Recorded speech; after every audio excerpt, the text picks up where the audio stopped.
40 subscribers. Welcome, everyone, to this entry into the Super Robot Wars archives. Hello, everyone. And that word has so much more weight to it now, too. I'm so glad you're here. My name is Austin. Today's going to be a bit of a chill/weird stream. We'll talk about that in a second, but thank you. I am, again, so humbled. I figured 40 was going to take a little bit more time than this to get to, but no, y'all showed up. I'm so glad you're here. And yes, Control Room Guy, you are one of those 40. In fact, you are one of the very first 40 that I got.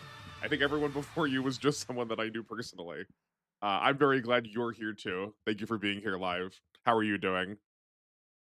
Yeah, you were single digit. You were really early on. You were still the first person that I think of as like my first subscriber because my outside of again, just outside of my friends, just like being nice to me.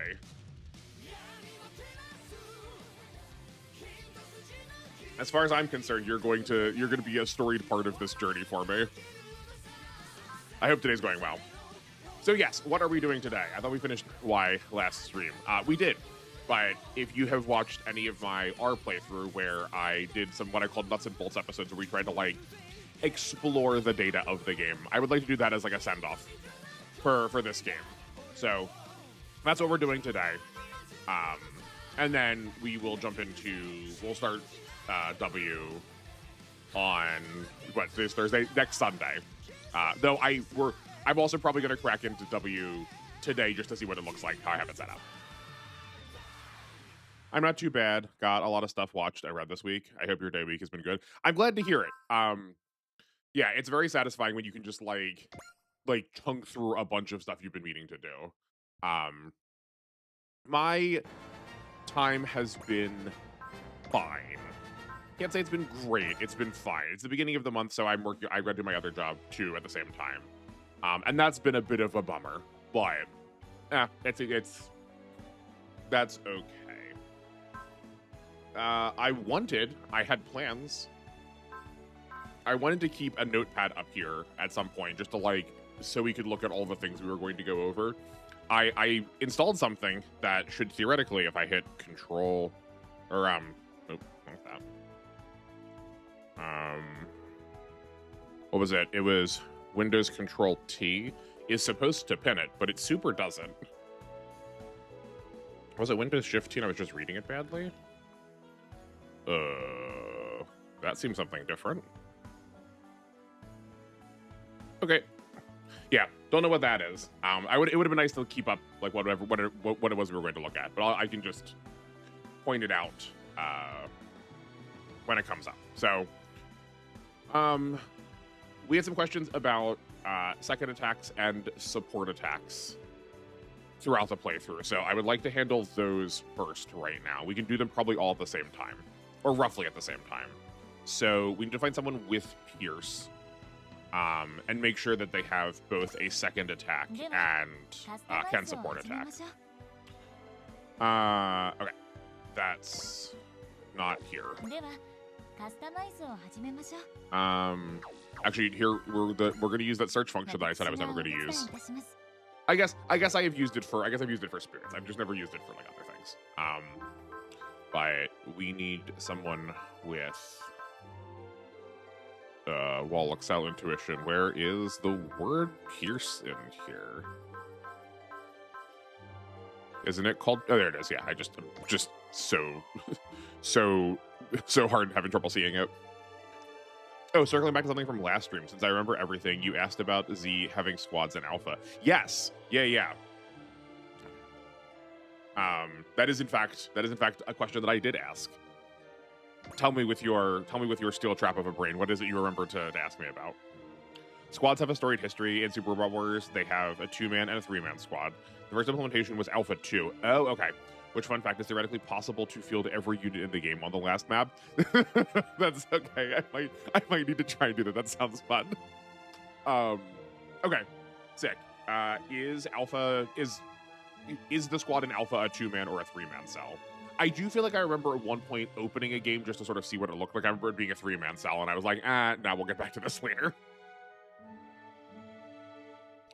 It's funny you say that though, because I also have something to bring up from. Actually, I have two things to bring up from a previous stream. We'll do that when we have to like chunk through some like boring parts of this. I guess we can just have Cross do it, seeing as he has support attack to start and also has Pierce. So because we're also just like not playing, I'm actually trying to play the game now. I see no reason to play fair. So I guess if we can't do that, we'll switch back to Steam so we don't get all the little extra bits.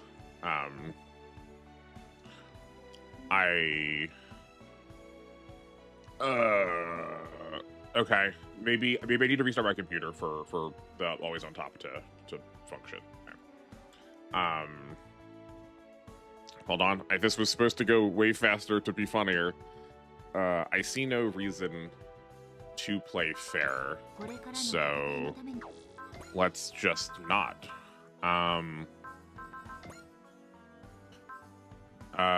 You have support attacker. Oh, we need to give you second attacker to be able to test this. We don't have enough money for that. That's a real shame. Hold on. It's such a shame we don't have enough money for that.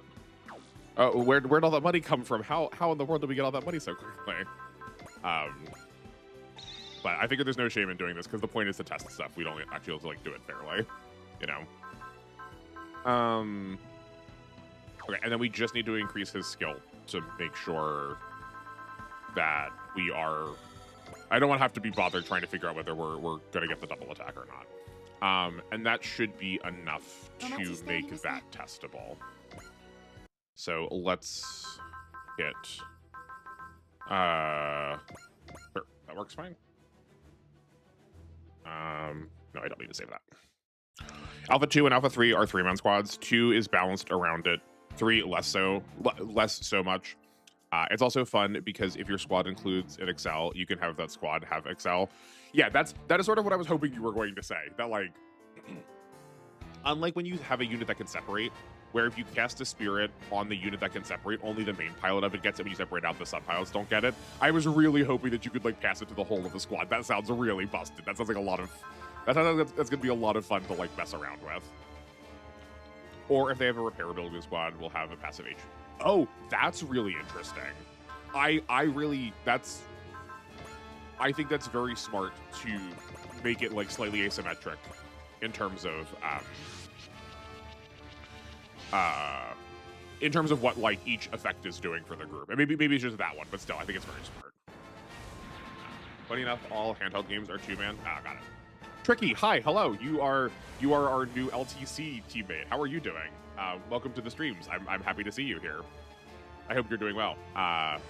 In case you weren't listening earlier, every once in a while I do a nuts and bolts kind of episode where we're gonna try and like test out and punch through some like mechanics to like make sure we figured out all this stuff.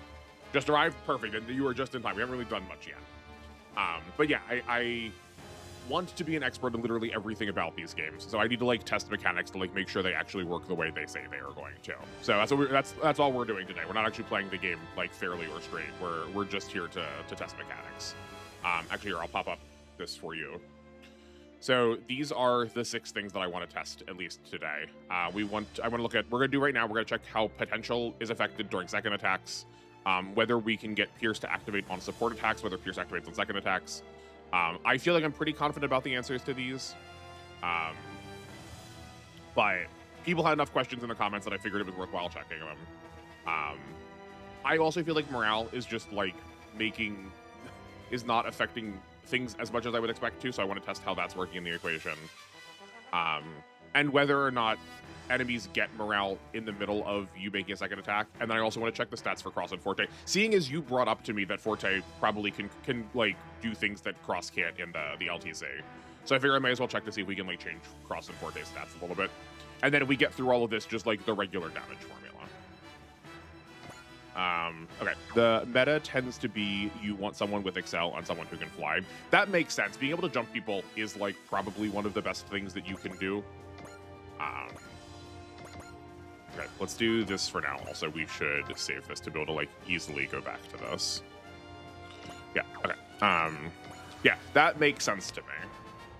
I was testing how average levels work, etc., but it also seems to work very differently compared to Super Robot Wars 30. Yeah, how average levels work across these games seems like bafflingly irregular. I've always had a lot of frustration trying to figure out what average levels are. It sounds like you probably know more about this game than I do, or about these games than I do. But the one thing I found when testing for averages is this game will, irrespective to how reasonable it is or how close it is, will always round down. I don't know if that helps or if that like gives you, if this gives you like any insight into the problem you were having. But like even if you're like if it's rounding, if you're like that level, the average level should be like 39.9, the game will still just make it still just make it 39. The damage formula is already figured out. I tested it. I mean, I'm glad that people have an answer for it, but I am stubborn. I'm stubborn, and I resist that other people have figured it out. I want to figure it out for myself to make sure I know it. The only reason I say that is people said they had it figured out for R, and they were not correct. I tested it. Things were slightly different, ever so slightly different. So at the very least, I want to be able to say that I do know it myself. And like, if I test it myself, that's only going to make me familiar with it and be able to like use it readily. I love how 30 is radically different from most modern games. Then why again is stupidly different. Yeah, it does feel like. Well, I mean, I haven't played 30, but like, yeah, it does feel like you're like making monumental changes every time. You know what? Yeah, go if you want to write it down for me, go for it. I can like, I don't mind having that as a point of reference, but like I said, I think there is. Actually, we should save this. There is some amount of like feedback loop bias of, well, we thought this, but like we think this is the way it should work, and if I just test towards it and it looks like it works, then it probably will. Where, yeah, I still like doing stuff from the ground up. I'm stubborn that way, but it doesn't hurt to have it as a resource. Okay, so first I want to see if oh, we need this to like not kill also, so we can actually get the pierce off. Okay. We kind of want you to miss. I guess it doesn't really matter. That's not right. We're gonna do this in like a really sloppy way, which is we're just going to look at. We're just gonna count numbers. So this is with Cross not using Pierce.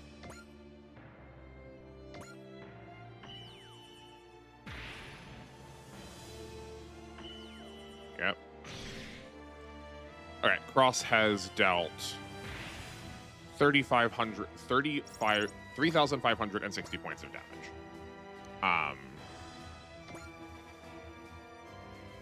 Okay, that was, I probably should have been doing.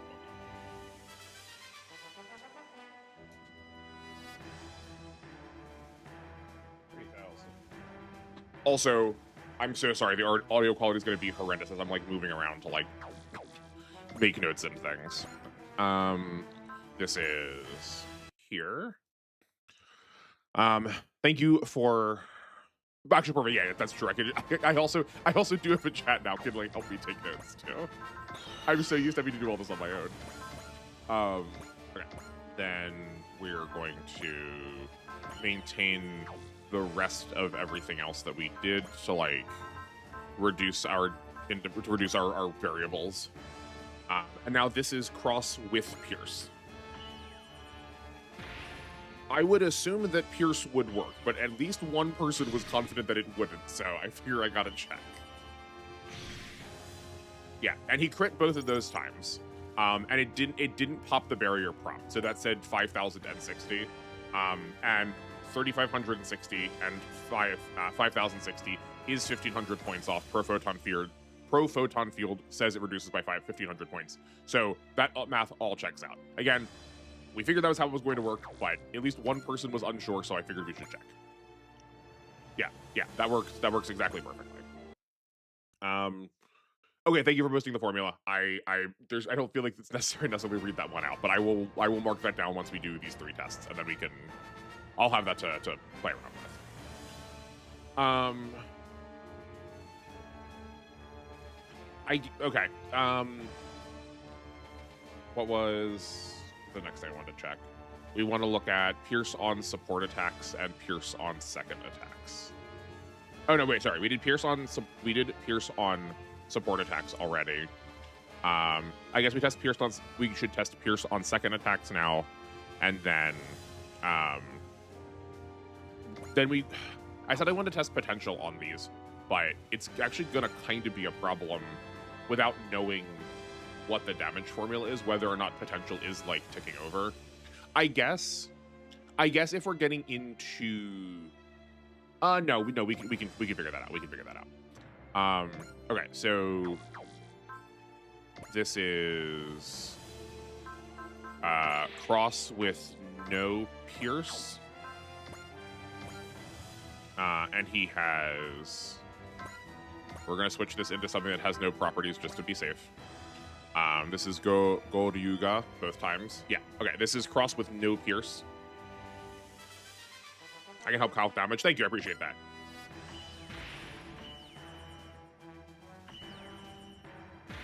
All right, that's 4390.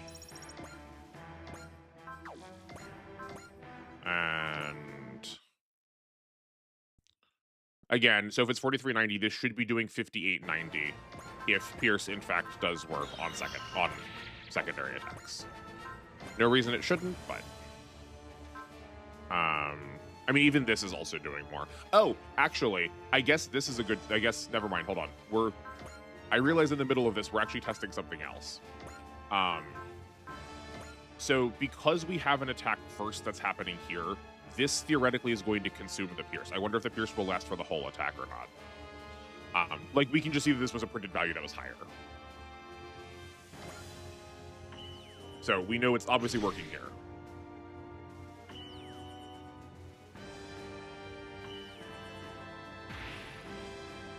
Okay. So that means you can't get a Pierce onto a second attack if you land the first one, which makes sense. But it carries through, it does literally carry through for the whole action, not for... Yeah, Pierce did not last. And any gore size penalties. Yeah, and it says once, but I figure I want to check. There's been things that have been translated wrong before. Oh, actually here, Tricky, seeing as you're here, do I have it equipped right? I don't think I do. There are two different parts. It's not the Remuel's Horn. I wanted to test this too. It's the SP like supplier, and I don't have the Jet Jaguar here. There are two parts in the game that say that they restore 40 SP, but they actually restore 80. SP supplement is really bug. Yeah, yes, that's the one. Yeah, SP supplement. And there's also a rare part that says it restores 40, and that also restores 80. I think I kind of wonder if something got copied over wrong with the number 40. I wonder if all instances of 40 are actually 80 in this game. So, like, is 40 hit also actually, like, going to function like 80 hit is one of the things I'm wondering. If you equip multiple, it starts to restore 160 or... Oh, that's really, like, if you use it on a teammate, that's really interesting. So if you have multiple of them, like, but like a single use of it will equip 80 more each time you have it. That's really fun. I didn't think to do that. Yeah, I didn't think to stack, like, to, like, buy parts to stack. We can mess around with some of that stuff, too. Okay. So here is a problem with trying to test this next bit. My hypothesis, so the next thing I was thinking about is if you, so let's say we miss our first attack. So we're attacking with two attacks. We have Pierce on, we miss our first one. Our second attack should get the Pierce, but I don't know how to test that. Actually, I do know how to test that. So like, none of these robots are ever going to survive that. But we have bosses we can fight. We can do this really easily. Oh, but I never... Okay, we'll just re-add the money. That's fine.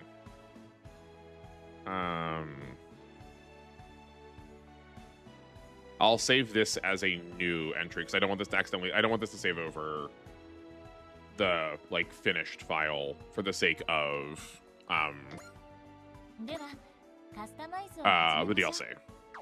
So let's give you second attack again. That one was enough, so it was what, 330047. Oh, never mind. We just only have one of them. That should be enough.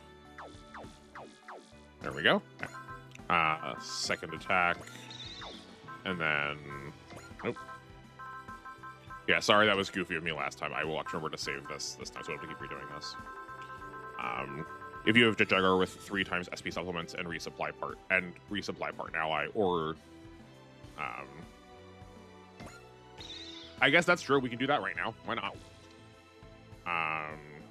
Here, let's hit. No way that wouldn't be the cap.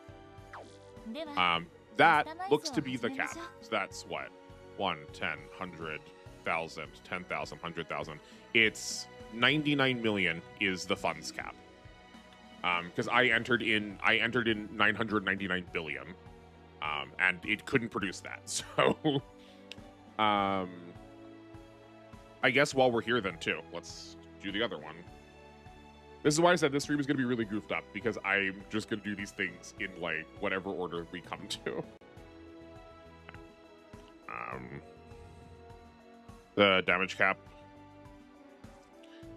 Yeah, I've not even like vaguely gotten close to the damage cap yet. That feels also easier to test when that feels really easy. Feels much easier to test when you've like wrapped a couple of times, and when you can like increase the right. Like this is still from a new game file, so like we still are stuck at only 150 improvements. That feels much easier to reach when you get to even like once you can like bump that up a little bit more. Right. Let's check STG memory now and see what that cap is still. Okay.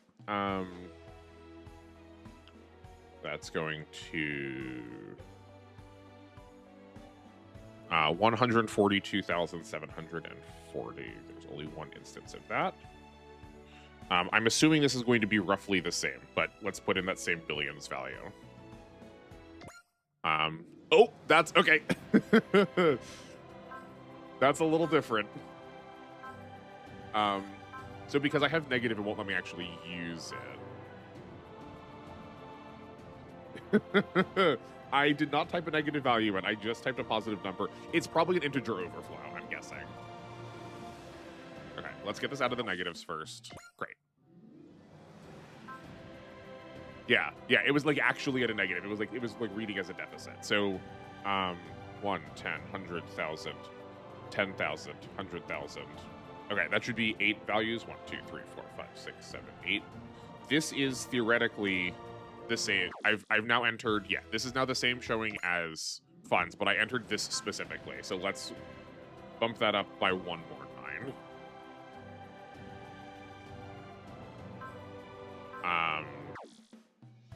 Okay, I've added 1 more 9 to this. I put this up to 999 million, and it did not add that to our total. So it looks like the cap is still the same, right? Let's make sure I'm not like counting this badly. Wait, because I can't actually enter at that point. Could you just... Okay, I guess we can't do it here. We'll do it here. 1, 10, 100, 1,000, 10,000, 100,000. Yeah, it's still 99 million. Yeah, that's the next guess. That's the next question. Let's see if that pops it over. Okay, that didn't pop it over. That was 9 billion. 1, 2, 3, 1, 2, 3, 1, 2, 3. 1, 2. That didn't pop it over. I think it needs to be 999 billion. That sends it into integer overflow. Yeah, that is the same value I was getting before. Yeah, that's exactly the same value. So if you can set it to 999 billion, then you're integer overflowing.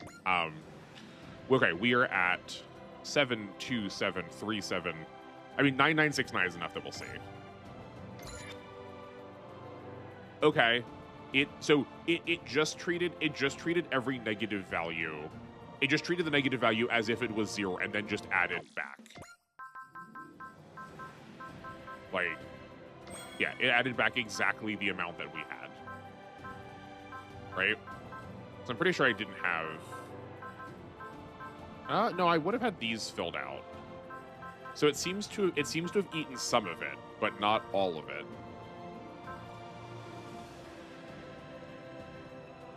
That's weird. Yeah, that's the next. Yeah. 1, 2, 3, 4, 5, 6, 7, 8.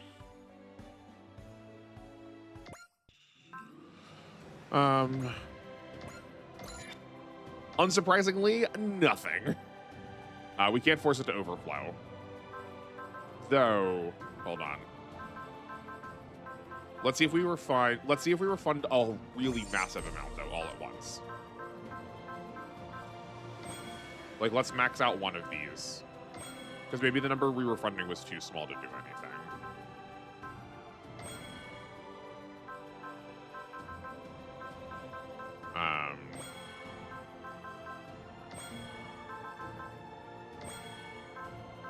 I don't think, like, it seems to be programmed well enough to be, like, orders of magnitude out of the range on refunding. Or on like, hitting integer overflows. But it's worth trying. There's some tests I should do when I revisit previous Super War games. I mean, welcome to the team then, because I plan to do this with literally every game at some point if I don't die first. So, also I apologize, I'm like so morbid all the time, but it's just how my brain is. Okay, we are at max and we are refunding. This is the most I think we can refund at one instance, because we can't refund all 3 paths at the same time. Okay, that still in fact did not do anything. Also, let me save this so that I don't have to go through and re-add all this to menu.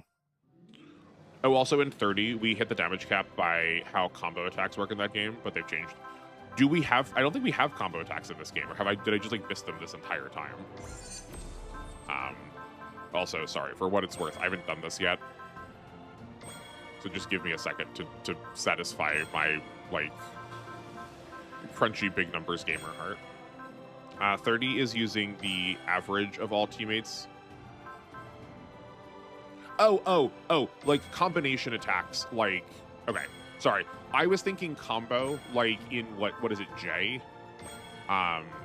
There are a couple of games that like have this like follow-up system where if you hit an enemy and there's an enemy behind them, then you will attack that enemy also afterwards. Like that's what I thought you were talking about, not like the Sekiha Tenkyoken or whatever. Sekiha Love Tenkyoken or whatever.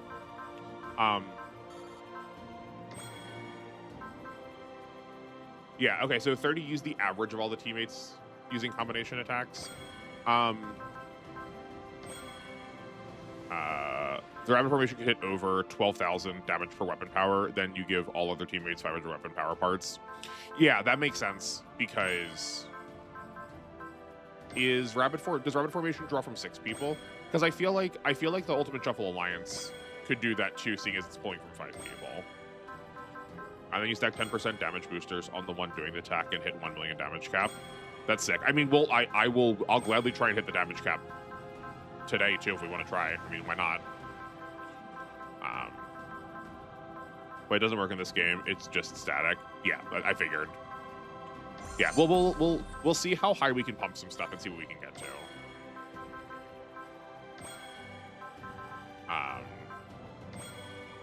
I can't. I guess I don't yet have a way to force a pilot's level to 99. I have not figured that out yet. Despite NR 151's prompting. Okay, thank you for that. Thank you for entertaining me. Gold 4 got nerfed super hard. Yeah, I have no point of reference, A, because I have not played 30, and B, because the only person I used in my playthrough was Rose, because she had Daunts, and I just gave her something to like resupply or repair, and then like let her level up passively through that, and then just kept using Daunts on people.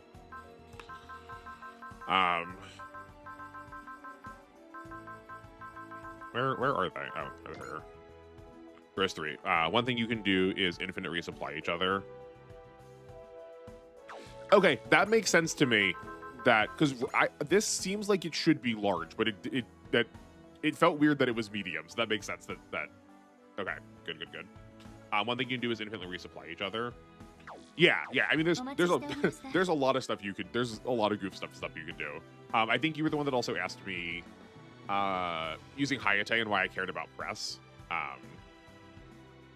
There are 2 supporters that add plus 40 SP recovery and plus 10 SP recovery. Yeah. Yeah, we had the one Astronaut. We were using Aston. Was it Astonage? No, hold on. Who was it? Oh, Mirialia.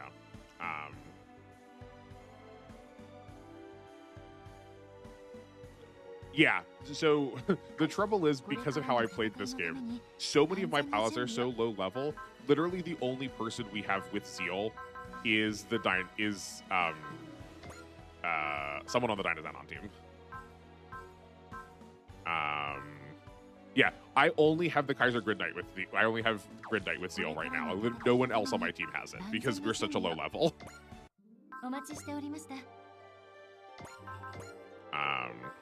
Okay, sorry. I guess Shizumu did just get it at the very end of the last scenario too, but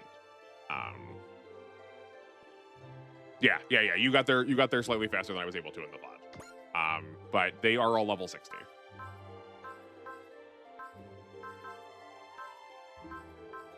Yeah, I forgot that he had it. We just like barely got to use them though because our plan was already. But yeah. Right, we can give them both resupply units and we can force them up to 99. But I was thinking like, but I don't necessarily know if they are like the best statistical, like, I don't know if they are like mathematically the best unit to be boosting up to the top. I was thinking like the person I want at the top is Save Us because he also I feel like he's gonna have the easiest time doing it, seeing as he has the survival stratagem, which eventually will get to plus I think it's 30%, and then his ace is also doing plus 20% on top of like what everyone else can do. That feels like that's maybe going to be hitting more, but I don't know how much stats contribute. I know you looked at we look at the equation. Like I don't know is Super Dragon King offering oh no, hold on. This only modifies armor ability side. Don't they have something that modifies damage too? I think it's gonna be Kaiser Grid Knight against a Kaiju controller. Oh, I guess that's only but that's only a plus 30% damage. But yeah, I guess it does have 3 power parts. I mean, at the very least, we will check it, but I will feel like this is a somewhat inconclusive test, not having other things easily at 99 to test it against. But if you don't mind,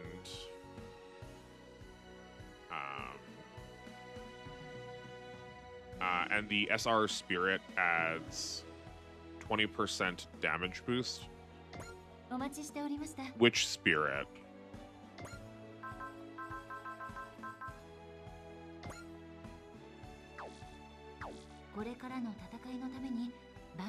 Oh, the part SR Spirit. Is that a DLC item that I just didn't pick up? When you get from a post-game mission. Okay, I've done literally no post-game missions, so... Will you... Okay, then I guess we'll do that, right? I'll go do that real quick. To go grab that. And, that will give me time to talk about the other thing I wanted to talk about, which is unrelated to Super Robot Wars. And then we can work at that. Oh, tactics research. Oh, never mind. We got one right there. Never mind. We don't have to. I didn't even do the tactics research because I didn't want to do just like more boss rushes. I tried to stay away from like a lot of the grindy stuff, but okay. Well, hold on a second because I just got one from equipping all of the SR or all the STG memory. At 130 morale, plus 20% damage dealt, use with power parts command. I think we need to get both of them because it doesn't say this doesn't stack. There's a lot of miscellaneous and fluff and why you're smart to avoid that. Thank you, I appreciate that. I mean, you've been here with me the whole time, control room guy. You know how much stuff we went through to just like get to the end of this thing. Yeah, it's definitely why I was agreeing with you at the end, where it's like I kind of just want like the regular part of this game to be over. I want to be able to get into this. Okay, but this SR Spirit, right? This is what you were talking about. Yeah, this SR Spirit doesn't say it doesn't stack, so we do kind of want to get the other one of these. Okay, so seeing as we have infinite money, let's just do this now. I don't think this is going to change much of anything, but we're going to do this sloppy to do it fast. Oh, you get a second one of these. Okay, that's good to know. Well, this is also going to increase our damage some amount.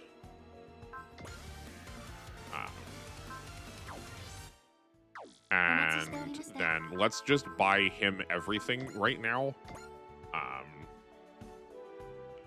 1 use per map is a semi-red flag. If it's that hard, 1 use per map. But I think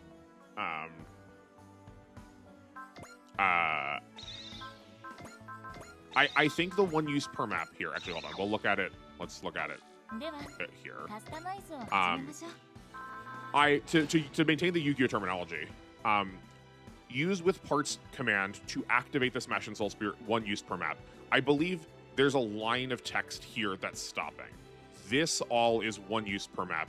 This is just a passive effect because we've had that text written out before for what here. That text has been used on is it Soldier's Medallion?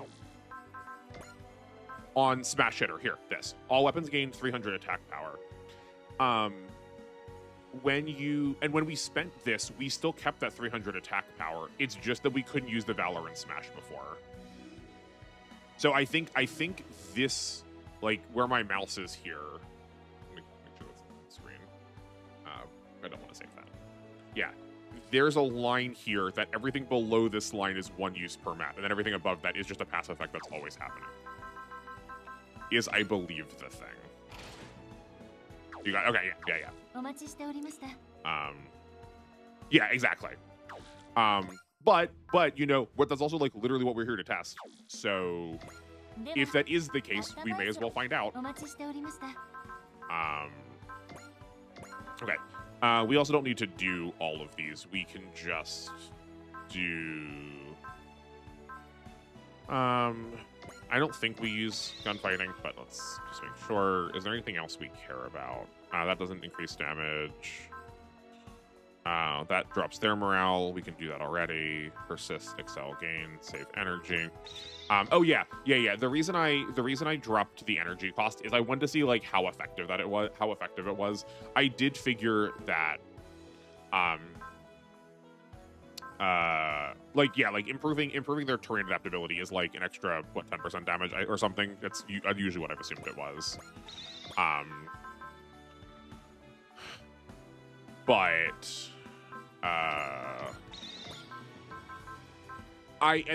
The last game I played was T, where you could also just buy a thing that just like default increased their terrain effects. So I figured I could just do that, and then that just wasn't available.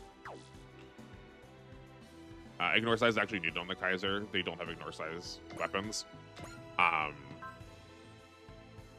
Yeah, I guess I wasn't paying attention to that.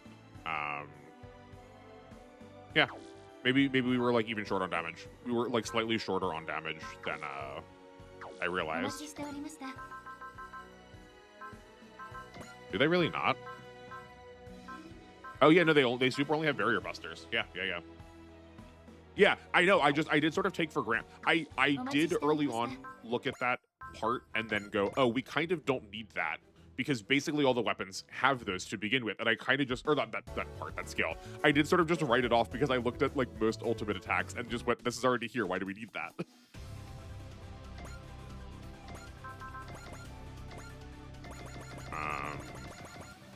just make sure you two are out. Okay. I guess we could level them to max first to make this even slightly faster, but we won't worry about it. I write it off, but I used Dynazon on Kaiser so much. That's fair, yeah. I mean, yeah, I will also attribute it to yeah, like we use the Dynazon on pretty much the entire playthrough too. I will also attribute it to that, like, I get especially stupid when I am on stream. So it's like it was way easier for me to like mess things up. You know, there's a lot more stuff that I was missing, which is one of the reasons why I wanted to like dedicate a specific video to this. Apologies in advance because this is not going to be pretty. I'm probably going to do this very sloppily.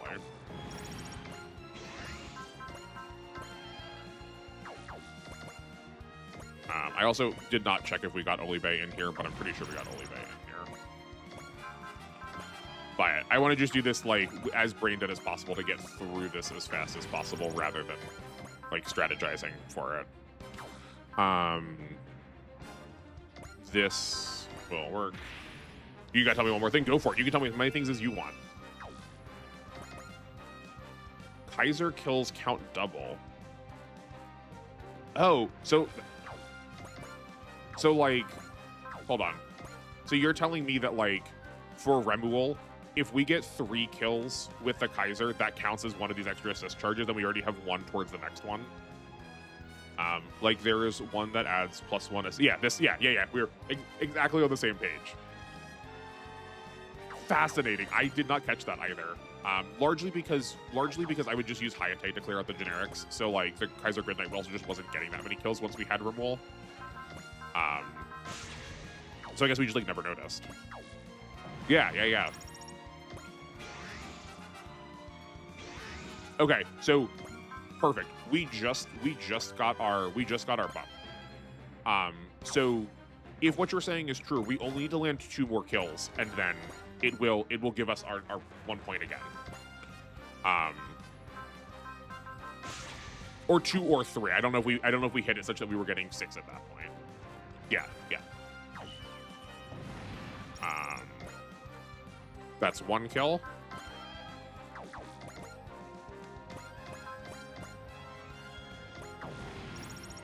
Oh, that's 2 kills. Okay, so theoretically this is going to be the 3 kill one. Yeah, it sure does. That's really sick.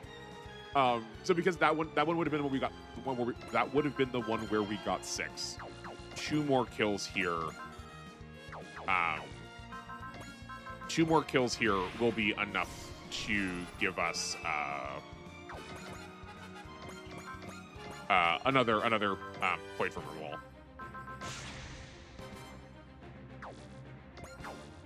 Well, okay. To be fair, I don't know when you get Remuel normally, but I got her in like 2 scenarios before the end of the game. I got her whenever the game like hands her to you. So we also just like didn't have time to use it. We didn't have time to see it a lot. But that is really fascinating. I wonder if... Here's my hypothesis. Yes, it's going up. Cool. It also counts double for the stuff like 800 funds per kill after a map. Oh, that makes sense. Okay, so like theoretically the best way to get money off of them is also like putting Prana Converter and the like Bank of Amon check on them.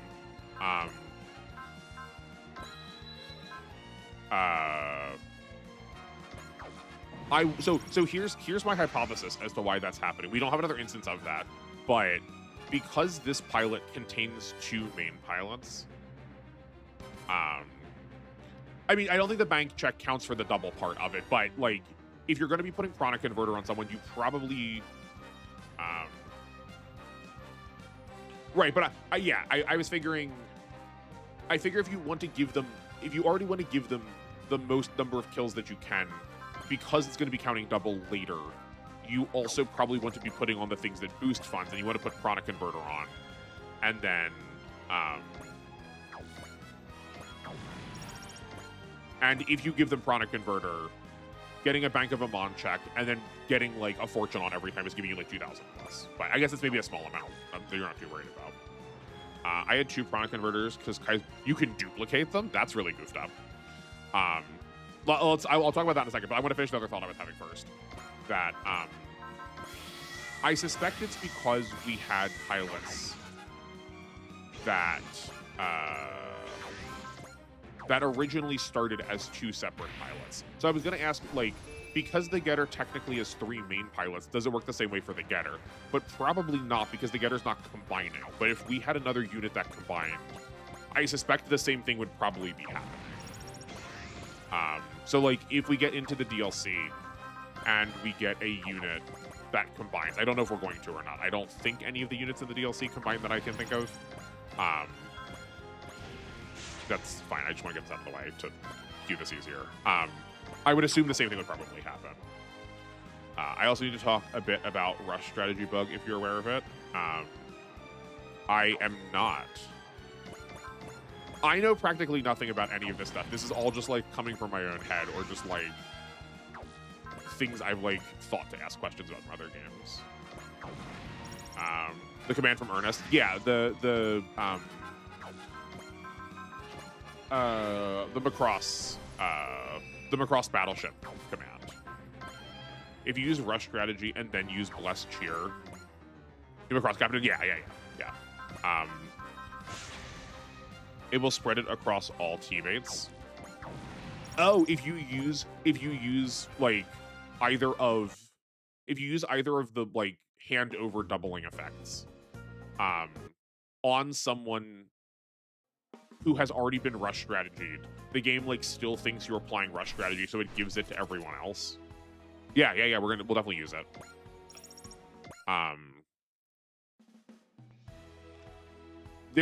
I think there's multiple ways to do that, because there were definitely a couple of times where I put Bless on someone and then found my entire team had Bless, and then I went, why is that? There's literally nothing that's doing that. Like, why is that happening?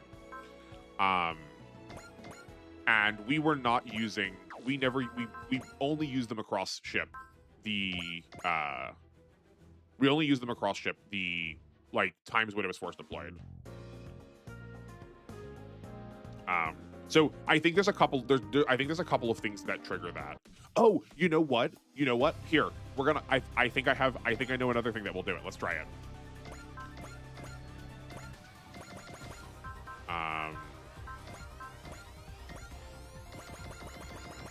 I think it's anything that has that aura. Okay. So, Todd does have a fortune. Okay. Does not have a fortune right now. Oh, sorry. Hold on. We need 2 people that don't have it. Okay. Former Macross Delta Sharp. I look forward to playing games that the Macross units aren't neutered. I look forward to playing a game where any real robot isn't like deeply hampered by the game. Okay, so we need this to be true on 2 pilots. It's a control room guy. That's exactly what I was thinking, which is exactly why I made sure we put him in there. I think that's probably why it was happening to us. Okay, so Hyoma and both don't have fortune. We use Rush Strategy on everybody, and then someone's got to have a fortune somewhere on this team. Oh, hold on. C2 has one. Or a Blessing. We're going to put this on She now has a fortune. And Hyoma does not. Did I do it wrong? If you use Rush Strategy and then use Bless or Cheer, it will spread across all teammates. Oh, on Ernest. Got it. Okay. Sorry, I guess I was not understanding the instructions. Okay, well that still works because we still know that Hyoma does not have one.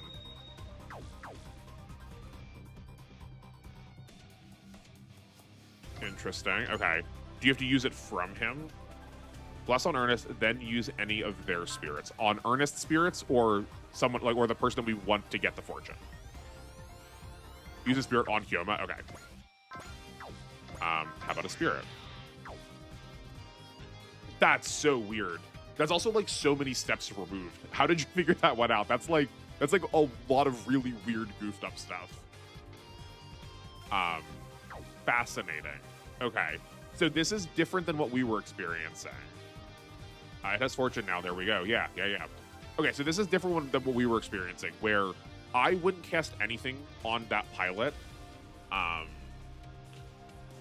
It just they just like had it after not activating it on it. I figure so. Here's my hypothesis.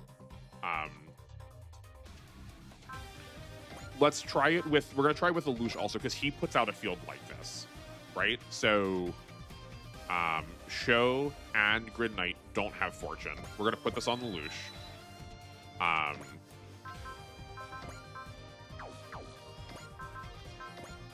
We need fortune. You can also get Blessed Cheer on Earnest first, and then Rest Strategy after. Oh yeah, so it doesn't matter what order you're doing it in. Okay, that's good to know. Oh no, we don't need fortune. We need blessing. I'm stupid. Sorry.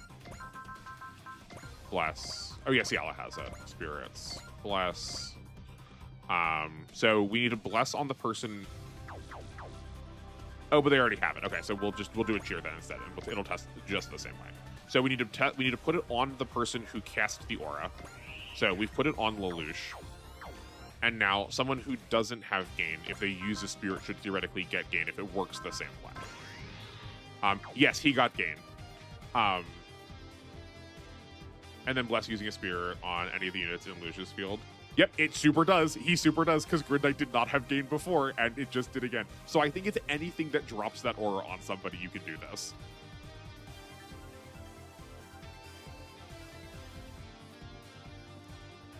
This is sick.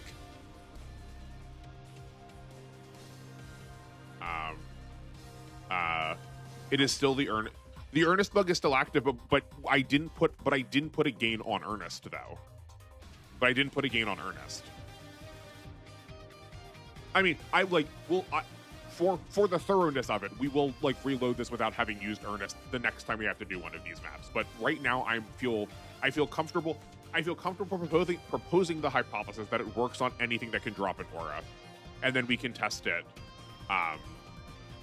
And then we can like test it from there. Yeah, it is the hypothesis is that it works for anything with a command aura. I am curious if it works for something like Ciela or Shizukaze. Suzukaze too. We can test them each individually then too.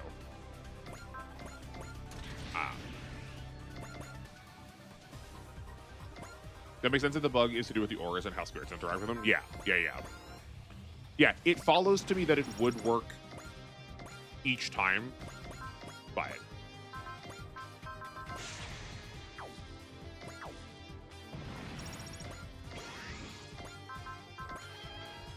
I still don't fully crack how this bug works, but I did a lot of testing with Earnest that works consistently. Yeah.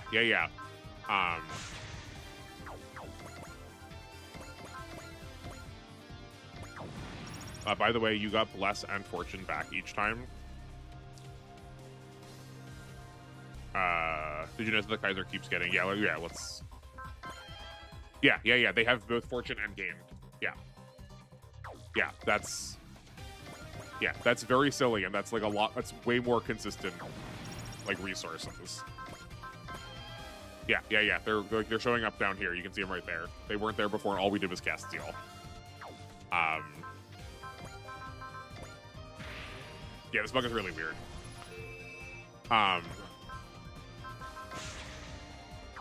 Yeah, it does also save a ton of time, and boy howdy did we need to save time because we wasted so much time doing all of the loops with doing all the Unity loops. I wonder if this will get fixed in the coming DLC updates. If we like make a big enough stink about it on YouTube, it probably will, because there's no shot that should be how that's supposed to work. They didn't fix a lot of bugs. You know what? I guess that's true. I guess I'm assuming this is like a studio that has like all of its stuff together. I don't like want to belittle them, but just like we have seen we have seen that things are not necessarily the most together, as evidenced by the amount of terrain tiles. As evidenced with the amount of terrain tiles that just aren't what they say they are.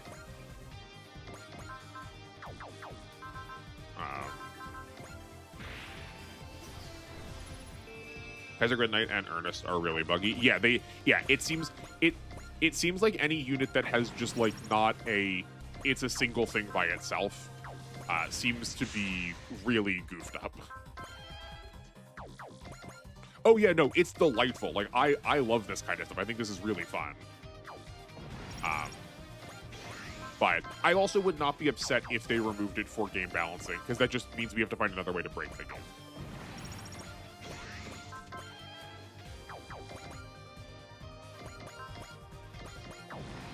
Yeah, like I don't actually care how. Oh, they just ran out of SP. I don't actually care how my toy functions, just so long as I like get to like keep trying it. Beneficial bugs are always weird in single player games. Yeah, it's the age old internet argument of, are you cheating yourself? Are you cheating yourself by like cheating playing a single player game? I think the answer is no. But I think it's also like, seeing as it's literally in the game, it also feels like it's not as big of a deal. The game is already super broken with the second Infinite. I mean, yeah, there are so many ways to go Infinite. Like, that's what we did for most of the game, is...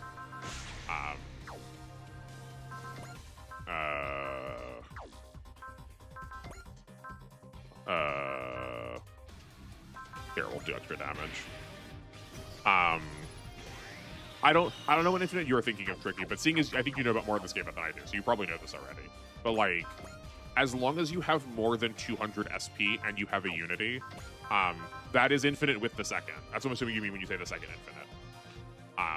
But if you also have Reiko, the person who drops it below, so if you drop your SP to 60, then you also can go Infinite with any unit. Or if you drop the SP cost of Unity by even a point, you can go Infinite.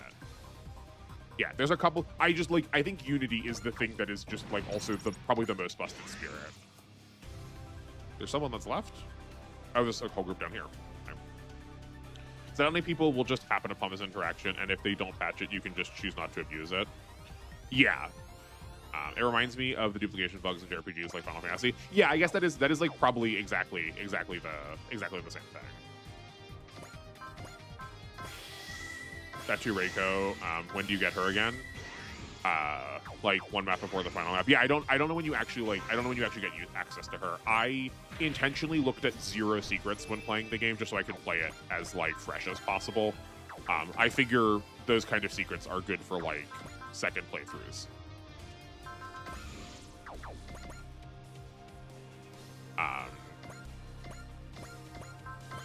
Yeah, so I don't know when you actually get her. It was baffling to me that you like don't get her if you don't do the secret, even though she's like narratively part of the team. That's very weird. I know that the second is super broken, and I don't know when you get Reiko. You get like 3 maps with her. Oh, okay, that's really lame. Oh, it depends on the ending. Oh, okay. I got ending A. I know we figured that out.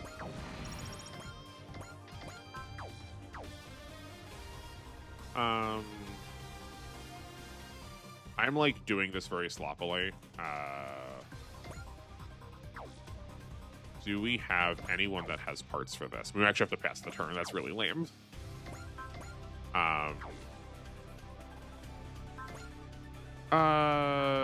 We can go... Hold on. No, we can save this. I think you get her 2 maps on ending B. Oh, okay. I couldn't even reach rank 3 before the game was over. Yeah. Hold on. We're going to loop this for a second.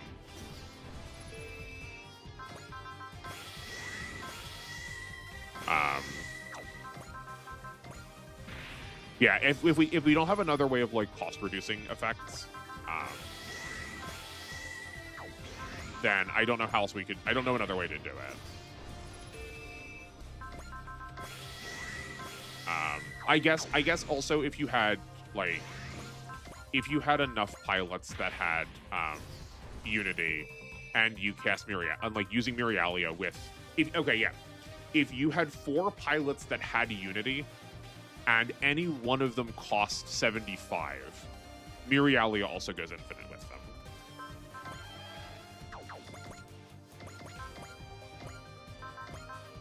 Because she restores 20 to every pilot. If you're restoring 80 and you only need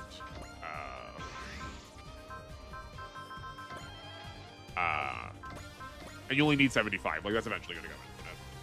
Also, Tricky, welcome to my inability to be good at YouTube. It's pretty much always there's sometime I'm going to get dropped frames because my internet is so bad. No, the stream is lagging. It's me. I'm bad at this job. I don't know what I'm doing, and I don't know how to fix it. I think it's my area.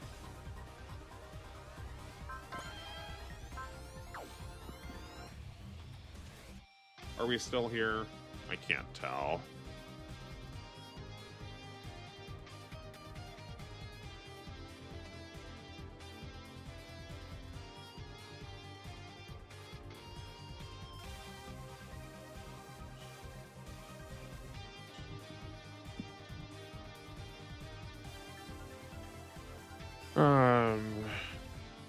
What is this?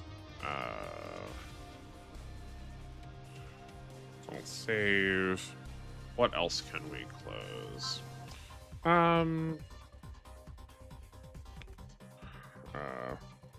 Hopefully means it's getting out of the way. Ideally, it does not cut things out later. We have had really bad windstorms here. Actually, I probably should have done at the top of the video. I should have like anticipated this a little bit more. We've had really bad windstorms here, and a lot of wires are tangled in trees. A lot of the internet runs above ground for at least a part of the time here, and a lot of internet providers have been out the last couple of days, like adjusting things. So it would not surprise me if we have a bad time. But if anyone is watching, if you all can still hear me live, if the stream does go down, I will just like open a new one, and we'll just keep going from there. And this just gets divided into 2 videos. It's working again. Yeah, it's catching up. It's like gotten itself together.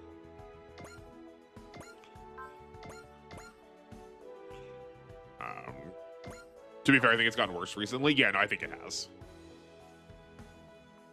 Yeah, I do think my internet is worse now. I also maintain that my internet provider is just like grumpy with me. Yeah, okay, cool. Good. I do think my internet provider is grumpy with me though, because I'm not paying them enough and they don't like me uploading things. They're used to like this house not uploading things.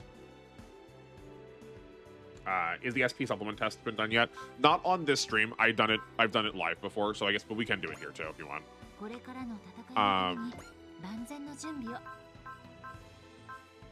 So, oh yeah, right. So here, in addition to the SP supplement, I suspect whatever the SP supplement is doing, Fixer Beam Ampule will do also, because the 40 from this Fixer Beam Ampule also provides 80 instead.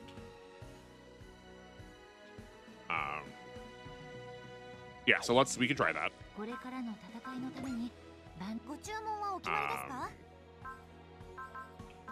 So let's buy ourselves 3 of those. And actually, can we get Fixer? Can we buy Fixer Beam Ampules? That's a shame. Okay.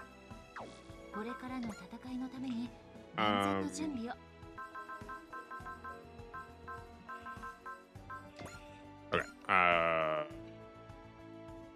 So you already know it. That, yeah, I mean, I'm already familiar that it is like somewhat bugged, but I did not realize that using one will give you effectively the effect of all 3 of them at the same time. So I do want to, I will gladly test that out.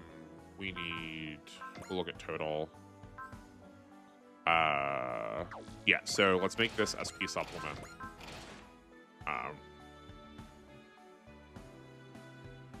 the Ampule, I'm pretty sure it gave 80. I mean, let's look at it. Let's look at it. I guess here we'll take a break from doing the tactics ones to test this quick. Though I guess we could do it in the middle of this. One thing I want to test too, we'll check the fixer Ampule again because I'm pretty sure it gave me 80 when we used it. But if it does give 80, I want to see if it'll stack with the rest of the SP supplements. That'll be curious to see. We need to get Lelouch here, Dynazenon. Okay. Okay, we got a lot of stuff we got to test all right at the same time. This is a really funny map. I'm sorry I didn't play this one sooner. This is really silly. Okay. So this is like so hard for me to parse to like make sure we're doing the right thing. Okay, so first we are not using Ernest here. We are just going to use Lelouch. Let's try and see if Tactical Command from Lelouch works the same way that Ernest's effect does. We soft tested that it did before. So this is being applied to this group. They really don't want you to do tests on this map, which is all the more reason why I am going to. I spit in their defiance. I spit in their rejection of it. Okay.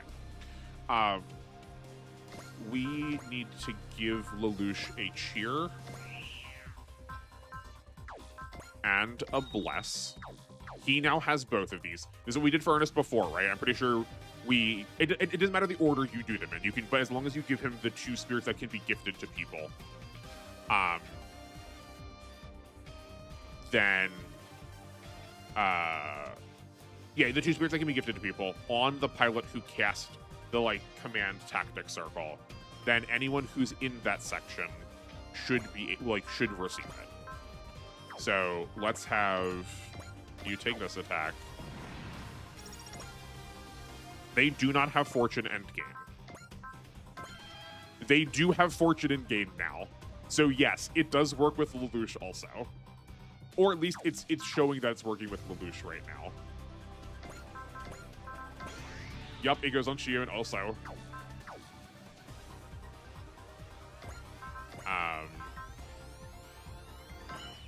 Yep, Suzakaze got it, and she was in the aura from Lelouch. Okay, hold on. Savus was not in it. Okay, so it doesn't actually matter whether they're in the aura or not. It just matters that the aura got cast. Because yeah, Savus, exactly what I went to. Savus was outside the aura, and right, because Lelouch's is only a 3x3 grid, so we just hit this plus shape down here. Savus was nowhere near it.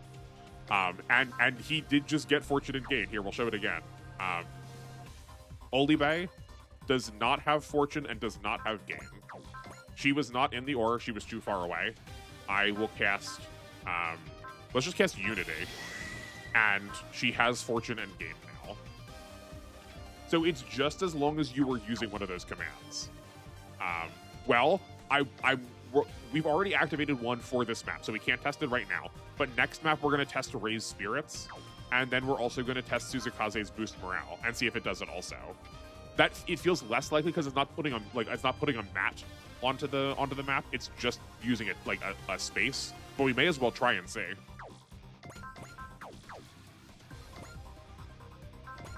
Learn something new. I am so glad.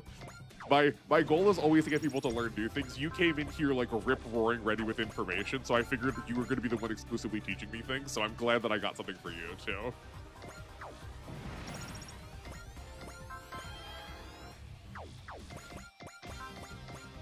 Yeah, so Lelouch can also just like fully proc this. But I have a suspicion that we might be able to do this with a couple more people, too. Oh, you are out of... You're out of energy. Have you tested out any other spirits that can be gifted? Because there's a couple of other spirits that can be gifted too. Like, we'll check this at some point too. But like 4C makes you dodge all of your attacks. can you gift a 4C with this effect too? Because that would also be really silly. It's only Blessing Cheer? Okay, lame. I mean, for my purposes, I'm going to test it anyway, just to like make sure I can confirm it. And for all we know, maybe Lelouch is able to give something different than Ernest's does, seeing as he wasn't part of your equation before.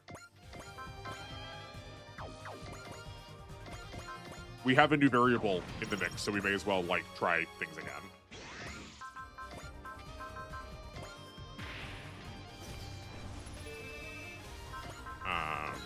That's not what we want to do. Well, I guess we'll do this on like a real boss now.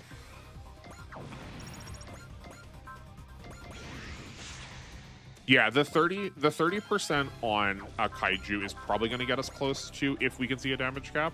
Well, this feels pretty convincing. Although maybe one of the very obscure spirits might work, but I only know it works with Blessing or Cheer so far. Okay, yeah. Then why don't we also let's run down all of the spirits today too. So this feels close to a damage cap for me. Let's find some ways, because we're already here, to see if we can like change that. Search spirits. Oh, we got a couple people left on. Okay. This feels like a really easy in.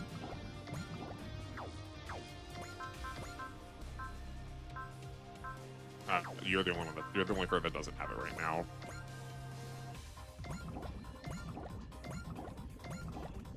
Okay, that should be enough to see more damage. Okay, it's not showing us on the display more than 99,999 damage, but let's watch and test to see if it does. I know we could have seen it on the like cutscene, but or in the like non-cutscene version of it, but this feels like this gives me more time to make sure we clock a large number. We can still speed that though.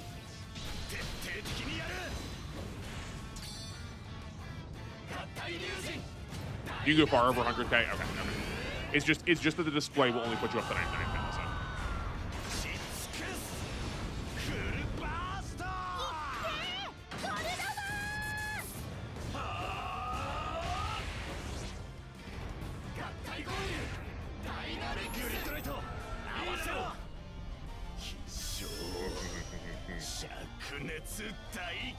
Also, Kaiser Grid Knight has the best dynamic kill for me. I would agree. Or at least of the ones we've seen so far, I would say so. But I also like I've been loving this unit like every second it's on screen. It's never a disappointment. Yeah. Okay. Yeah. So yeah, we at least pushed into the 6 digits. Yeah, the double punch is sick. Okay.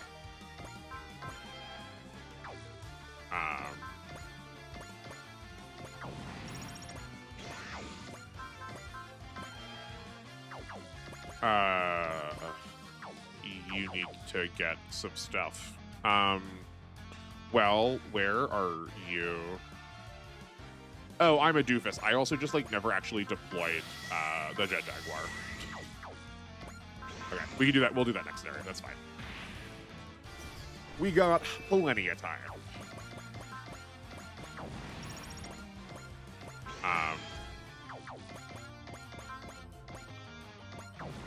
Yeah, I'm just used to like hammering on all of them because for so long you get like 23 deployment slots at the end. So we could just like launch all of our favorites, but for all of these little like smaller missions, you get only you only get like what, like 15 or something. You also do maps like this. I mean, this is not normally how I do things, but I am doing it this way now because of wanting to try and get to the testing elements. I did try really hard. Once we figured out we could do this, I tried really hard to incorporate a couple of other characters involved to like see if we can level them up too. But admittedly, this does feel really nice to get to go fast because like really we got Zeal close to the very end of the game, so I didn't have much time to like get to do this kind of thing. I delved into both LTC and speedrunning. Yeah. I figured based on what some of your comments were saying, because you compared some of the stuff to speedrunning too.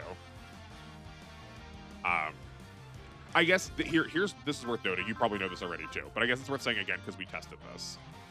Incoming crit rate becomes 0 if you use Smash, that overwrites this. Which is, I think, silly. But, like, this will crit. Yeah, like, that's still crit, even though its ability says it won't. You can use Smash to overwrite that.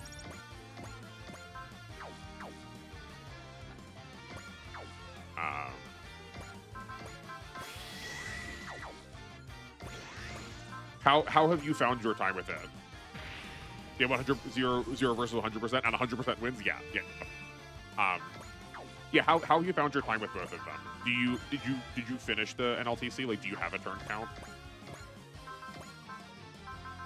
Wait, hold on a second. Are you the person who posted on the subreddit about the 139 turn count? That'd be really funny if I like started doing. You don't want to finish? Okay. I saw someone post on the Super Wars subreddit about doing it, and that would be really funny if like I started doing it because of the post that you made. But no. Since the end game is going to be one turn cleared, you're not. Yeah. That is also why I figured I kind of wanted to try, because there's like a critical threshold where every single map beyond a point is always going to be just one turn.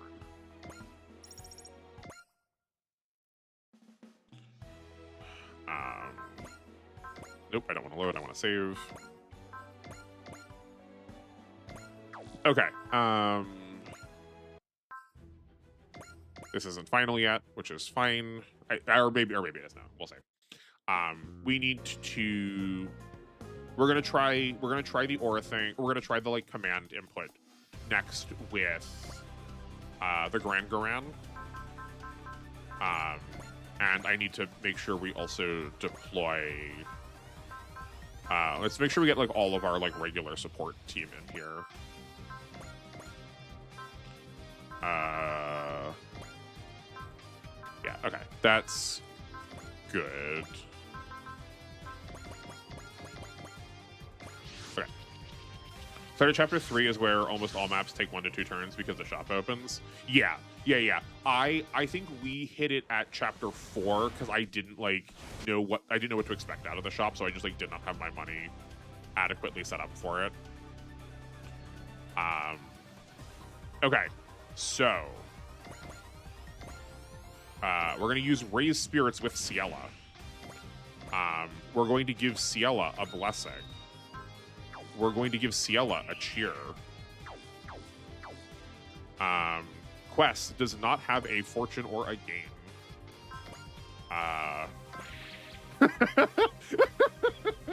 Yep, it sure works with Ciela too. I think it's with any command that you can use that's outside of standard commands. Okay.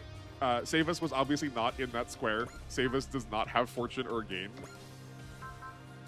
And he sure does have fortune and gain now. All right.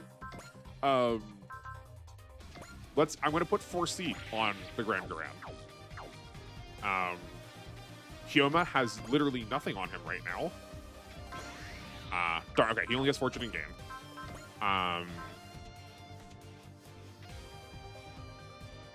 Hold on, we're just going to put everything on. Let's put as much stuff on as we can.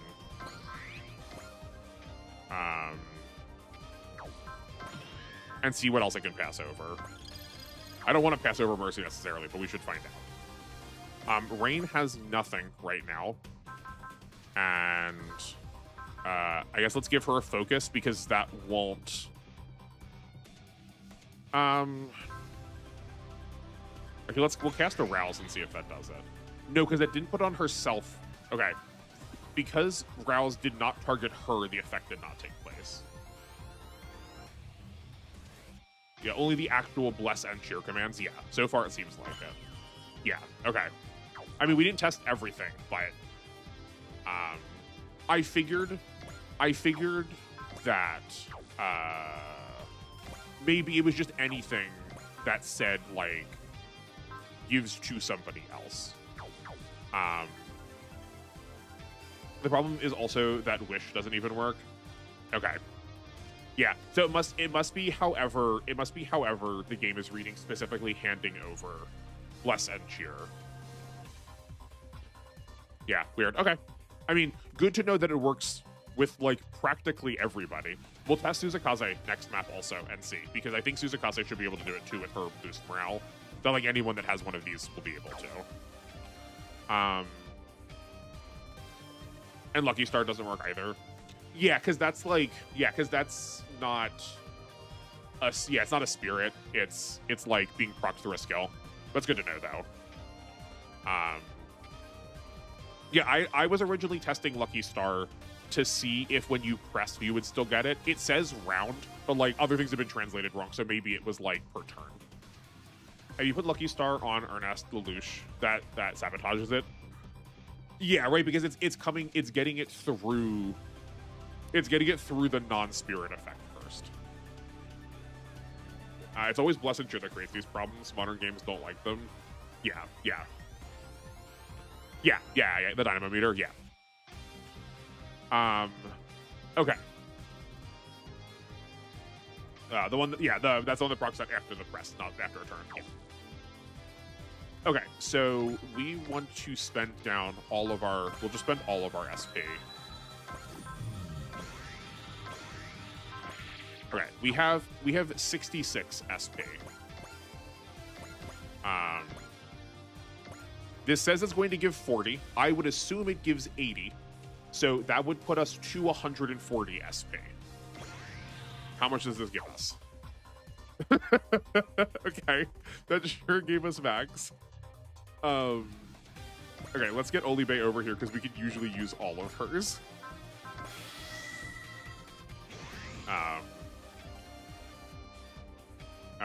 The dynamo meter also works for the 30 infinite turn setup. Interesting. I mean, yeah, like I said, I haven't played 30, so I don't know. I've not even heard about any like infinites with that game.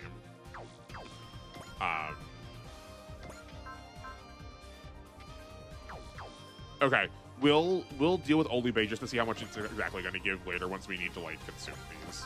Like, I believe you that you say it, but I just like want to be able to show it on screen. Yeah.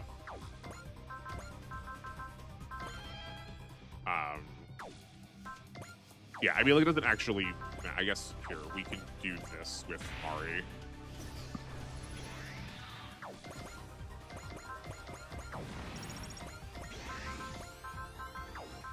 Just to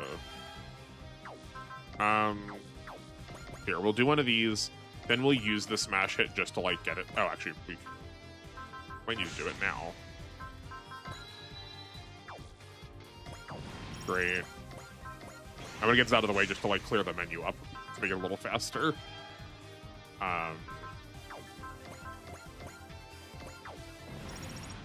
Used it on a subpilot, also has this interaction. Using what on the subpilot? Can you give assist? Hold on, is that? I guess it's one of the units pilots. I guess that makes sense because when we've used it on, yeah, when we used it on Ciela, you could give it to our assist pilots too. So that makes sense. Yeah. I think I should have known that because we've done it so many times this playthrough. But I did forget for a second because literally nothing else lets you interact with the subpilots as far as SP is concerned. Or maybe not literally everything else, but most everything else does not. Sorry, that was a streamer brain fart.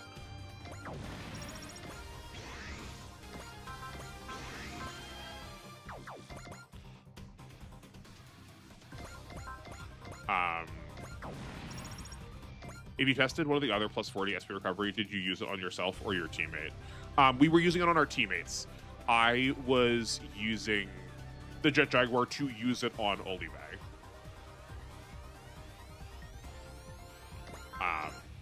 But like I said, I will happily put it to the test, like next scenario too, to make sure that I wasn't like looking at it wrong.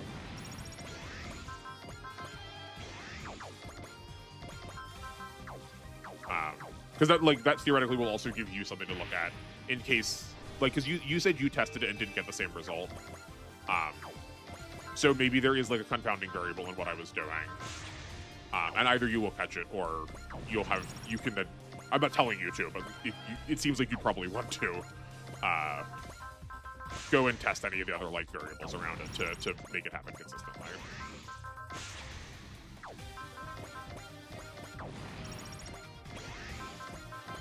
Um, yeah, this game is just like so broken in so many ways. It was also based on one test before I wrote it off, and that's fair. I mean, yeah. Yeah, I suspect as we continue to, we ran out of energy. As we continue to do this now that you're part of the team, I tend to think better when I have something to like test against.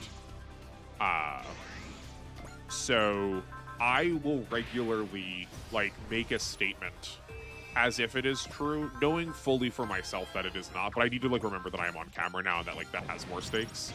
But I like having something to work with that like makes it easier for me to think, to go like, okay, here's how it's worked this time. I don't believe and hold that to like be absolute then, but I want that information like in front of me to like better interact with all of the different like variables that could like modify it. I got out of energy again. It's fine. If you say statement, you mean theory. Yeah, well, yeah, like I will. Right, like that's. I think that's like that's the crux of it. I will say it as if it's a statement, but it like I recognize it internally as it is like everything is a theory, right? Like even anything that I've said I've confirmed for R is still a theory that could like any bit of information could like in future disprove that, and like we should try and work around that. That like everything that is held confirmed is only tentatively held confirmed, but like I don't say that every time because that's like a real big mouthful. I think theory would be a safer term. If you're wrong, then you can say the theory just did hold water. Yeah, I mean, yeah, right. That's what I'm saying. Like, because I know what I mean in my head. I don't mind it not being exactly the word, but like I said, I need to like remember that I'm on camera now, and I need to like consider that better. Okay, we are at 222. It's theoretically healing 260, so like we haven't gone quite low enough, but this should put us up to max. No, that only healed 250. Or sorry, no, we gained 240. We gained 240. Did you 262? Oh yeah, sorry. I was thinking it was 260. It's 240. I did 80 times 3 and got 260 and not 240. Sorry. Yeah, 240. That is correct. And it works despite having consumed the yeah. Sadly, we haven't cracked new type telepathy yet. Yeah, sorry about that. My bad. Yeah, but it's also worth noting. Yeah, like and that still worked. And that still worked despite the fact that we'd already used one too, right? It's not that it's checking however many you don't have used. It's still saying that this part has been equipped. Yeah.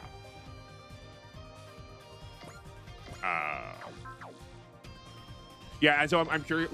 That's why I want to test with the other parts on too, to see how much more busted this can be.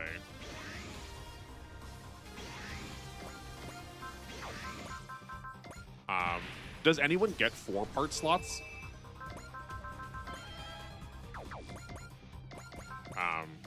Right, because that is just... That would be 320 every instance. It would be 4 instances of 320 then. I don't think anyone does. I don't like the crush, sorry. Like, there's a couple of things in here that, like, really frustrate me. Like, why did you have the ability... Like, why did you put 4 part slots in the game then, right? There are 4 spaces for part slots. Why didn't you just make this a longer row if they're there? I mean, also here, do you know if this is true? HP regen and energy regen tiles don't exist in this game. Why are these 2 here? There's not been one of those tiles. Maybe DLC? That's true. I mean, yes, that like, I am speaking as if the game is done, but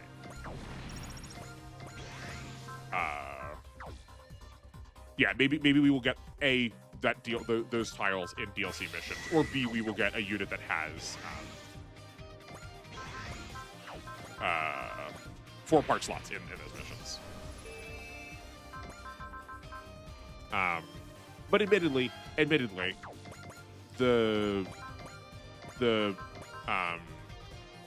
main character unit I can't think of the name of right now. He got an extra part slot on his custom bonus. And I've not tested all the custom bonuses on all of the 3-part pilots yet. So it's possible that there's a 3-part pilot that has a custom bonus that gives you a fourth slot. We used to have those tiles in old games. Yeah. Back in my day, I remember when tiles gave you asymmetric amounts of resources. You could get 10% defense and 5% accuracy, and then 10% HP, and then 5% energy. Oh, don't you worry, control room guys. Just as I am right now, I'm still an old head right along with you. We can crumble together. And you kind of see how broken. Yeah, I mean, yeah, like I don't think we need them. Editing wise, it frustrates me that they are there. Right, no, that's not what we want. We need to equip parts. So for consistency's sake, we're only going to switch one of these over. We want to reduce the amount of variance in testing.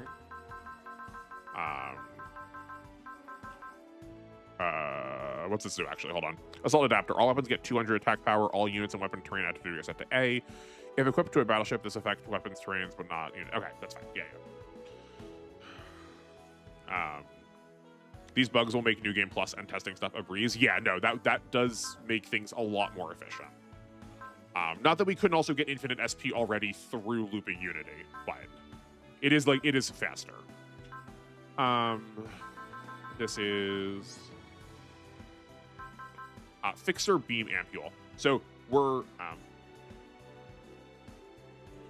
by the way, it annoys me a bit that terrain sets it to A instead of S. Yeah, there's literally only one part I think we've seen. We got one single S adapter that sets things to S. It feels like needlessly penalizing because almost everything that wants to be where it is already has an A where it is. So like you're not actually, that's like, it reads like it's supposed to be a benefit. It doesn't actually do anything. Yeah, exactly. Yeah, it makes them worthless. Yeah. Okay, so I'm only going to switch one SP supplement over to a fixer beam ampule. I suspect the problem might be it's calling it through name. That like when the game is like calling that resource, it needs to see the uniqueness of the name. That's the theory right now. That's my theory right now. And we can't buy fixer beam ampules, but I wonder if the same thing would happen with fixer beam ampules or like Remuel's horns. I don't think Bright has a like command action, but we're gonna find out.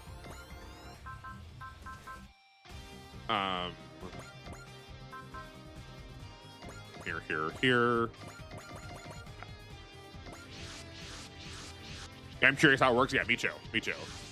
And I wonder if Remuel's horn does the same thing because I think we only get one of those.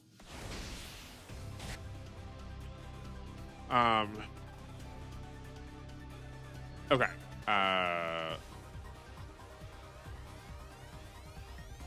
I guess we just like need to we just need to like jump into this and we'll do it. We'll end up doing it later into the mission. That's fine. Oh right, actually sorry, no. First we need to test with Suzukaze. So we're gonna send her here. Actually we'll need to. Boost morale. We've now boosted morale on the Kaiser Grid Knight. We need to put Bless on her and Cheer on her. And then anyone that's potentially able to get things. Interesting. Okay. The Kaiser Grid Knight already has a couple of these. So let's see if he gets them back once he's out of resources. But I don't think it worked with her. Which feels like that's a weird exception. I guess because she's only interacting with a single tile, maybe the problem is because the game is trying to call multiple tiles at once. But like, we don't have Fortune and Gain right now. Suzukaze has been given Fortune and Gain through Bless and Cheer. And we do not have them. Yeah, so it does not work. It does not work with Suzukaze. My theory is that still works. My theory. Oh, because she must have dodged the other one. That's fine. My theory is such that it's only working whenever the game needs to engage with multiple tiles. Yeah. We didn't mean to use Bravery there.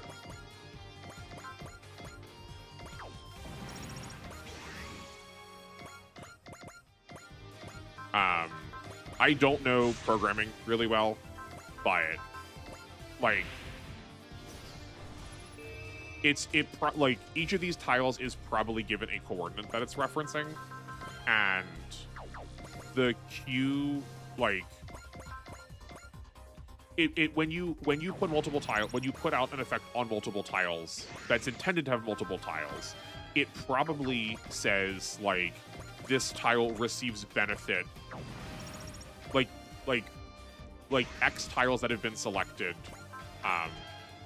call effect from this unit, and how they have the effect programmed into the unit is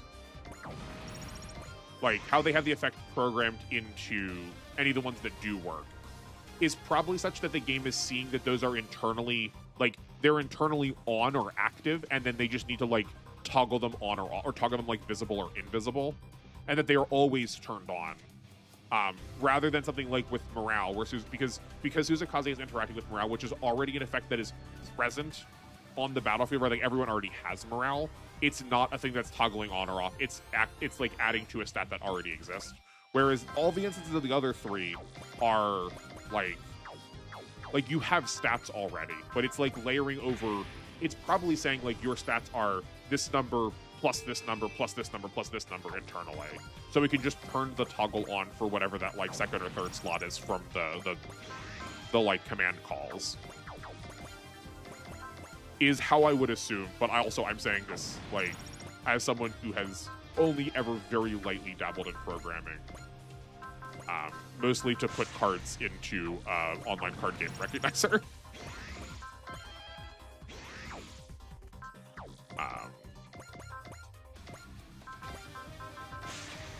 Okay.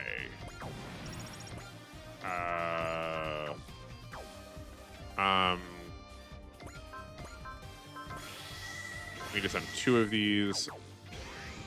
I guess we could send all of them now. It doesn't actually matter. But we can get her. I think we can test this turn. I mean, we can definitely test this turn if we're doing it this way. Okay, we'll use as much as we can. So let's try and use the Fixer Beam Ampule. Olibe right now has 2 SP. Fixer Beam Ampule says it should restore 40, so we should see Olibe have 42 SP if this works correctly. She has 122, so that added 120. That added 43 times. Fixer Beam Ampule does stack with SP supplements then. That's really silly. Yeah, it gave plus 120.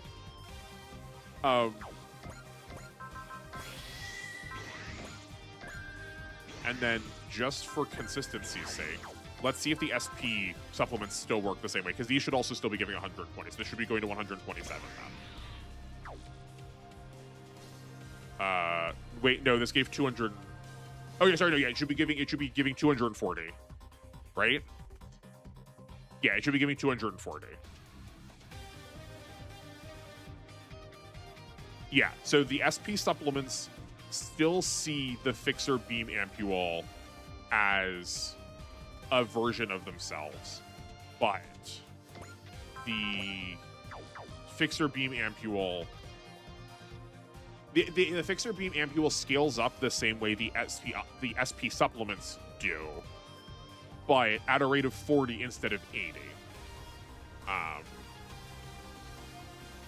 Yeah, as of this right now, I did not have the Fixer Beam Ampule with SP supplements.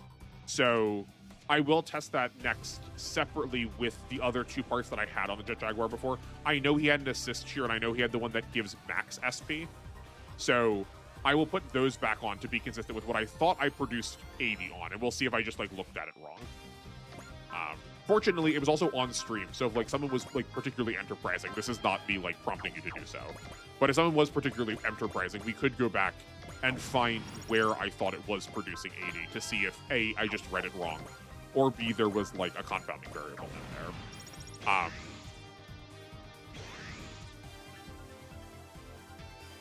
Yeah, it was Ampule restores SP.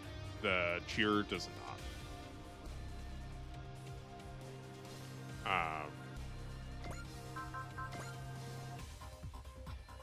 The cheer. Did I say the word cheer in there? Restores 40 per part slot. Yes, the Fixer Beam Ampule. The Fixer Beam Ampule restores 40 per part slot that restores 40. But I know the assist cheer does not restore SP. What I had on him was an assist cheer for other reasons. I just want to maintain consistency with how I produced the result the first time. I want to use all the same dependent variables to produce that result again, just for consistency's sake, not because I think the assist cheer is going to do anything for it.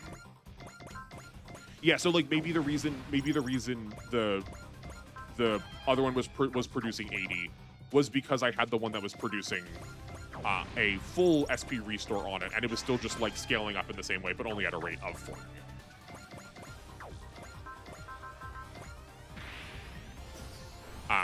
But yeah, because if that is the case, and it doesn't just by default do 80, if by default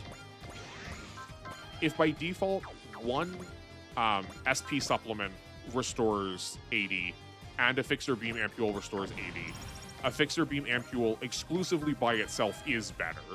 But if it doesn't scale up, if it scales up at a slower rate and only provides 40 and is scaled up because of something else, or if you were in the context of all 3 of them together, then yes, the SP supplement is like vastly superior.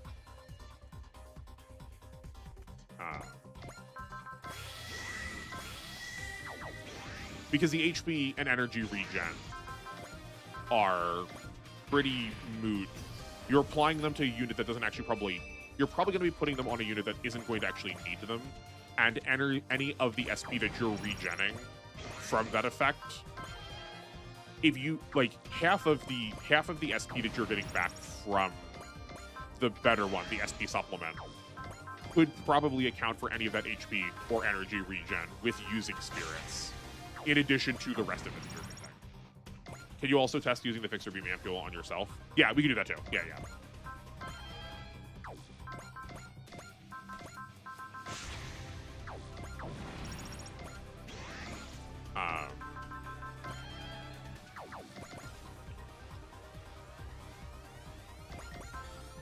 We need you to have... yeah, because it should heal only 40. Yeah. Yeah, I will gladly check that. Yeah, which we could theoretically be doing these a little bit faster if I wasn't like also trying to do these other missions to get the other like extra damage boost at the same time. If you had plus 80, it might be because it was used on a teammate. That could be also.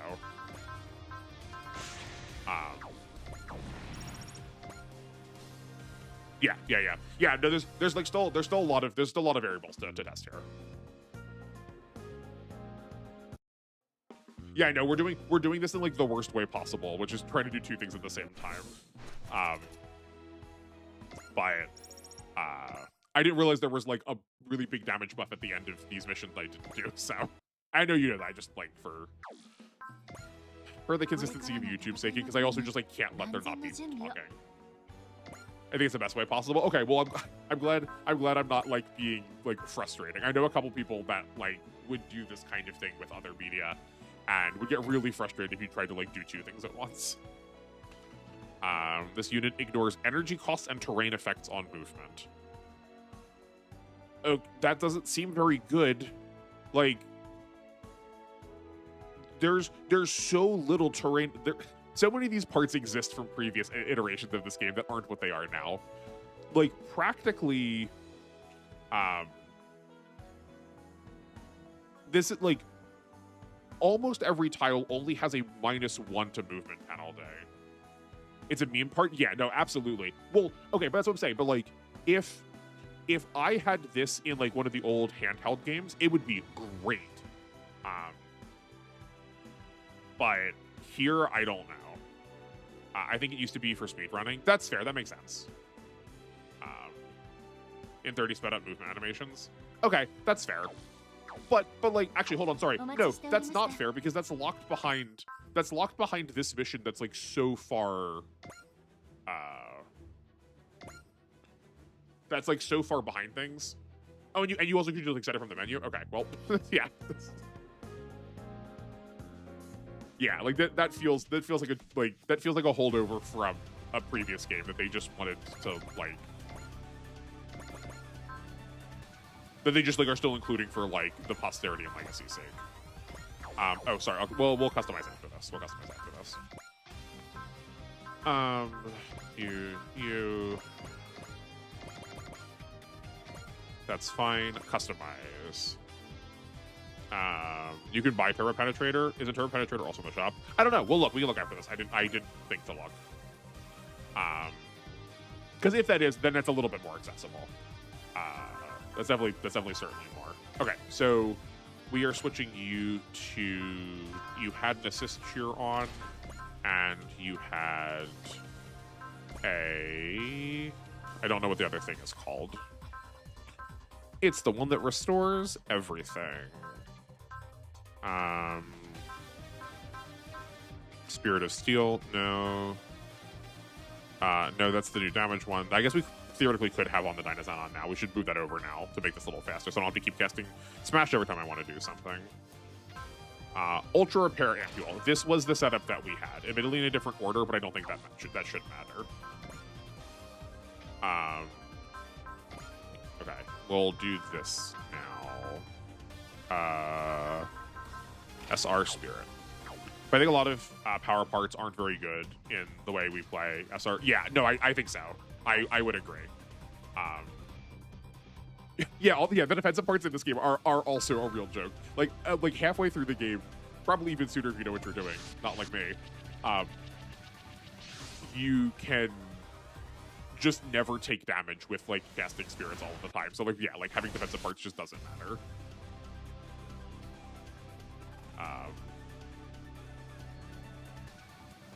Arc tile plus 40% recovery. What, that when you get healed, you get healed like 40%. I don't know what the part you're talking about is, but that also is like if you're, yeah, there's a lot of waste there. Okay. Actually, here we'll just, we don't have to keep doing this like every different time. We can do both of these right now. I'll just reload quick. So, oh, here we can use Analyze and get rid of almost all of this. I got 3 of them in one playthrough, never used. Yeah, no, there's so many parts. There's so many parts that got unused. Also, if you beat Godzilla, I doubt this part's gonna do anything for the player. Yeah. Okay, the Jet Jaguar is at 5. We are going to use the Fixer Beam Ampule, which should restore 40. This should put us to 45. That did put us to 45. Interesting, okay.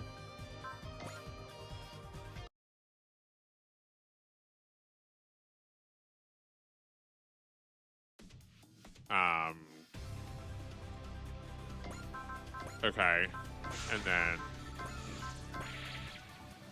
you don't have enough SP to burn through. No, we need someone else that can use all of it. Or can get through most of it. Then there. Oh, that wasn't. I was supposed to do Bullseye and Spear. That's fine. Okay. This is 16. And then you are now at 96. So it did restore 80. So I guess it was restoring 80. I guess it was restoring 80 either because it was restoring it onto a extra pilot or the teammate. But I wonder if it won't do that if we don't have the ultra repair ampule on. But I do want to test the ultra repair ampule with the other SP ampules and see if it also still like works and calls for them. Because this is better if we can do it with these, right? Because like a full SP restore is better than 240.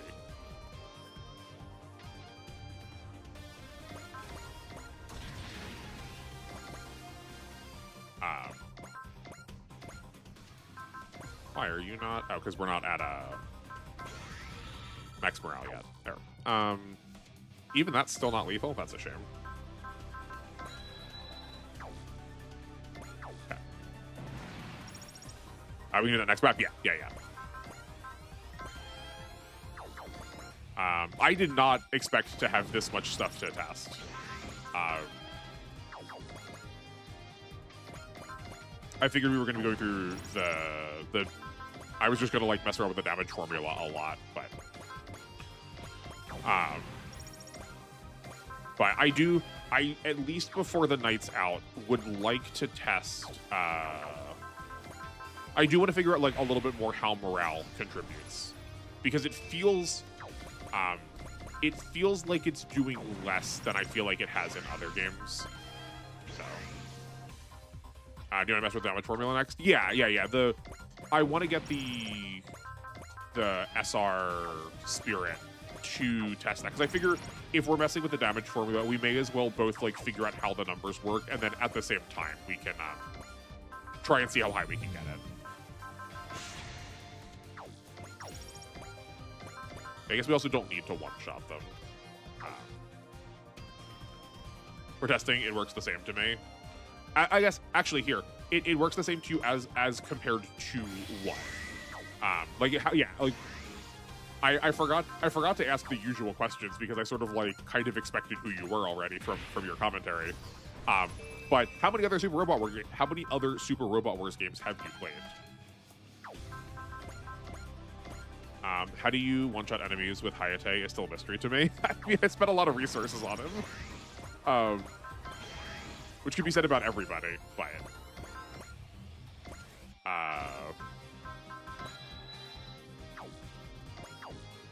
OG1, OG2, X30, and W. Okay. Yeah, so when I say it feels different to me, I have played R, J, Complete Box 2, Complete Box 3, Complete Box EX, GC, and Neo.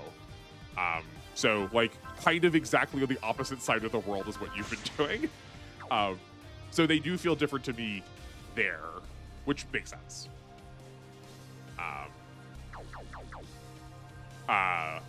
Maybe you heard, maybe you saw. But my plan is to play W next, so you'll have that to school me into. I mean, we're wasting more time doing it this way. I can just as soon as take an extra turn and do it. Olive, I guess that works. W, nice. Yeah, everyone seems really excited about W, so I'm really looking forward to it. But like that too is one thing I do want to do before we turn the stream off for the night. Is I believe I have the setup correct. I just want to like make sure. I want to see what it actually looks like while it's live. Because good gracious, was it so hard to get OBS to like recognize W as something that was extant. Like it could not read it for the life of me. It could not see that W was like actually something that I had open. It's very frustrating. I was trying to break into AP, but it doesn't work how I wanted it to go. Into AP. Is AP Alpha? No, that's Alpha or Alpha Gaiden. A portable? Is that A portable? I guess we can do this. To get these parts out of the way. A portable? Yeah, okay, yeah, we got there. I got there. Just a little slow.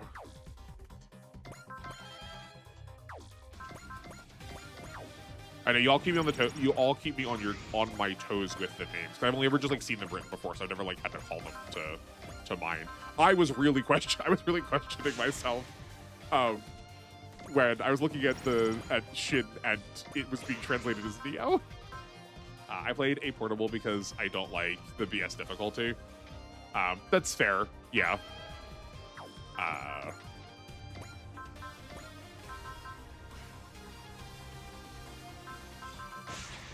I was messing a bit how average level works, but it doesn't work how I wanted to, so I lost interest somewhere. That's fair. Yeah, I don't know why I've like this has gotten so stuck in my brain that it like I will uncover all of its secrets. I will overturn all corners of whatever these things have to show me.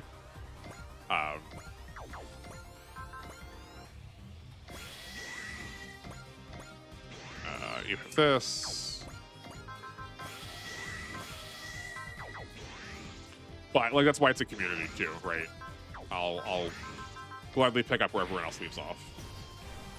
This is on my list of games I want you to experience. Also has a full English patch. Oh, sick. Okay, that's good. I know you've got me queued up for like 10 years. You got like 10 years of plans for me at this point, especially with how slow I go.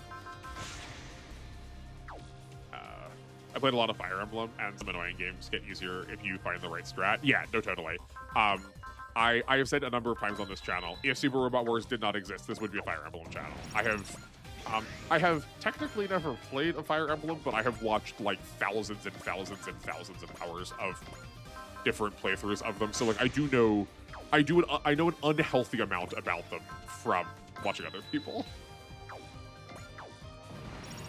A portable is notorious. What it has is all of the enemies are super accurate with high attack and dodge decay, hits your units hard and fast, so that they're looking at a 70% chance to get hit by the third dodge in the round. That sounds exceedingly punishing, but exactly right at my speed. But I can't find the right strat yet for A portable. Yeah. You start with FE11, then went back to GBA 7 and 8. And then you stumbled into OG1 for this game. Yeah. You've definitely hit some like really major highlights of like the tactics genre. Yeah, I spent the most time with the GBA Fire Emblems for sure. And then the two Nintendo, like the two Nintendo main console ones, the Radiant Dawn and Path of Radiance, are like I think probably the ones I have the next most familiarity with. I really liked the the 3DS remake. Is it what, Shadows of Valentia? Is that what it's called? I don't remember. The names are, because I'm like trying to be on camera, I can't think right straight, but the 3DS remake I really enjoyed, but I'm only like, I think it's one of the ones I have like the least experience with. And I'm really getting one shot if they're a real unit problem and your supers are only taking maybe 3 hits before they're in danger of dying. You more or less need to glue your units to your command. I mean, that sounds exactly my speed. I had a lot of games over the first time I played a G. Oh, you had a lot of game overs. Sorry, I read it badly. Although, even after being more seasoned SRW player, I still get tripped up by W game overs. I'm looking forward to that too. Then that sounds good. I said this a couple of times recently on stream, especially when we've been talking about Fantasy Maiden Wars. That like I was warned that like, oh no, those games are really difficult. Like yeah, that's like that is what I want. I promise that I like strategizing around those being like absolutely barbaric difficulties. It's just you've not needed to see me do that yet. Simply on the principle that these games have not been hard. This is said mostly, pretty much exclusively for the posterity of like newer viewers for my VODs.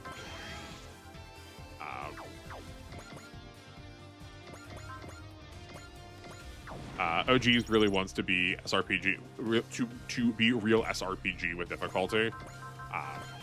Yeah, that's. I mean, I'm glad that there are a couple of those in the series. Like, I don't think every single one has to be this like backbreakingly difficult challenge. Even if like that's what I want the most. But I'm glad that there is at least a couple of them. I played W blind, so I didn't know how stage events worked, and that caused me a lot to game over. Yeah, that I suspect that will probably be the case. For me too, because I will go in pretty well. I will go in pretty well ignorant. We could do this and make this take longer, or we can just take a second turn.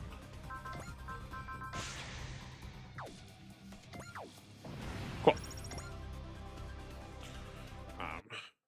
That would help why expert difficulty was a step in the right direction. Third difficulty was kind of bad. Yeah. Yeah, up to and like halfway through chapter 3, I think if you're not prepared to use the shop to its fullest extent, the difficulty was still good. But yeah, once you're beyond that point, anyone that you want to do what you want them to do will be able to do it and like crack this game in half. Stage events are fun for story, less so if you want a fair and good challenge run with their resets. Yeah, I think I've used the term before with a couple of things with R, like especially the one with R where you need to defend a 3x3 tile and enemies are within one range of getting to it if you don't know that you're planning for it.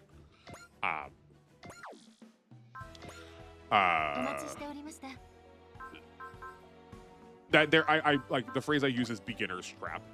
That like you will never mess them up once you know them, and it does feel a little bit bad. Oh, actually, sorry. Hold on. We'll test it this way first, and then we'll do the fixer beam ampule by itself with nothing else some other time.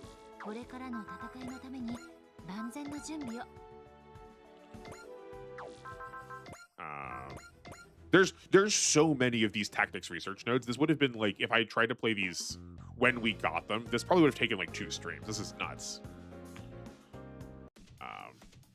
Yeah, the problem is that Wise Expert stops being hard exactly when you get the Dynazenon. The last hard part is the water level with the Raideen. Yeah. I feel like there's a couple levels I struggled with, but I guess that's not necessarily like the full barometer of things, right? Like I could have struggled with them and I'm just bad.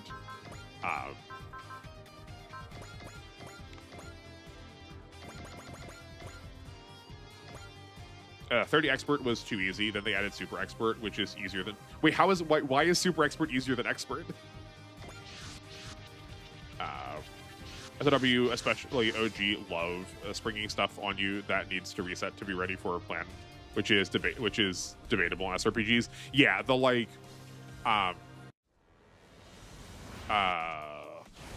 what's the Fire Emblem term for that? When you get like enemy phase reinforcements that move right away. There is a. Oh, we saw these units like one time. I thought those were new, but they're not. There is a word for it. I don't know what it is. But yeah, they always feel kind of bad. Maybe Godzilla if you use the wrong team. Yeah, that's. I mean, I do agree that is possible. By the time this playthrough got to Godzilla, we were not having any trouble.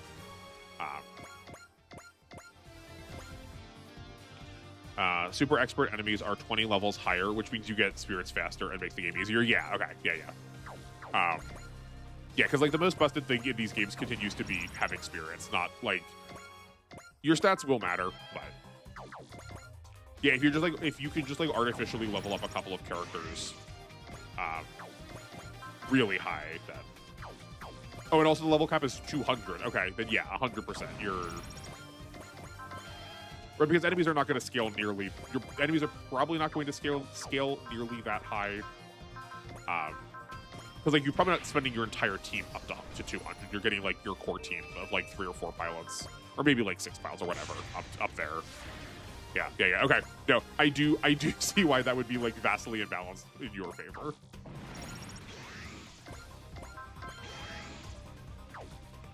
weapon power upgrade is through the roof in 30.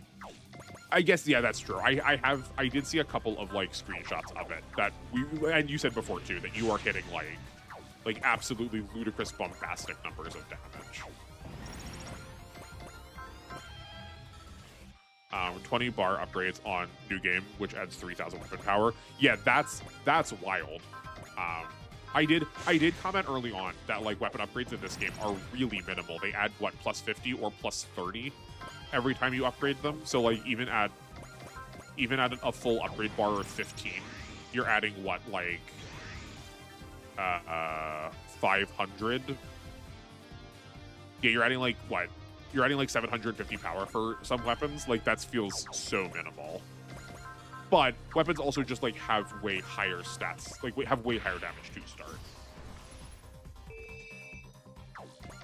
I think just sadly the team doing an SRW since VXT did. Oh, the team's doing it since then. Sorry, I read that badly. Didn't know how to balance these games. It's kind of why it's become Power Fantasy slop. Yeah.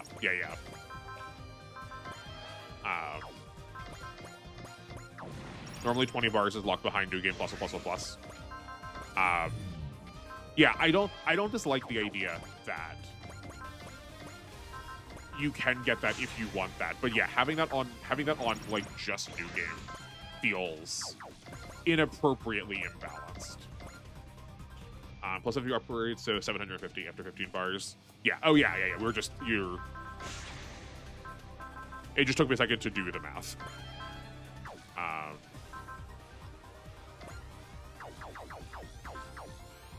We need to do this anyway, so we may as well do it now.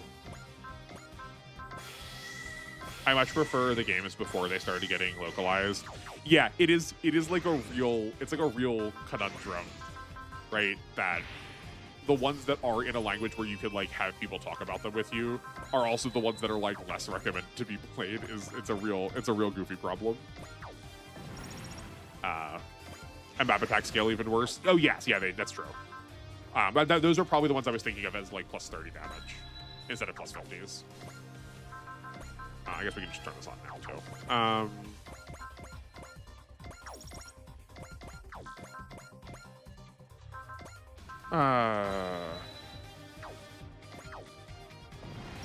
You get out of here. We need some more. My problem with 30 is why would I replay it after once, let alone twice, when you've removed route splits? Oh, right. I kind of forgot that in the middle of this, that I did think that 30's like gameplay selection was like how this game was, where you were like, you had a variety of different maps you could choose, but a couple of times you got like when you picked one, it removed the other one. But no, it's just everything. You can pick everything. Earth for the first couple of maps, so like your second playthrough is just the first like tutorial section, and then you stop. What a great way to encourage you to play the game again. Yeah, they tricked me into thinking we were returning to Super Route and Real Route. Yeah. That's, yeah, very disappointing. You're not encouraging me to want to play 30, which I promise is probably fine. Yeah, maybe 30. I said that like I don't play these games on my own anymore. Maybe 30 will be the one that I play on my own. That it just will like not be that fun for a stream. Putting aside, I don't love the OG mech from 30. Yeah, no, it looks like a joke. The like way the like X's are in front of its eyes. It looks like it is kind of making fun of it. You had a lot of fun with 30? Okay. Maybe I'm being too hard on it then. I mean, but still, I do also need to like figure out how to have like a healthy separation between my between my own time and stream time. Like I do need to figure out some of these games to like not have to play on stream. It's a bit lame. Yeah, it's it feels like a first draft kind of sentence. Like someone went, I don't know, we'll do the Huckabee again, but just It's 30 themed, so like triple X's on its eyes. Great, let's all take lunch. Go home for the day, team. I never put Zeal on. It will just be like the endgame of Y, where you fly through everyone with Callan or Gridman. Yeah. Yeah, right. I'm sure there is fun to be had there, but it's not just about fun. It's about like fun for stream. Looks like we're lagging again. Be prepared. The internet gods did not like that I was harshing on 30, I guess.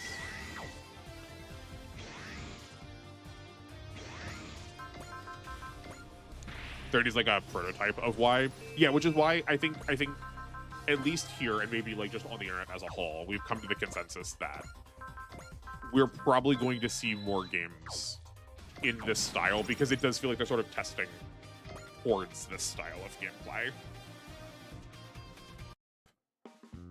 The problem also is the crossover content also isn't worth it in 30. The story is weird and disjointed, made worse by the DLC we got.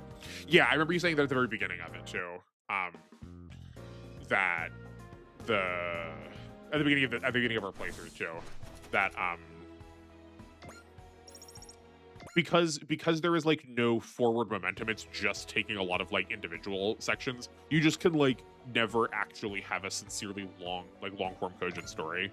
So like, how do you have good crossover? Oh my word, how are there still more of these?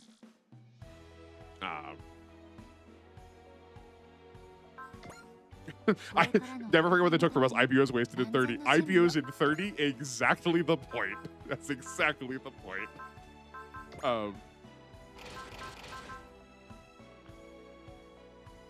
Yeah, it's in the DLC. Yeah, it's frustrating and heinous. And it's the only time we've ever seen it.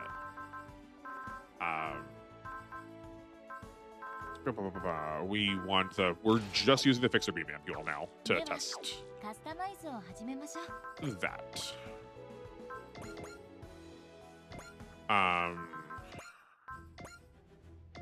Okay.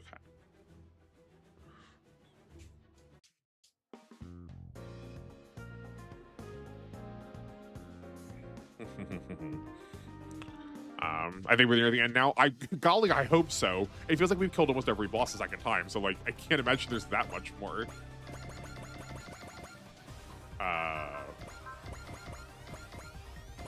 I figure, right? Because we just fought the Getter Saint Emperor or whatever it was, or Saint Getter. You know the one. We just fought the Saint Getter, so that's like close to one of the last bosses we fought in game. So I figure that's probably going to be true here. Yeah, we're here all of the bosses at the very end of the game. We've got Shirako, so theoretically next one will be the last one. Barbados, Lupus, Rex, Flauros, Gustian Rebake, and Gundam Bale. Yeah, you are speaking my language. I think I just like also contractually need to like IBO because I love like the Goetia and like Black Magic so much. And because they're all named after demons. This is more. There's more after this. Yeah, I would assume. I figure there's one more after this. Also, they do the thing I hate where the isekai shows. Okay. It's doing this thing.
Hello, I am returned. It looks like we are fine now.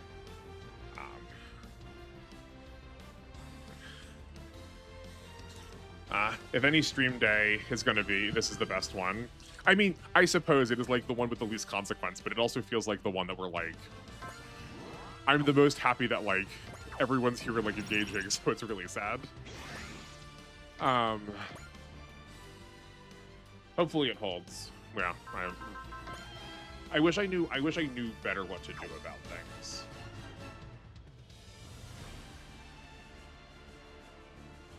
Yeah,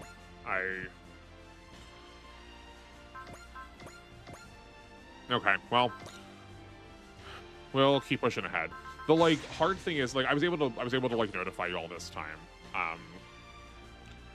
The hard thing for me is my OBS will be like all lights are green. My kbps is what I have it set to, and then YouTube will be like, no, it's gone. Hi, hello.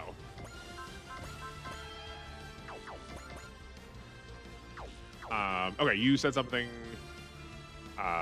If the big O is in the DLC, what would happen with the regular O? Does it become the small O? I guess maybe it's saved by the fact that it's the -O rather than the space O. Also, you're not caught up with Gundam 8. What do you think of it so far?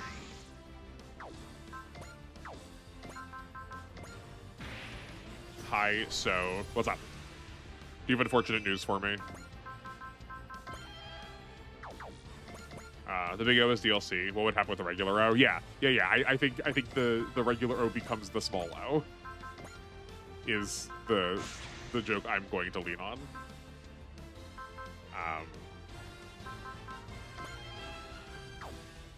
Do you have like a real much funnier answer, or do you think it's just going to be replaced by it? In fact, we don't actually get the big O. The big O just replaces the O for the end of the game when we paid for that. That's it. That's all it is. That would be so disappointing.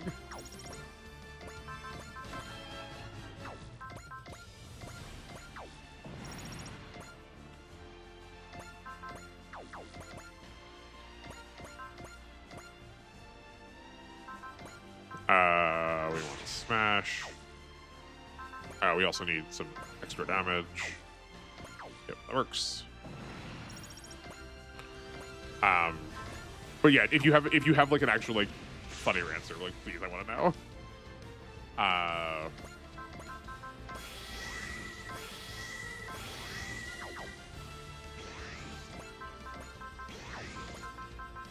But yeah, control room guy, how far along is Gundam 8? Or like, do we know how long it's gonna run, or is it just like right now just regular being serialized? 8 has killer potential. It borrows from a lot. It's Gundam versus Kaiju Gundam creatures.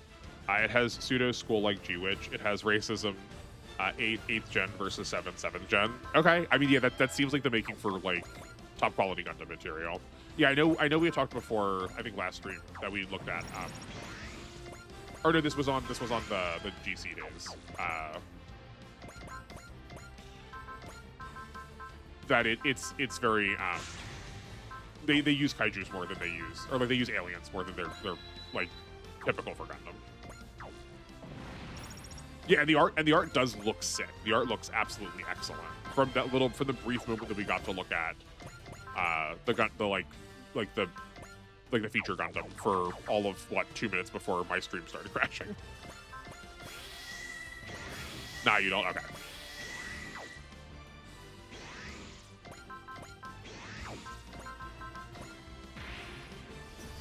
Yeah. Do you have any idea? Do we know when the DLC is coming out? I think I kind of remember seeing that. I thought it was going to be like almost a year out.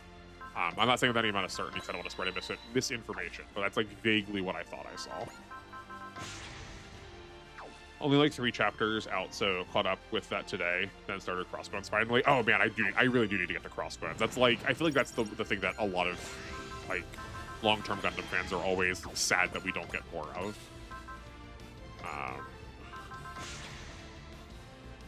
Waiting to start going through the Gundam manga. Yeah. I mean, you said you had mentioned having like more manga book clubs. Yeah, maybe I will start Gundam manga next to be able to talk about those on stream too.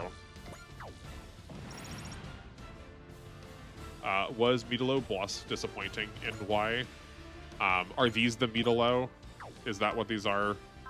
Or is Midolo a person? The fact that I like don't remember their name says something about it.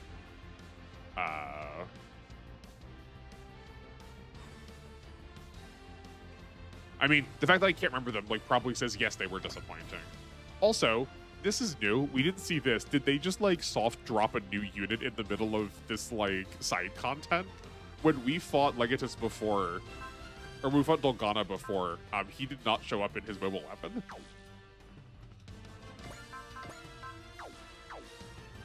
The plan is that Char's deleted affair, Johnny Wright and MSV. Also, I would love a pseudo book club or something.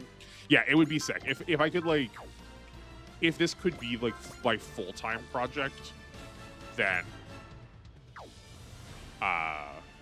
yeah, I could foresee us maybe having a book club going on, but I unfortunately do not have immediately the time for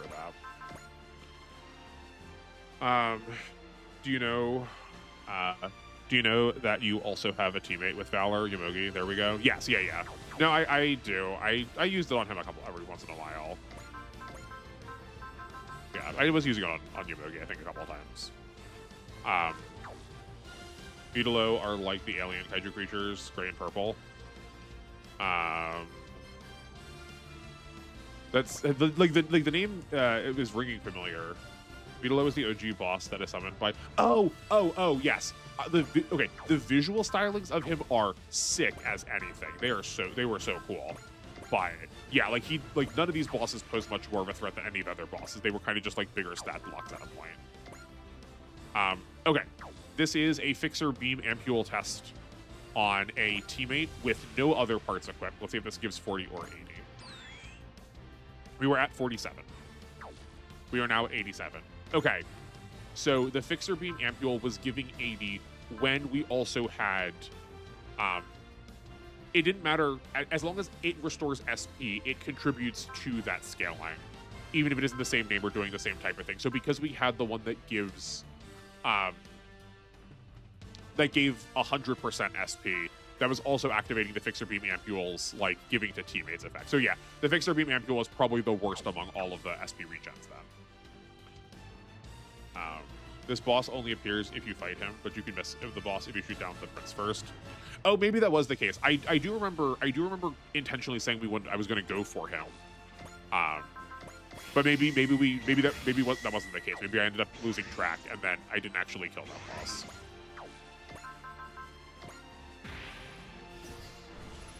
I ended up using more OC villains. Yeah, no, I think that's a good thing.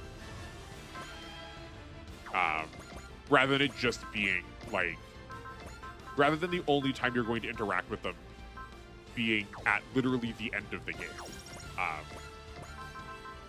Because he reads very end game to me compared to what a lot of these monsters, like a lot of the bosses look like, especially because he's so monstrous.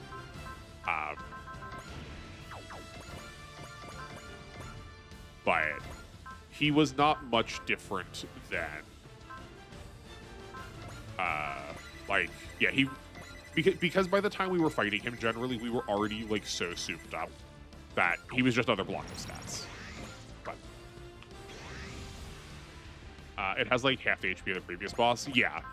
It feels like I think a lot of the bosses suffer in this game because they feel like they are designed to be threatening on you letting them get a couple of turns in. But like, why would you ever do that? Yeah, sometimes it feels like this game doesn't realize how unfair it can be, and then there are other times where it feels like it assumes that you know it's going to be playing unfair. The previous boss got like 200k HP. Midolo has like 100k or something. That has 80-something enemies, or you just shot down the boss and end the map. Yeah. Yeah, I think we may have just like forced it through with enemies because I lost count of how many they were doing, how many enemies I had to kill.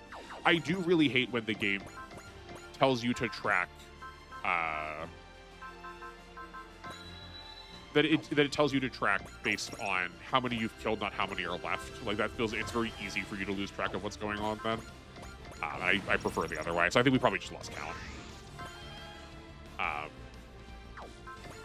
Yeah, but I do remember Midolo looking like nominatively somewhat scary.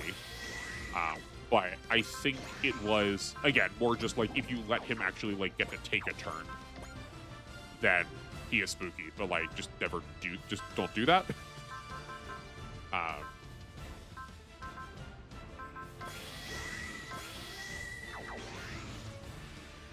He wasn't even a block of stats. He died in one hit. I mean, yes, like, yeah, I guess using the phrase like a block of stats does suggest that he's like really chunky. Yeah, he did just sort of like fold immediately.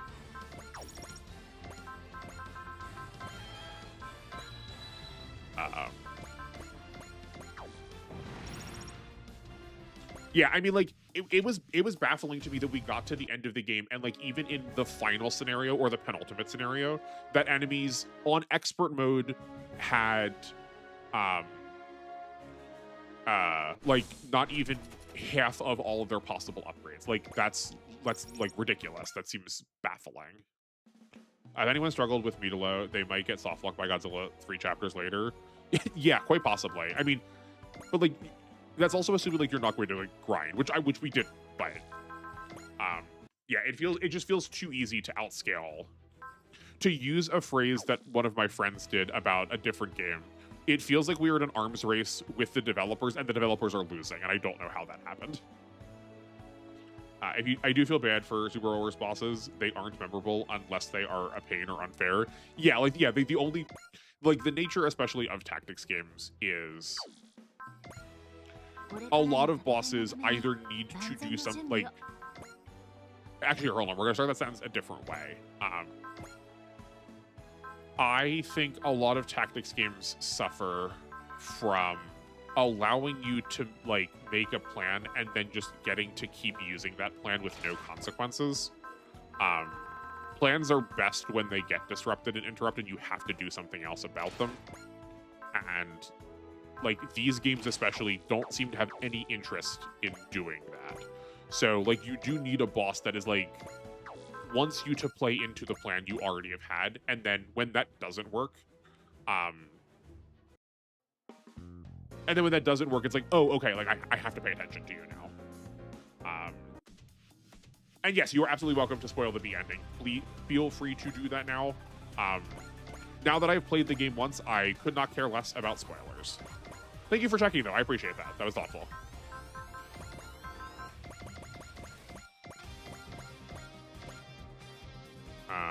We got the Jet Jaguar. Okay, yeah, we're good.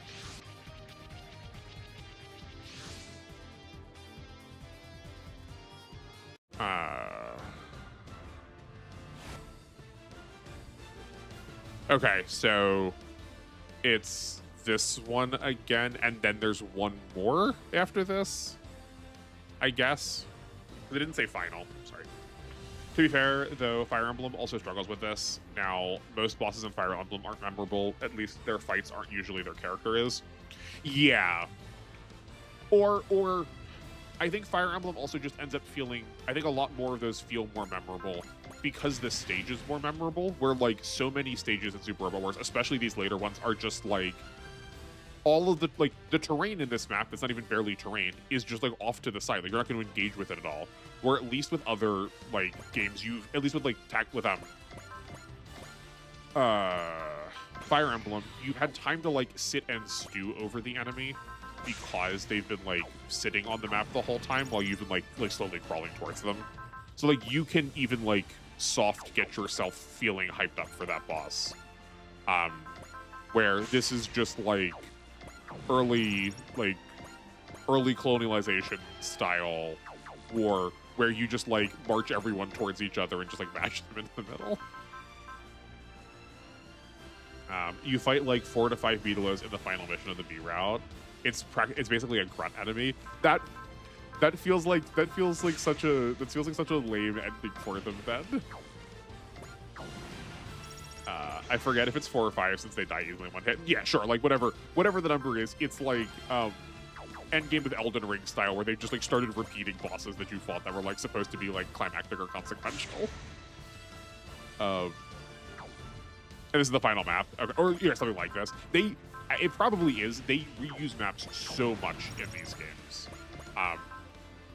I guess tricky. I don't know if you know this. It's deeply incomplete right now, but a lot of this project has been me gathering like paperwork about these games. So like I have made a full list of everything in R, and I'm doing it for all the other games. But like all of the maps have been detailed, all of the stats of all of the enemies, and what all of those are on every map are detailed. So like I have that set up for. I'm starting to do that for this game. I think I have almost all of up to chapter 2 done. It takes a little bit of time, but like I have all of the maps up till that point laid out. You can find them in the descriptions for any of these videos. And in doing that process, like yes, they reuse the terrain map so often. This is the Rat King from Demon's Souls 2. yeah, kind of. Yeah, exactly. Have you seen the B route final boss? I have not. You ever see Orochi in action? You're gonna need to narrow that one down for me, because like Orochi, like just like the Japanese Hydra, like the Orochi, the like last attack of most Getter 3s. There's a lot of options there. Or were you just going for like generally the like 8-headed serpent of Japanese mythology?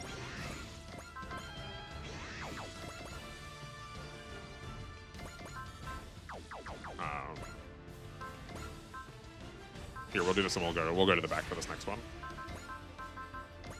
Like, these stages just read so much filler fluff in a game that doesn't need it, and in a game where I don't need more resources. Yeah, right, where you just, if you just, like, stack enemies in front of me in a line, that does not read, like, thoughtful or, like, cogently made. Here, we'll just one-shot you. That seems fine. Some maps are also copied from 30. I mean, good to know that will save me time when I start doing this for 30, but also disappointing to hear that there's, like, even repeat across games, not just across one game. Golly.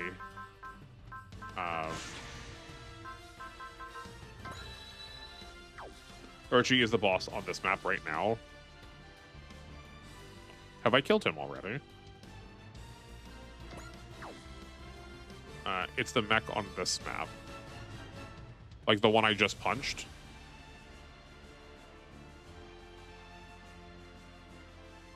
Is he just not here with the rest of them, or did I just like kill him and not think about it? That's Skyborgs, Meadalow. That was just the Great General of Darkness we fought. This is Meadalow. This is Barrow. This is Uzala. Big Garuda. And Gigantic Endonos. Am I stupid? It's quite possible that I'm stupid. Did I already kill it? Hold on.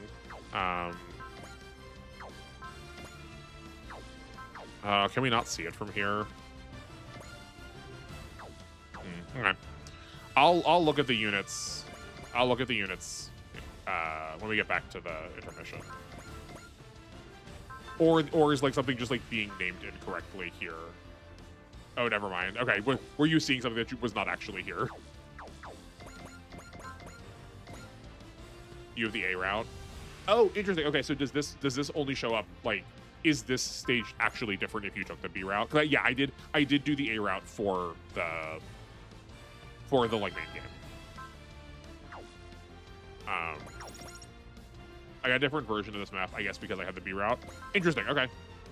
Well, look at that. Look at that ever so slight variance. Isn't that so neat of them?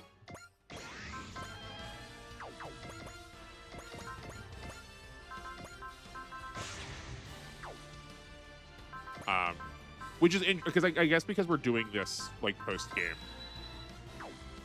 I don't know when you actually get this unlocked, but we had been able to do some of these boss stages for a while, so I kind of just figured all of these were going to be available at that time if you just wanted to chain through them. But I guess they just like stop after a point, and then more of them become available once you get to end, like once you clear the game. Not to be being stupid, we have different versions of this map. Okay, yeah. I just, we probably could have solved this much more easily had I just like calmed down for a second instead of trying to rush to fill space all the time. But yeah, we got there.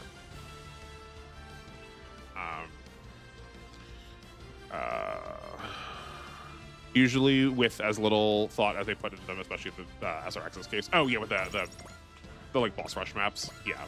Like I don't dislike the idea of a boss rush map. Like I understand where there is some value in it for people.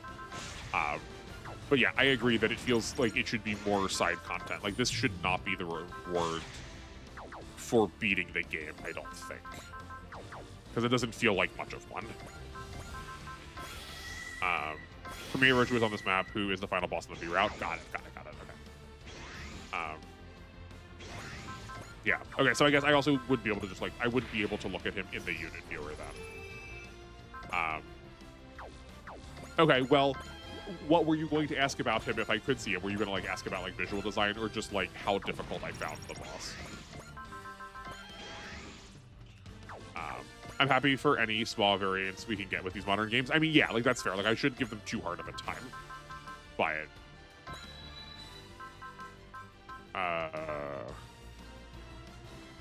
I guess we can do this too. Here's some extra damage.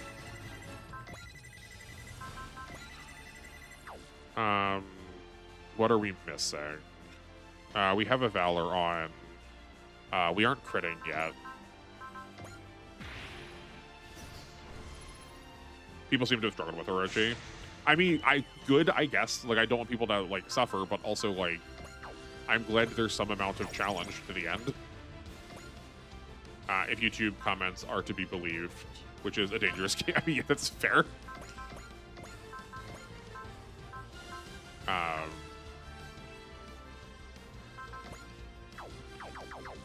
Hold on. Well, we can... This is, like, a lamer way of doing it, but... This saves us, like, like a cycle or two more of stuff. You need this... Oh, actually, sorry. I guess we did bring things here to test, so we should be doing that. Okay. Olibe has 7 SP. We have 2 Ultra Repair modules that fully restore SP and 1 SP supplement. Let's see what this does for Olibe.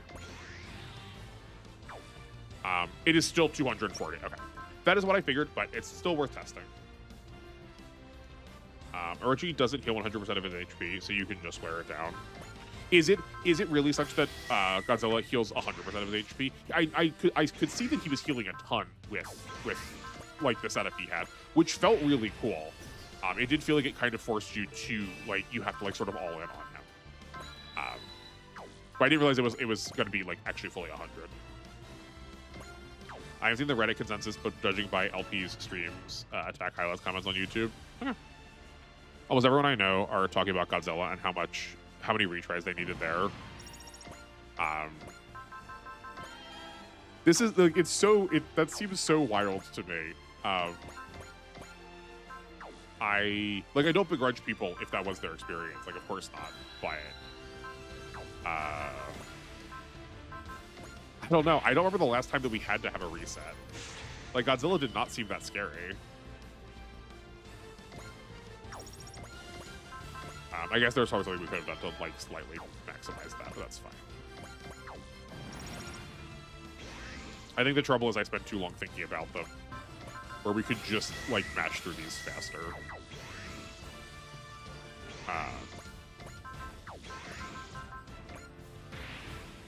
Some people also do challenge runs with their first playthrough, like no upgrades. That's fair. Yeah, I probably should do that for these games in the future. Because that probably would make that like actually feel difficult.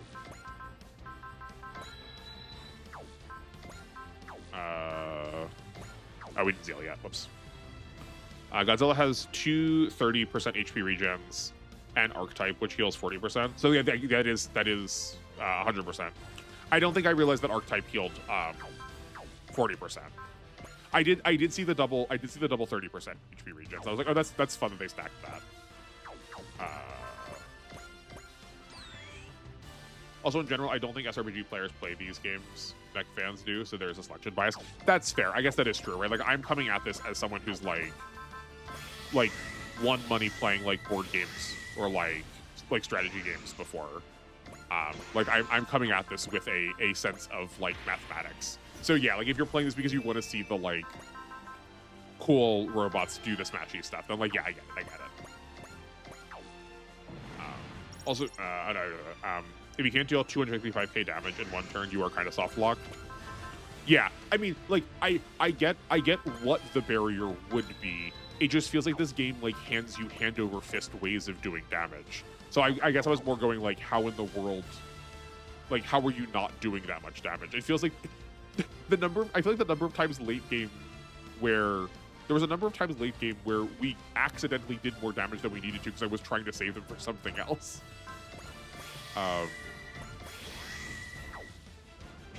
We don't have the usual T1. I don't know what we have available to us. I guess Bell can do it.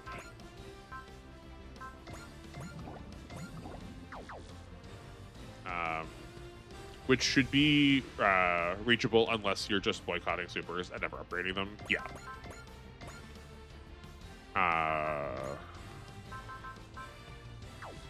This is fine. Well, I'm just wasting more time for no reason.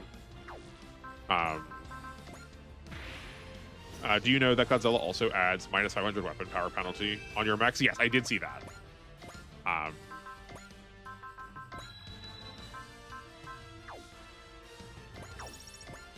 Yeah, there were a couple of things on some stages that were listed. There are also like movement penalties that are applied to that are like not terrain-based movement penalties. Like you by default have less movement. Maybe that's explained in the like actual like pre-cut, like the pre-mission cutscene. But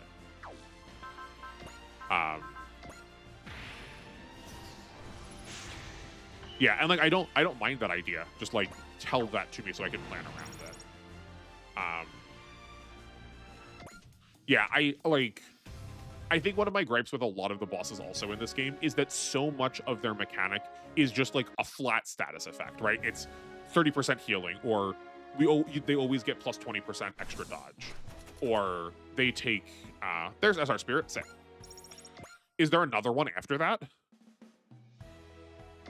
Can we get 3? No, okay, that was the last one. Thank goodness. Okay. That just like give me things that I have to interact with. Last stream I had proposed that every boss should get the opportunity to have 3 extra turns. One of them is triggered based on interacting with them with some spirit on. One of them should be triggered based on what enemies are left on the map, and one of them should be triggered that's unique to them.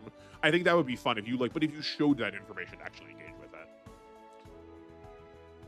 It would be really weird to not use super robots in a game called Super Robot Wars, which also makes sense why the real robots kind of honk so much. But like, yeah, I mean, like that is kind of the same energy as to where the generics run for GC was born. Is that like a lot of the supers tend to just be really good when you can like scale them up really late into endgame. But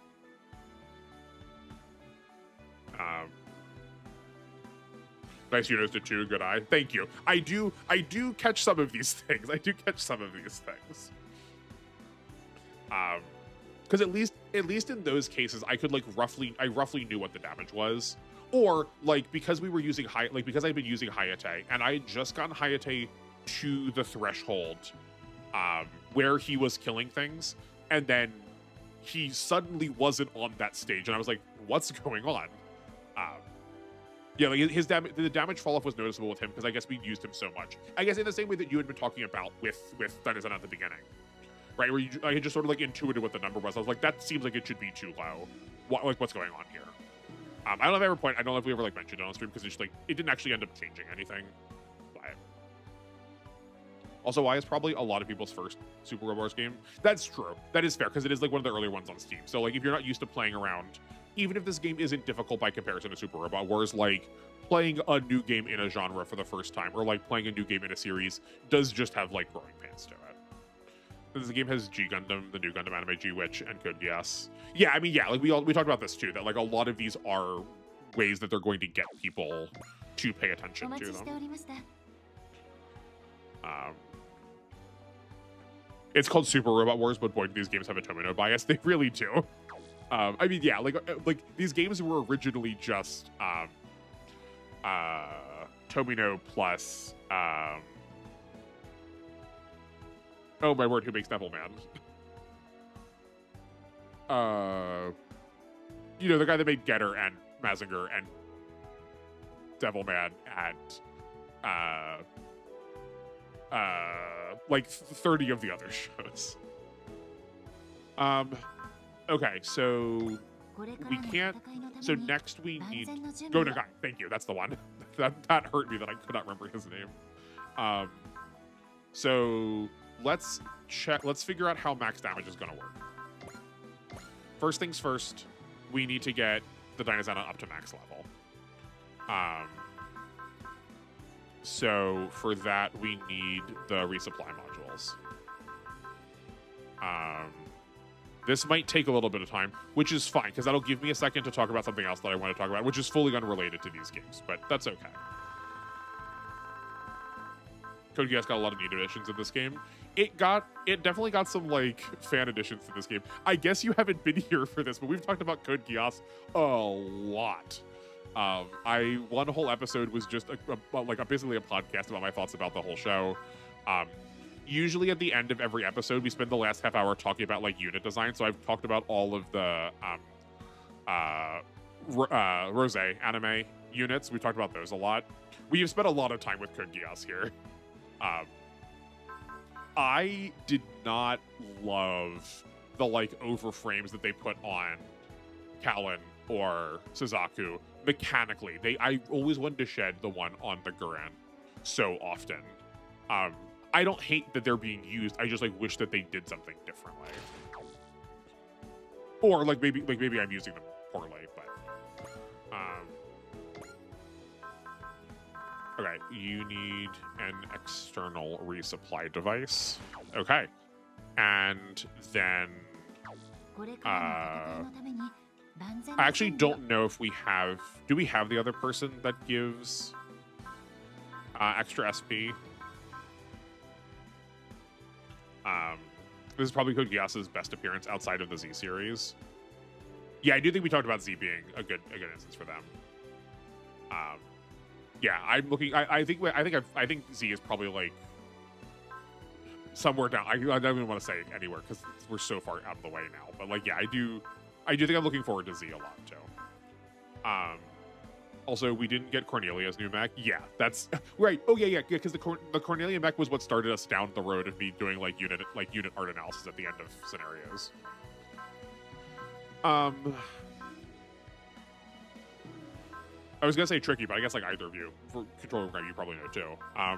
Who is the other pilot that gives extra SP? Oh yeah, we also need maintenance. That's true. Yeah, I'll go by that quick wall. Yeah, but who's the other person that gives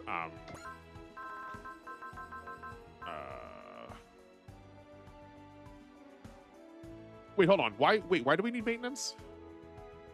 If piloting a unit with a respective... Oh, because we need to be able to post movement to spend energy. Yeah. When is Cornelia ever going to be playable? Probably never at this point, it feels like. It's a pretty big shame. But yeah, who's the other assist that we need to be able to recover SP? We don't actually need that. We could do it. It would just take a lot longer without it.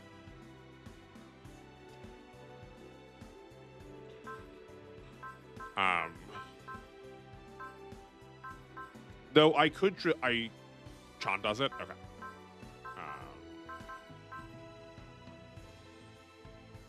She regains Main pilots and allied units regain 5 additional SP at the start of own phase. So not her. Mikumo. Main pilots deploy. They deploy with max morale. 3 extra. So is it Machina that we just like haven't? Is she the only one that we haven't upgraded?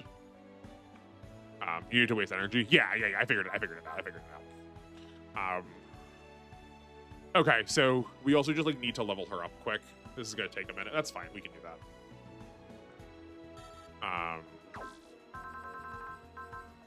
So it doesn't actually matter who we unequip.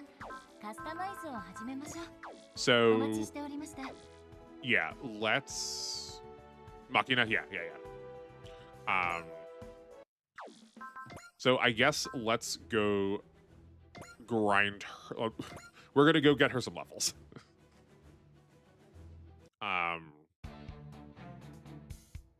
And then while we're doing this, oh, sorry, hold on. What was the non-SR thing? Yes, exactly. Yeah, so I was good. Yeah, here's the time.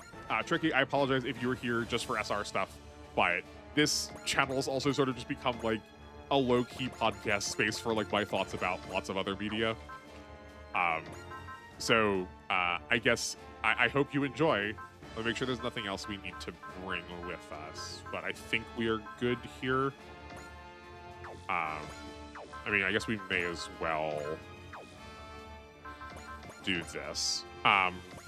So I have played whatever was it? Is it Creature Collector? Whatever the like Creature Collector deck building game that you recommended to me, Control Room Guy. I have played it and I have a lot of thoughts about it. I played enough of it to feel like I have a cogent like theory about it. So I figured you'd want to hear. But yeah, what is the name of it? Is it like, I feel like it's deck something.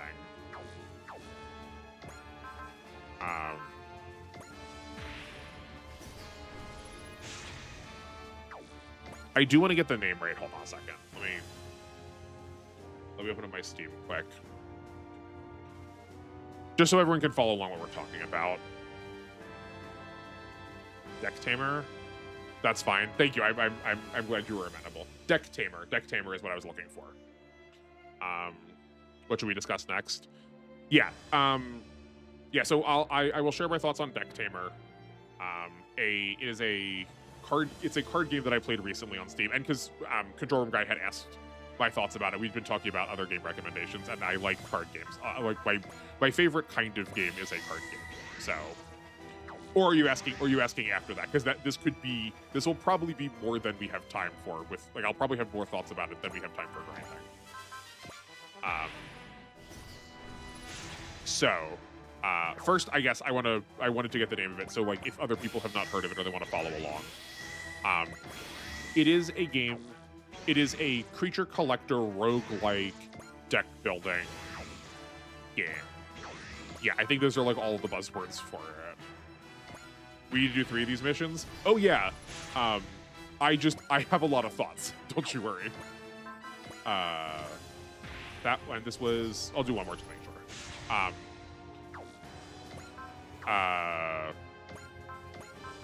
So like a very brief rundown of how the game works, so that everyone can make sure they're on pace with what we're talking about. You have up to 3 lanes on which you can place your creatures. And you have to play through a set of... Why can't we use... Oh, we don't have enough morale.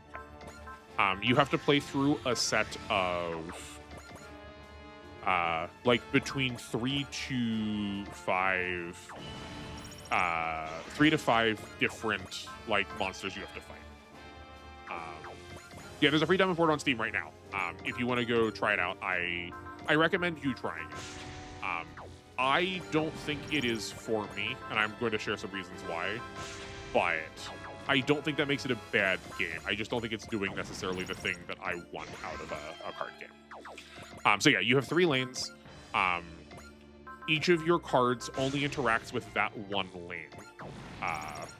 And every one of your cards has a speed, so that depending on which speed you're, like, whoever has the most speed is then also going to go first. So a lot of the game is a mix between juggling who is in what lane taking which action and then how fast it is.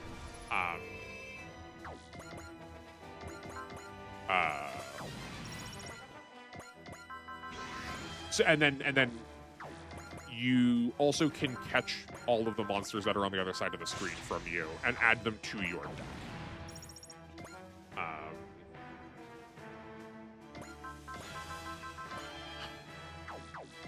I would say the major component of the game, though, is you also get the ability to customize each of your cards individually. In addition to every card having, I believe, up to 3 rarities, which will influence both their attacks and their passives. I guess actually here, yeah, sorry, this is an important part. Each card has usually more than one attack, and then you get to select which attack you are using on each of your turns. But a large portion of the game is customizing all of the cards to have different features that you want. So you take them off of one card, thus removing them from their ability to use them, and add them to another card. So as much as it is a card game, I don't think it really uses the fact that it's a card game a lot. It is a lot more similar to a game like Monster Train. If you like, that was a really popular game on Steam for a while. The second one's coming out right now. I think it's closer to that. But I think that style of gameplay is far, far too easy to break. If you play with the tutorial or with the demo, and I've only played in the demo, so I recognize that there's some amount of bias happening here. But if you're in the demo, you only get the first 2 difficulties. I played in the highest difficulty that I could each time. I got to the final boss, and there was absolutely 0 time where I was ever threatened to lose the game.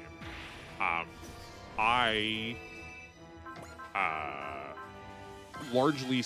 Oh yeah, so the first clear, I just used whatever cards I wanted. For the second clear I used the lowest level cards I possibly could, and still there was literally no struggle. For an example, I don't know why I use that. For an example, I had a card that had below average HP, it had 2, the average is 4, and above average speed, it had 7, the average is like 4 to 5. So it was balanced around, like, it couldn't take a hit, but it could dish out a hit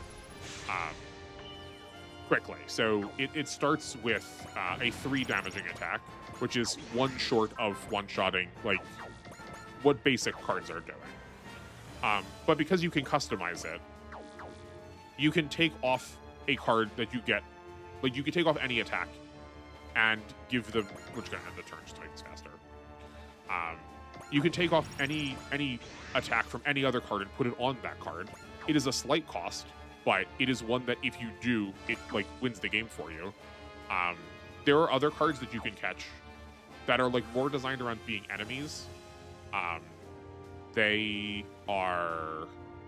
have the misfortune of. Oh, we took off our SP. I just sort of shot that because I thought Mario was going to be in that position. That was my bad. This is what I get for not bringing the like full setup. Okay. We're gonna loop this one time just to make sure. But yeah, so this monster that you have that you're fighting against has really low health, really low speed, but it will basically one-shot any of your other monsters. Which works really well as an enemy type, but you can catch it too. So I took off this move that lets you do 6 or 7 points of damage. I don't know which one it is. Put it on a card that will basically always go first. That had a buff that as it went faster, it also got more damage. And you could just put it in any lane, and that lane was just always done. And like that's one card one time that I like didn't try to do. It was just like it fell right into my lap.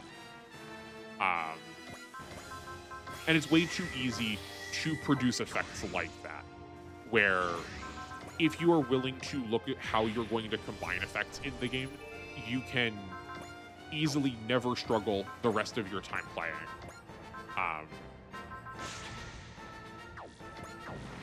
Because they combine so favorably, because too many of the cards are designed to be enemies first and not playable pieces second, I think. Because it is a roguelike, it also is sort of like betraying at least the part of a card game that I really value. Which is like the testability or like the adjustability of it. And you might be like, that seems wild seeing as it's a roguelike, but because it's a roguelike, there are like 600 cards in the game. You might see 40 unique ones over the course of playing. It's really hard to go, okay, well, I like this effect that I saw. I would like to use it in my future run. Well, that monster might not be there, and you also might not even, like, that monster might not have that same rarity, so that effect is, like, really unlikely for it to be in the game. And, like, I understand that's how the roguelike element's supposed to work, that you're, like, supposed to plan around that a little bit more. But you're planning around a lot of, like, very immediate effects. So what that ends up being is a lot of times you're just taking the things that add speed first, such that you always go first, and then just taking the thing that does the most basic amount of damage. That there's very little reason to look for, like, synergies, because it's really hard to set up synergies when there's, like, when there's no consistent way of finding the cards that synergize. I think you could say that about a lot of other games, like Slay the Spire, that's potentially true for, but like you see so many cards in that game where you might only see like 15 to 20 cards that you can like realistically add to your deck. Where Slay the Spire, you might see like upwards of 50 or 60 depending on what you were doing. And I think, and because it like wants to try and be a creature collector, a lot of the cards feel they're like designed to be quote unique, but that just means that you're not getting the like chance to try things out combinatorially. This take does not surprise me. Well, I'm slowly forming a type for you in my mind increasingly. Interestingly, enough people seem to have been struggling with it past the easiest difficulty. That's fair. I mean, I do think I have a type. I'm curious how you would define that type. But yeah, I was reading the comments and seeing that people were saying that they were struggling with it. And I was like a little surprised. Like, I know how I am. And I know what that means when like looking at games. But like, I was more watching a show on another screen, and I was like making dinner while I was also playing this, and like it did not feel like it was challenging. But as we know, you're not the average gamer. Thank you. Somewhere someone just lost a lot of internet clout because someone called me that. I appreciate the compliment greatly. But yeah, I do. Right, that's what I was saying. Like, as I tried to like start with this by saying, like, I recognize I'm entering this with some amount of bias because I do think it will be exactly what people want, or it'll be most of the way what people want. I think outside of like me with difficulty and all of that,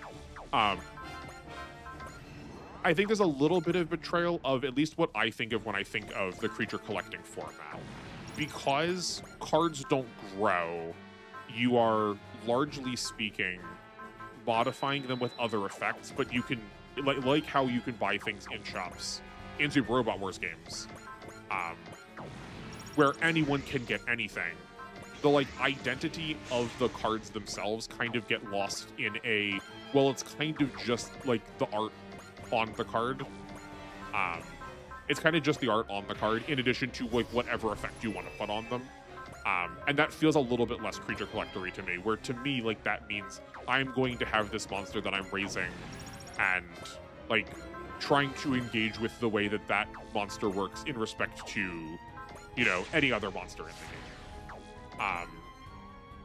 There is also a very light evolution mechanic, but only for your starting cards, and like, it's a deck building game. You're incentivized to take the starting cards out of your deck.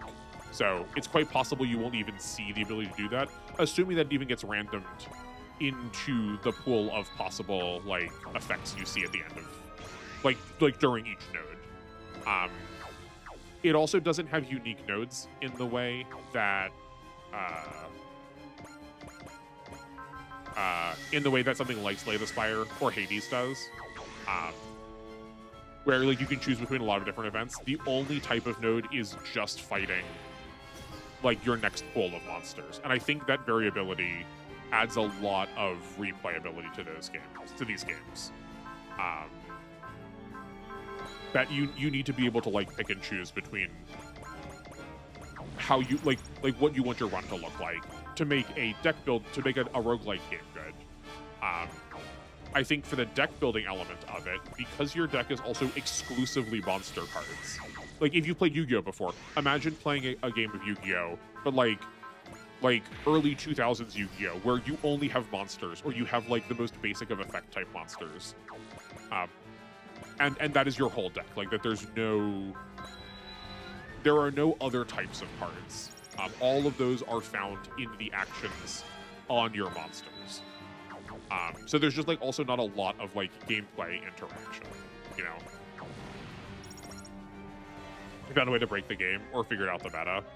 Yeah, I think it's more I found a way to break the game. I don't think I've not even seen half of all the cards, so I think it's a far shot to say I know what the meta is. But I do pretty much always play games to break them, which I do recognize kind of ruins them for me sometimes. You seem to get a lot of joy out of discovering synergies yourself. You don't seem to like planned out archetypes or pre-built synergies. You also value your freedom and do your thing very highly. Yes, I would say that you have literally none of what you have said, I would say, is a betrayal of my archetype. I think you captured like 95% the vibe exactly right.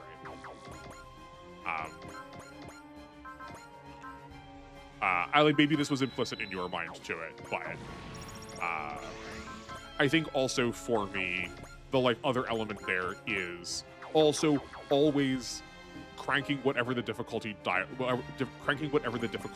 is up to 11 immediately to start. If there is a hardest difficulty, there is not even a second in my mind where that hardest difficulty didn't get selected. I want the game to be hard. Early Yu-Gi-Oh wasn't the most fun. I already tried that format.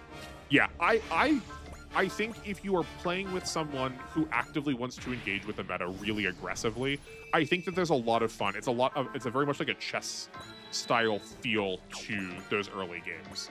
But that comes from player interaction, where because this is against a computer, because it's like soulless and like it is controlled by the systems that operate it, it's very easy to play around them. I have a friend that I met through Yu-Gi-Oh! With the same mindset. He loved cracking packs and enjoyed the joy of the deck building with random stuff and seeing what clicked. Yeah. It's all my 1800 beats your 1700, and you beat mine with 1900, and I beat yours with 2000. Yeah, it like I do think I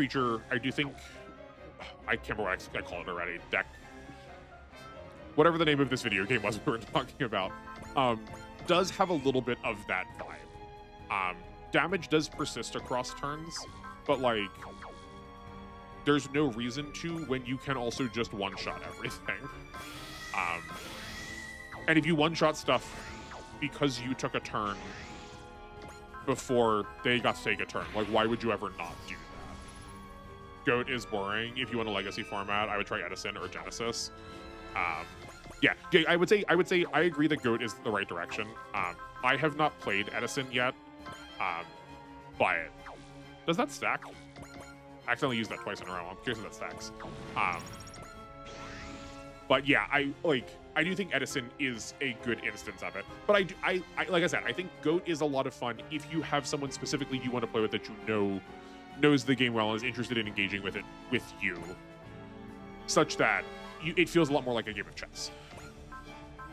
But I do think that's more of a rarity. The best type of Yu-Gi-Oh is where it is in 2020 fast as all heck, but isn't Goat super slow. It's a 2010s era of heavy back row combo focus. Yeah, like when when the combo is a important part, but not like literally the only thing you can do, is probably when it's at its best. Synchro was the first step where decks became really toolbox style. Yeah, because they made so many generic synchros. It was really easy. That's 3. It was really easy for the game to turn into that. Blackwings, Heroes, Gladiator Beasts, Light Sworns. Yeah. And Gladiator Beasts were the transition into synchros too. I kind of remember because they didn't immediately have synchro cards for them. They had fusions, but the way they like tagged out was designed, I think, around being a like soft test of synchro.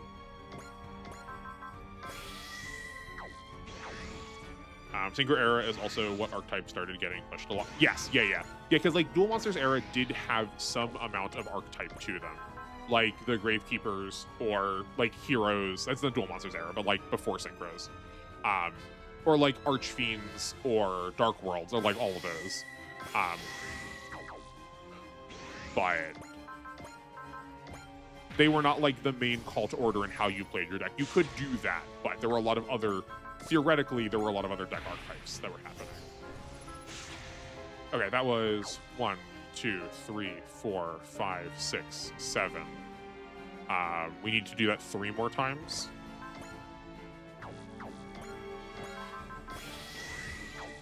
So if we just get back up to 9, if we get 1 loop in, we should be good.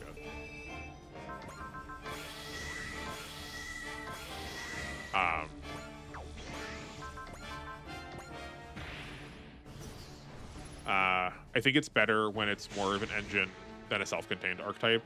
Yes. Yeah. It is the reason why a lot of people have complained about Yu-Gi-Oh! Because there's so many of these like really, really parasitic effects of cards only being able to name very specific cards rather than like early archetypes that let you engage with like here are your 3 core components, but you could slot in a lot of other options in the meantime to engage with your like 3 core starters or whatever. It does feel kind of sad modern Yu-Gi-Oh! Phased out the more generic unique decks. Now it's just you play your archetype, follow your combo string, and on a negate and a big body. Yeah, you want to set up as many like defensive elements as you can, and each archetype already has a predetermined one for you. Light Swarm was really fun engine to self-mill for another deck. Pure Light Swarm is going to be cookie cutter decks from each other. Yeah, I do remember playing Light Swarm in a couple of the games, and that was a little bit of fun. I did like the self-mill because that just felt like that was also really early, leaning in early to how much graveyard synergy Yu-Gi-Oh! Now has. And I always really like playing with the graveyard with like things like that. I guess here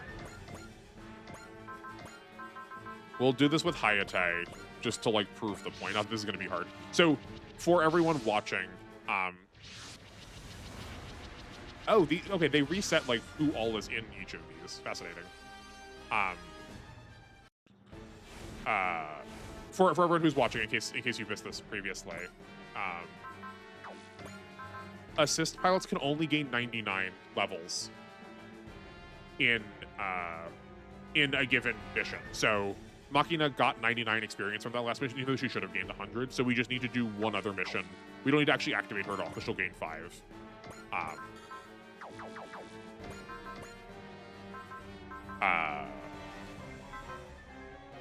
Yeah. So we just need to like clear something once really quickly. Yeah, I don't know why the cap is 99. I think it would have been okay if it was 100, just for the sake of being able to give you. I mean, this doesn't matter. We can just keep moving these. Just for the sake of being able to give you like the first 2 levels immediately. Yeah, I don't know why it's not 100. It seems really silly. But like, see, look. I mean, I guess we have so long, but.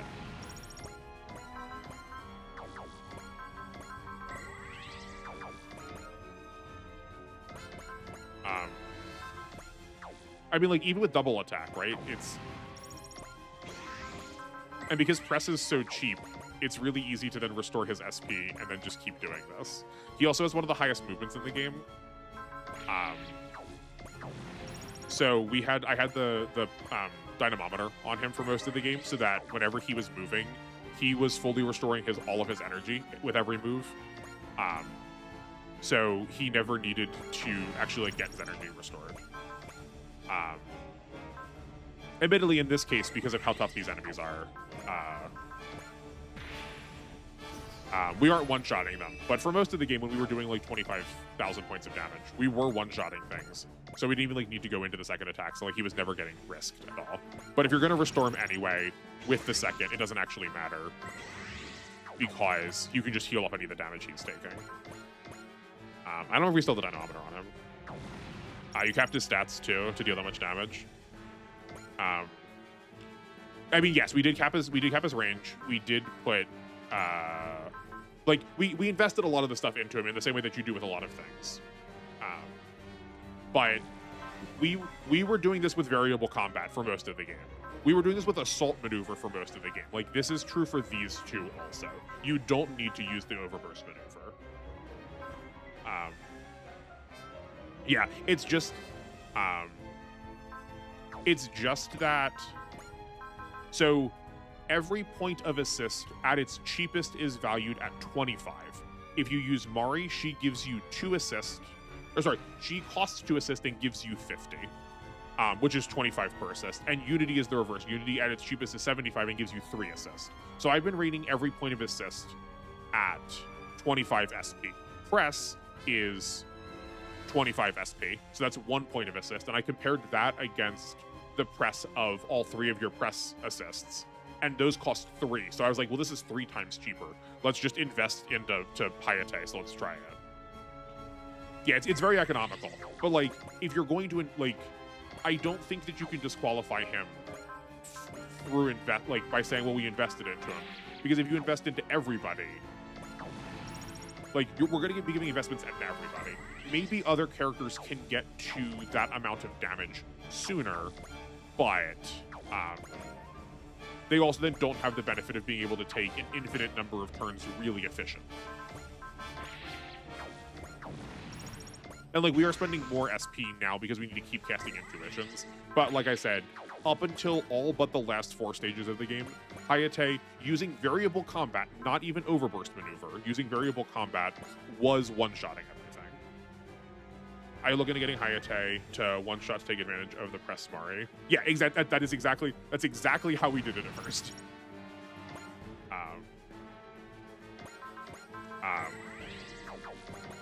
And I guess here's the other reason too, is as far as I'm concerned, if you know you can plan this for Hayate, Hayate is the earliest character to my knowledge that gets press. He gets his press at level 25. So you can also do this really early. You can do this really early into the game. And as long as you know that you are going to be buying into this, then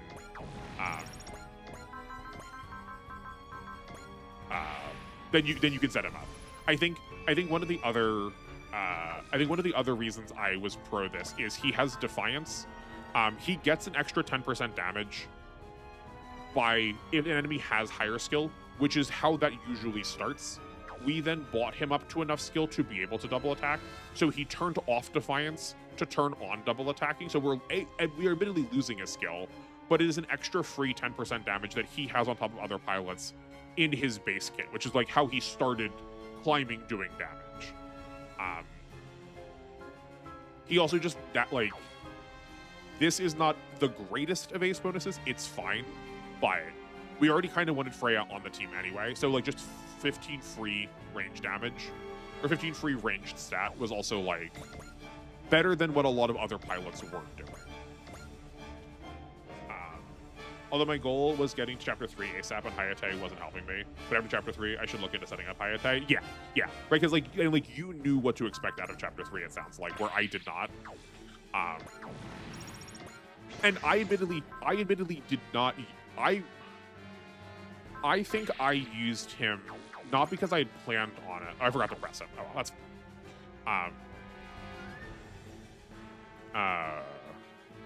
I forgot to press him. Well, I mean, we'll just do it next time. That's fine. I wasn't using him until he got force deployed, and then I just used him to clean up a kill because we needed to, and he got pressed, and I was like, oh, okay, well, I guess we're gonna use you now.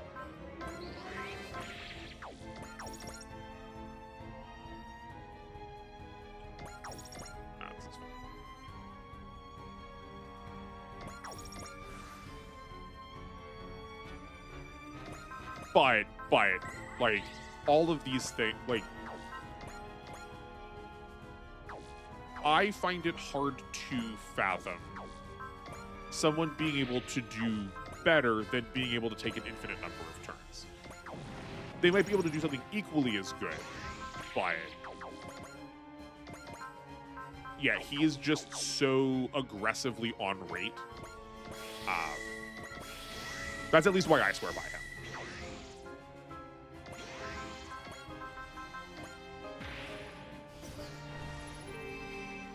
He is like very input unfriendly, so like especially for being on stream.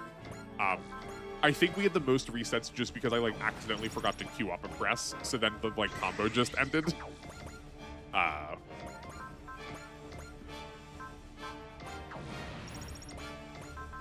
But we're also like, you could also theoretically invest into some amount of like dodging. Because like I in no way tried to invest into his ability to dodge because he was one-shotting things, but like you could theoretically do that to then save this problem of like going in, like needing to use a second attack. Well, that didn't kill. That's fine. I figure the Getter probably has to get Zeal at some point. It feels weird that it wouldn't. That feels like a Getter thing.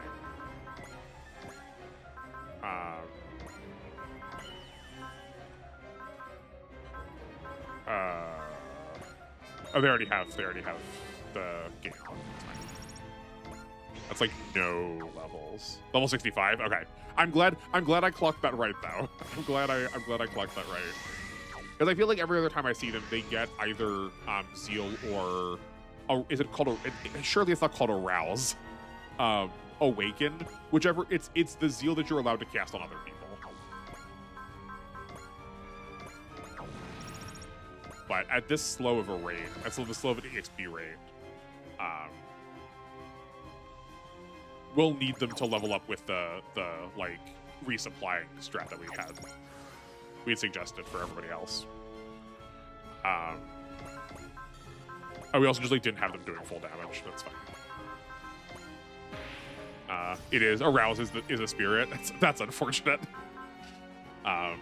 I prefer Kaiser because they get Zeal level 60 and also 2 extra pilots with Valor, like spirits. Oh yeah, no, I do think I will prefer the Dynazenon. I just like the entire time I've been using. We've had the Getter off and on in the background.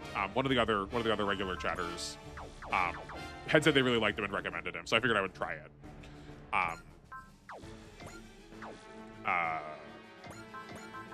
So I've been using him off and on throughout the playthrough, and I just kept being surprised. I'm like, how has he not gotten Zeal yet?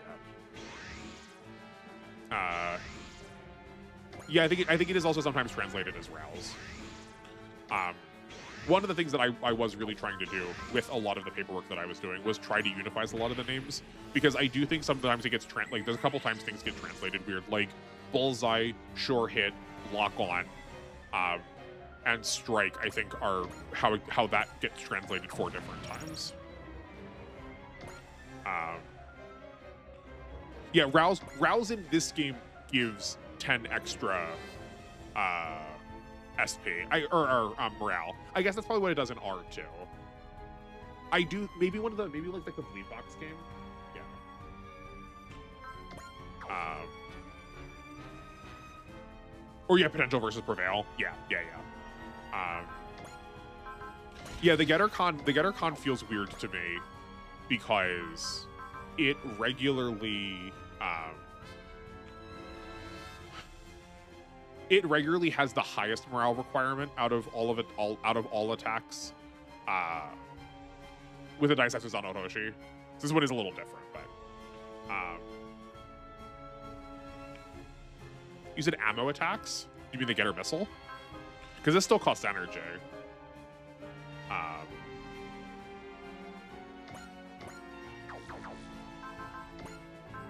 But I also was really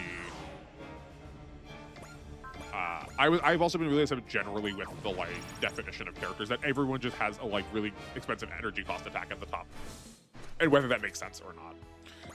Getter Khan in my is an early powerhouse. Yes, we did use Getter Khan a lot. We switched into the Getter Khan. I really love that you could switch Getter forms after their turn was over. We would regularly take turns with one of the other two Getters and then switch into the Khan afterwards to get the extra tankiness. Yeah, and then right, okay, yeah, and then in early game, sorry, I wasn't like reading those together.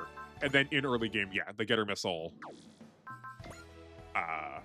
is much better than, because it is packing like a really big wallop for not like it is doing damage roughly equivalent to what other people are requiring energy or higher morale thresholds to do. Yeah, you can switch post movement. Yeah, it's really wild. Here, I'll show you this next mission, because I guess we're also not done yet. We need to do one more of these. Now that we have the two Daizenons set up to start leveling each other. I completely wrote off Getter Khan because awful movement until I learned that. Yeah.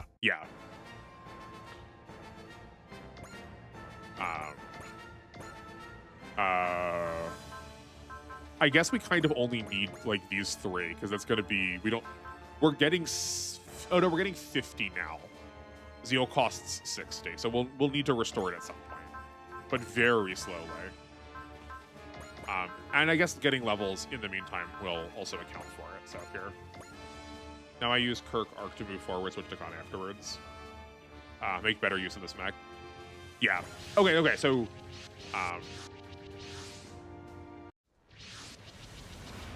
yeah. Hold on. I am glad that they like reset all of the grinding scenarios to at least have some difficult enemies in it. But yeah, for whether I can read your message or not, but just for everyone at home too. So the Getter now can transform. Right, we can switch to the Kamui. We can switch to the Baku. We can switch to the Khan, sorry. We are now post-movement. Transform. You can still keep transforming it after it's been used. Which is really good early game to switch it into the Getter Khan to give it like the best defensive properties possible. This late, I basically only use Arc for everything since it's far stronger. Yeah, it does. Like, the other two forms do stop having their utility. We did also, as a consensus, like, Kirik is almost really not worth it in this game. It does theoretically have some benefits to it, but they just do not feel like they contribute nearly enough. Yeah. You can also switch back and forth to force Arc into the water. Yeah. Yeah, and Kirik's movement is the only reason. Yeah, but it's also, it's what? Why do you have so much extra movement? Oh, right, because we have other stat boosts on him. Yeah.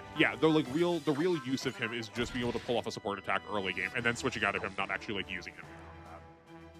Yeah, exactly like that. Okay, this should work now. I guess let's like go back here.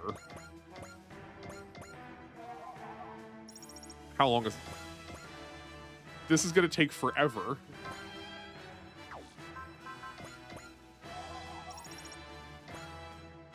Oh, okay, sorry. Also, I was messing this up because we need to go here. I forgot we need to move back and forth.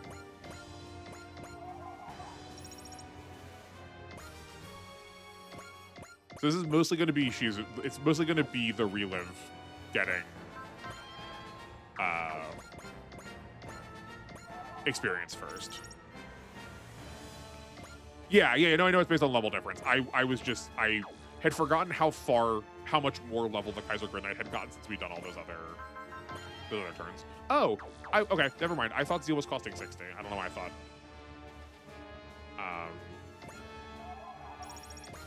Oh, and you can stack Zeals? Okay.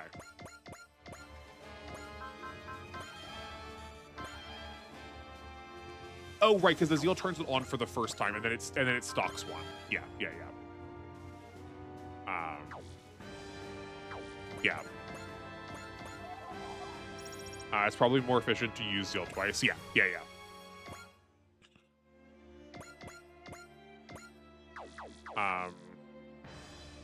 I just. Oh wait, no, we still had Mari there before. That doesn't actually matter. That's always not what we meant to do. Yeah, I was not clocking exactly how it was working. Okay, so now we can do.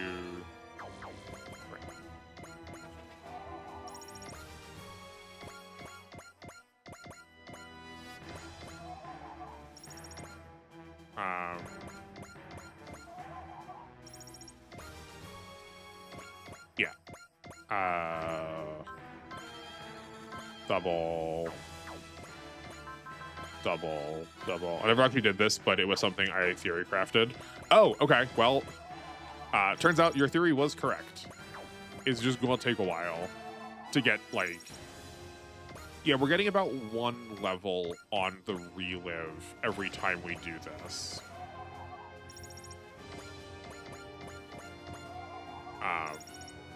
And then once they're matching, it'll be faster.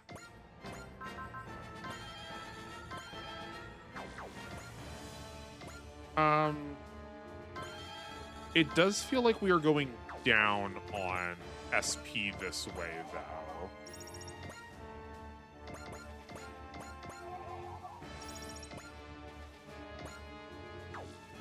Hold on. We are like hemorrhaging SP. That receives resupply gains 40 SP. Did you equip both? Yeah, we have both Machina at 40 and oh, maybe I didn't. Oh, maybe that's my bad. Okay, well, but it feels like, yeah, I forgot the other one, but it's also only 10, and it feels like we're losing a lot more than that every time. Like, every cycle should be plus 20, and we are dropping way more rapidly than that. Yeah, you lose on 10 every time. But like, okay, here. Well, we'll just count it quick.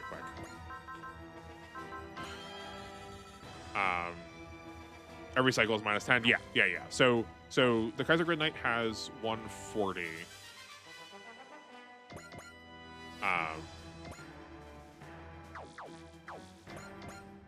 Yeah, we also have to lose some at some point to like go back.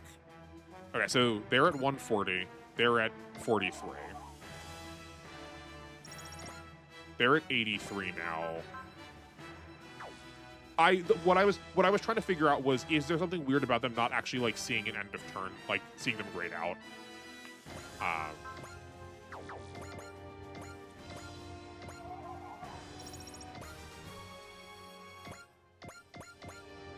Yeah. Okay.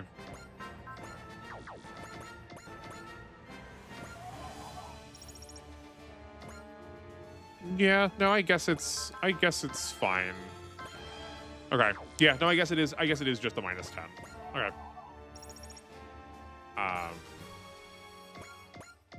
Well, so given that then, I guess it will technically be just better if we kill all of these things now and then go back to the main menu.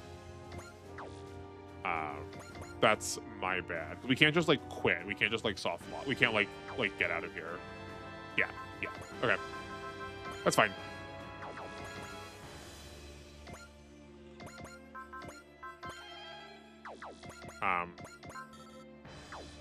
Good job. I brought enough stuff to get extra assist.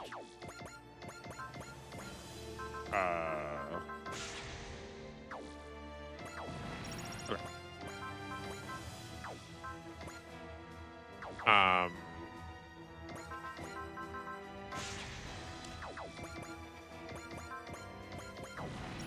But yeah, so now that we're back to doing this again, I think if you like, I think if you like something like Monster Train, or any of those others, like is it Creature Keeper, Keeper of Legends. There's a lot of games now that have these sort of like build your team per your roguelike.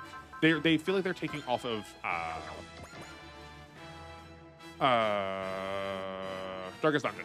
They feel like they're like aping on a lot of the design of Darkest Dungeon. Not in a bad way, but just like if that is the kind of thing you like, I think this card game will be for you.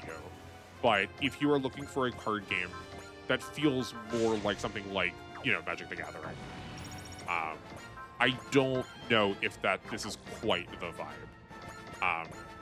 I have some like visual gripes with the game because you are like stacking all of these effects onto the cards. The cards have this like constant textual, like constant scrolling effect on their text, which makes it really hard to parse everything on the field at once.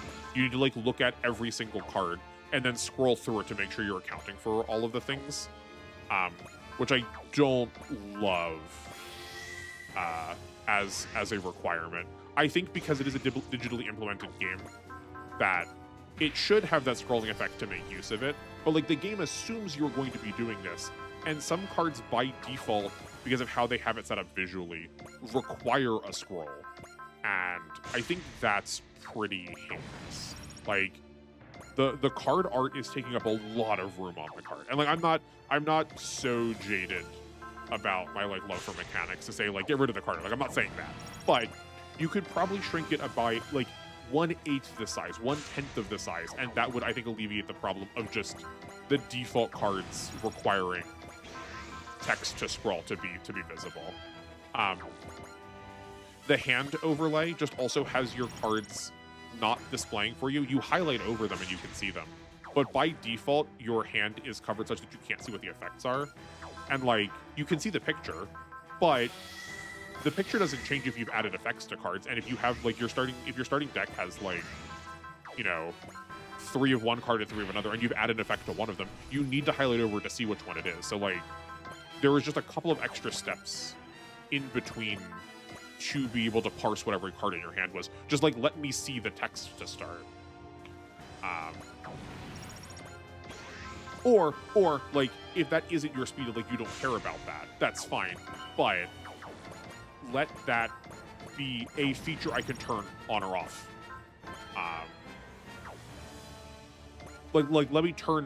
Or also let the like native text scrolling be turn offable. Like I don't need it to constantly be scrolling. Like let me just have the mouse wheel that I can adjust the scroll of the cards whenever I want to.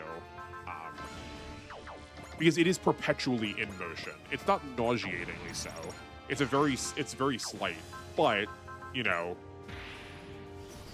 because these kind of games especially care about their passives, if I really need to like hunker down and think about whatever passive it is that like I'm facing off against, I don't need to have to like keep re-scrolling back to it, like breaking my concentration.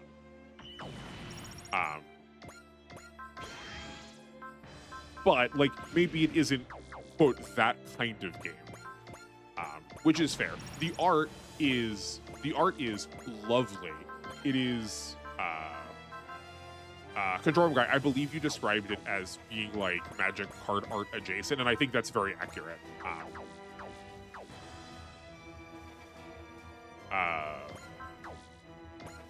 So if you, it's like very weird. It's like lightly to heavily creepy the later into the game you get. And like that's a treat. A lot of the visual designs of the monsters feel really fresh. That also probably wasn't what we were supposed to do. That's fine. So like I think the world they've made feels like one I want to engage in. But like I said, it also feels weird that like you don't get to keep anything. I don't know how you'd make this be a roguelite and not feel the most broken thing on the planet. But the fact that I don't feel like I'm like training up any of my, like I'm not training up anything is a little disheartening to me, you know? You ever played fan-made games? Sometimes, if like, I have no gripe against them. I just need to be like motivated towards, you know, whatever it is that they're doing. I mean, we're about to be playing a fan-made game tomorrow on stream.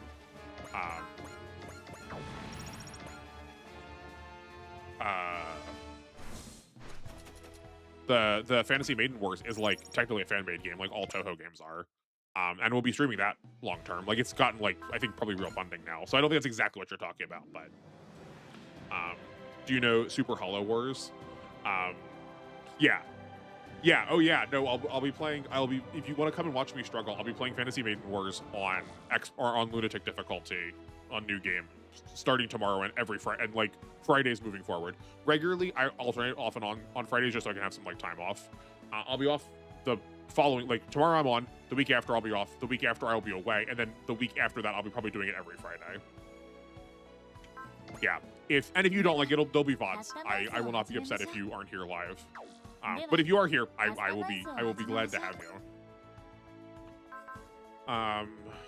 Yeah, I had Chan on, but I confused Chan with Mirialia. Okay. Oh goodness, we're already almost at like 4 hours. Today went fast.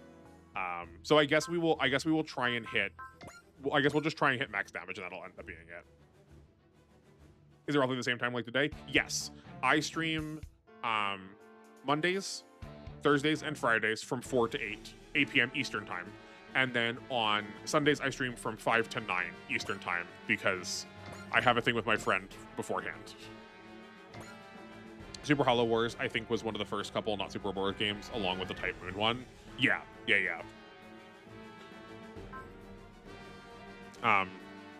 I'm assuming that it's I've always read that title and assumed it was Hollow Live, I don't know how you pronounce it. Didn't you want to test W to make sure everything was good? That's true. I will do that. Yeah. So the last thing we will test in this game is trying to hit max damage. And if I end up going over 4 hours, it's not like that's ever stopped me before. But thank you for the reminder, because I probably would have turned off stream and forgotten to do that. So thank you. It is Hollow Live with Super Robot Wars. Sick. Okay, cool. Yeah. That is what I figured, but like there's so many properties. For all I know, that there's something else that I'm missing. Okay.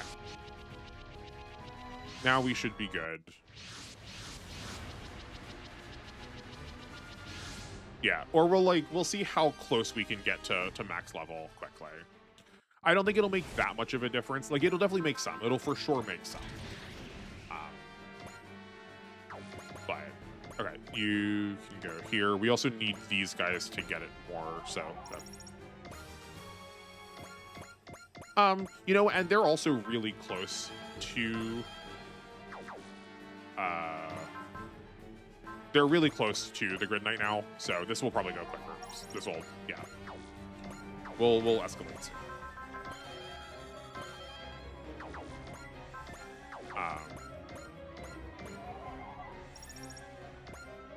Oh, though we are also not getting a full level every time now. That's fine. Well,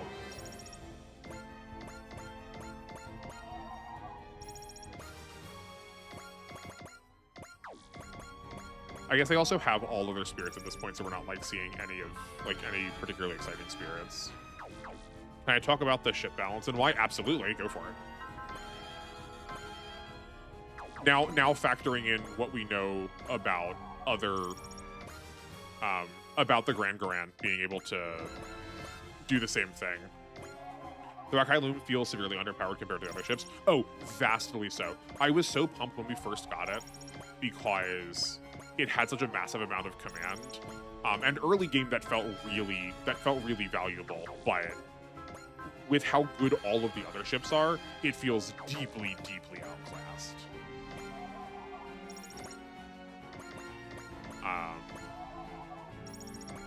Yeah. Every other ship has something great to be worth deploying. Yeah, 100% agree. The primary ships we used throughout the game were the Grand Garand, and then we alternated back and forth, or we used Suzukaze for a while to give extra morale, and then when we no longer needed assistance getting up to morale, then we switched to Lacus for extra movement. When do you get the Rakai Loom? Aren't there 2 side missions where you can either side with Char or Amuro, and I'm pretty sure you get it with those regardless of which one it is. Grand, 4 pilots on support bot. Yeah, and like, especially early game, hitting those extra stats is like, they're just enough to get over, I think, some thresholds that really mattered. I don't know what those are, but it's, those extra 10 points really did add up for a lot of pilots. And Lex has a plus 10 damage boosting, or does she? I didn't realize that. I don't remember that. Also, we need to do that second to save time. Yeah, Control Room Guy kept trying to sell the Macross one to me from Rust Strategy. It never felt like that worthwhile to me, outside of like the things that I learned today about it. But oh, Lacus' ace bonus. Okay, we never aced her, I don't think. She probably only needs 1. I just like stupidly didn't.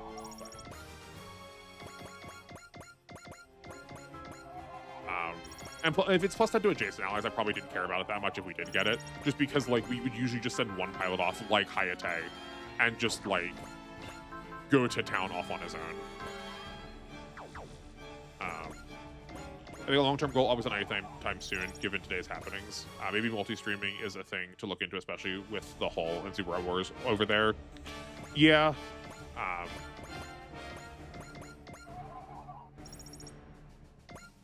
As much as it may hate, yeah, I catch you.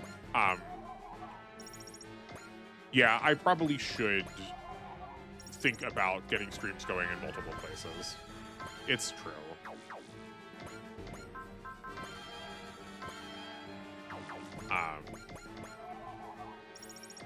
Yeah, I know. I need to theoretically think about my brand more and like theoretically growing it, but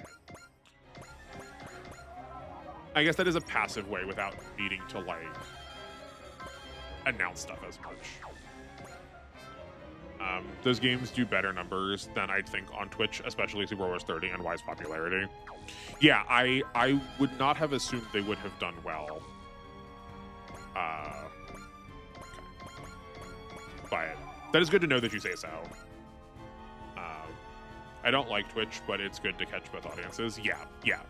We're like, I don't. It doesn't matter to me which format everyone uses. Whatever feels the more comfortable, better for me. Yeah, you'll just catch the YouTube streams. That seems fine to me. The brand. First comes Twitch, then Discords. Oh man, I've always hesitated to talk about Discords, even on my other projects that I've done, because like I just don't have the time to like moderate or pay attention to those if I also want to like try and like sit and do math about these. Yeah, that'll definitely be a future problem. You can double stream, right? Both YouTube plus Twitch. Yeah, you can theoretically do that.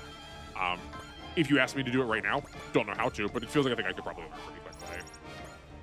Only gets weird if you have a contract with Twitch. Yeah.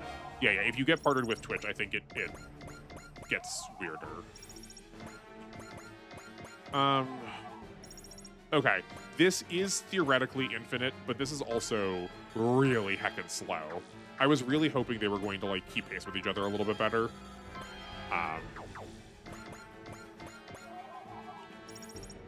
But they're getting what? Yeah, they're only getting like 150 level now. Oh yeah, if even that, because that when they're even, it's 144. When they're uneven, it's one. Whatever what I just said. Yeah. Can you ever play on casual difficulty just to get fast XP and then revert it back? Oh, that's a good point. And for this purpose, is 100%. We probably can't do it because we're in a mission again. But yeah, I mean for these purposes, I would have zero qualms doing that. That's a good suggestion. Thank you.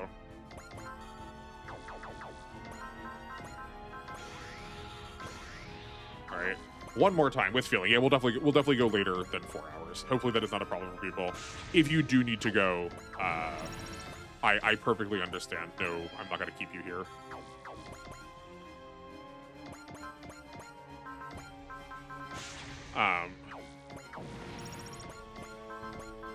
Yeah, I guess it makes sense. You can't change on cat, like you can't change in the middle of a mission because that's like changing what their like deployed stats are. Yeah, abusing casual is definitely the way. People were doing that for the money shops. I do remember you said, like, I do remember us talking about that like really early on, to like make the cost of like upgrading really cheap. I did that first playthrough to cap out on my max and testing the water. Yeah, I mean, it's fair.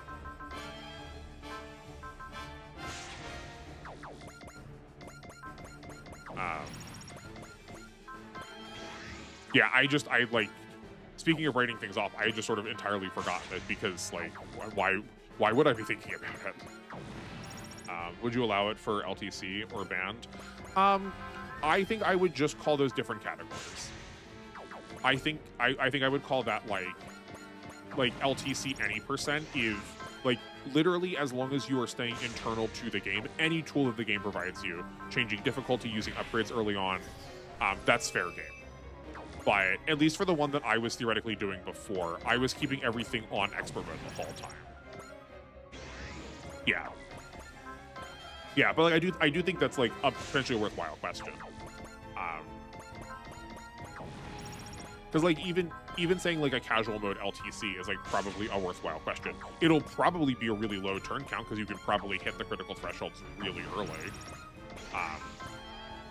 But a phrase my friends and I like to use is more reasons to like more things. So like I can't see why there'd be a problem just having there be another category to run.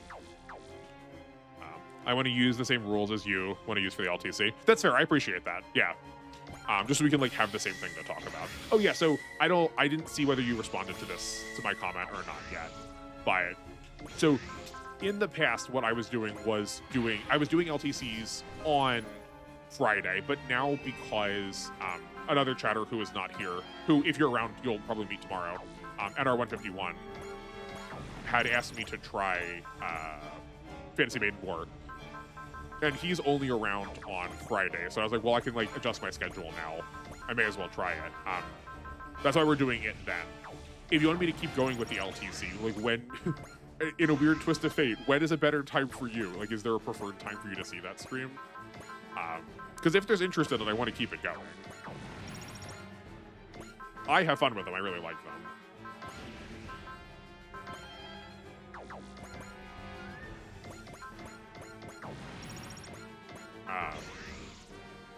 Whatever day works for you. Okay. Yeah, I will try and think about my schedule and get a good answer for everybody then. I can basically catch any after your workshop. Okay, sick. Then yeah, I know the GC generics run is like, I think the one that's the least popular. So maybe that's the one we end up. Maybe that's the one we end up cutting.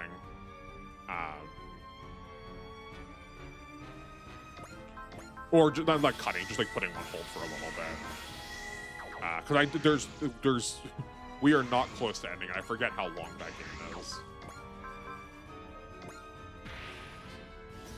Do you deploy purple too sometimes? That's fair. No, I have not been. I did kind of write off the MJP units because they don't like perform really good damage. I did kind of forget that was an option for me. That probably would have optimized a lot of turns.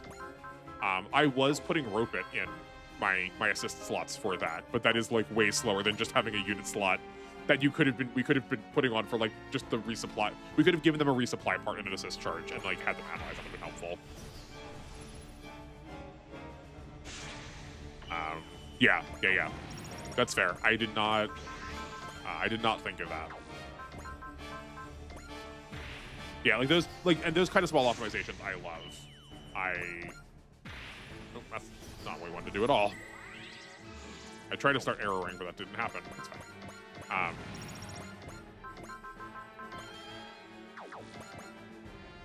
But that is like, oh, we're out of energy.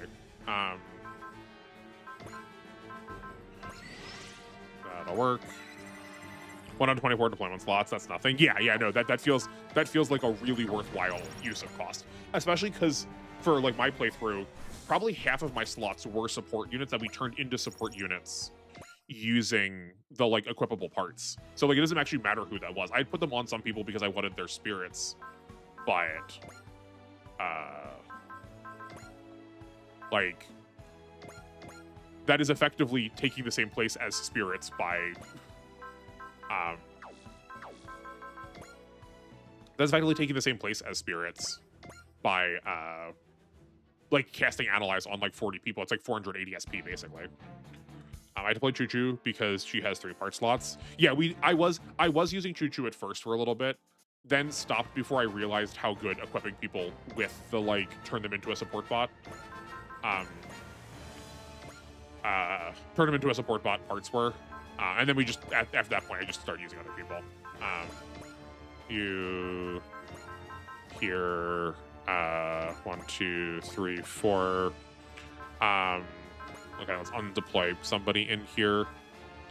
Oh, we don't need them. Well, I mean, we'll take purple 2 and do it right now. Hold on a second. Wait. Did you test? I did set it to casual. Don't worry. We'll look at it to make sure, but yeah. Actually, what's your thoughts on Kira? I thought Kira was very good. Kira worked really well.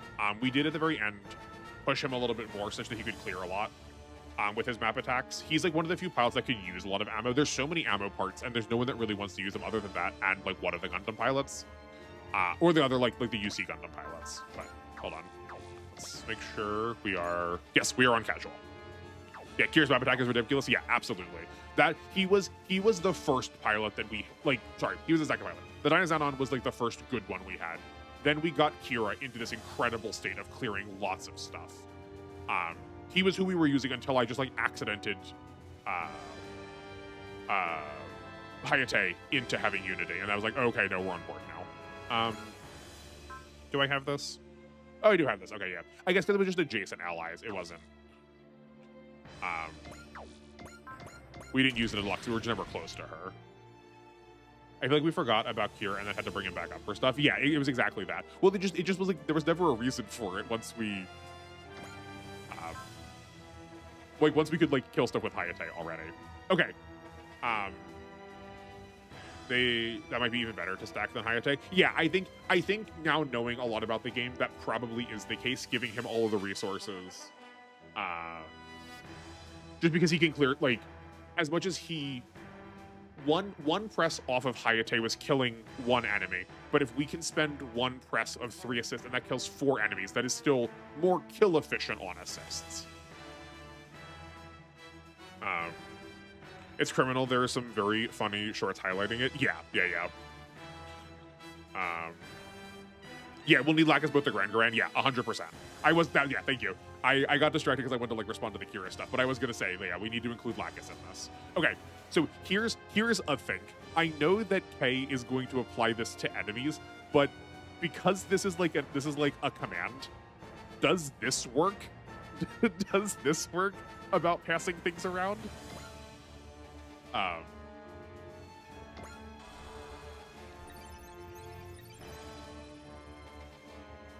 Jesus, Yamato, canonically accurate. Yeah.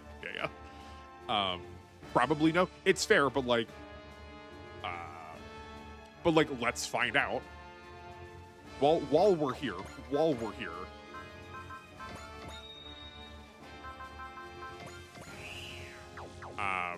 So like, hold on.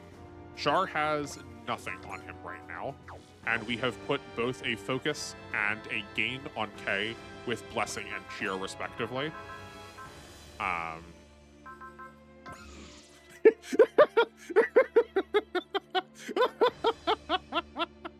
No, it super does. Its aura is the entire map. Oh my word, that's so cracked. Because it's here, to make sure it's not a fluke. Rain has nothing on her right now. We're gonna put her a bullseye. She has fortune and gain. I guess the aura is the whole map. I think it is. That's what I think. I think it is just any time that there is a command, because it's calling. It's like it has an effect that like K's effect is happening in the background and then just turning it on. That's so silly. That's so silly. Okay. Well, that was a delightful discovery. That is considerably more efficient. Yeah, we're gaining half a level every time we do this. That feels like we could, that feels feasible. Yeah, we'll just keep going. I'm not doing anything else tonight. Which is not true, actually. I do need to get to my other job, but I'm self-employed, so it's okay. It's not a problem. I did not expect it to work, but it works. Yeah, no, I could not possibly have expected it to, but I figure, you know, let's be good scientists and check.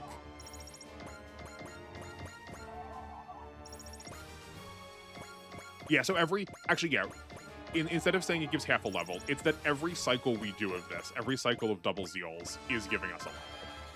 So we only need to do this 19 more times. Which is still a lot, but... I also, was, being stubborn and acted like I've had to go in a straight line, but, we don't. We can, do it at a right angle like this and just make a really large circle. A really large, really thin circle. You also have SCG upgrades, right? Yeah, 20% more speed for resupplies and upgrades or something. Yes, yeah. Yeah, I do have all the SCGs turned on. Because yeah, at the beginning of when we were testing what the STG limits were. I feel like we did accomplish a lot of good work today. I gotta find a way to incorporate these more into playthroughs along the way. And maybe I will just accept and sacrifice the fact that doing this is going to break future parts of the game. And just accept that that's gonna be the effect. I also learned a lot of stuff. Good. I'm so glad. I was when you responded to all of the speedrunning stuff, I was like, oh boy, we got a serious gamer in here. I do still think you are. But I definitely felt like I had to step up my game to make sure I could still supply as this self-proclaimed expert on these games. So I'm glad we're all learning some things.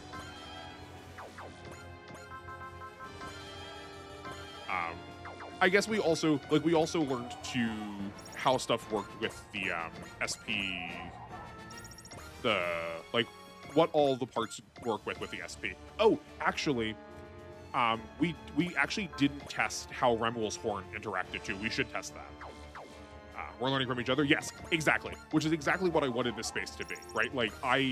As much as I want to be an expert about these games, but I think that means I have to trust that people are going to be bringing things to me that I'm not finding on my own. That I need my community in order to learn things. But I don't want to rest on my laurels so much that the only way I'm only using this as an excuse to learn things through osmosis through all of y'all.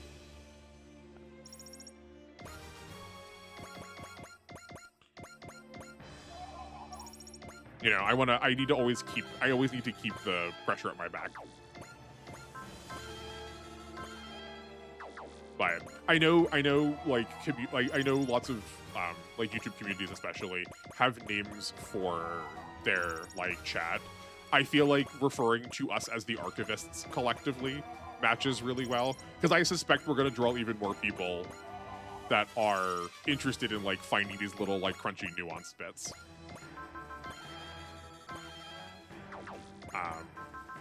So we're going to need to leave and then go back into another mission to set up the perfect ultimate damage.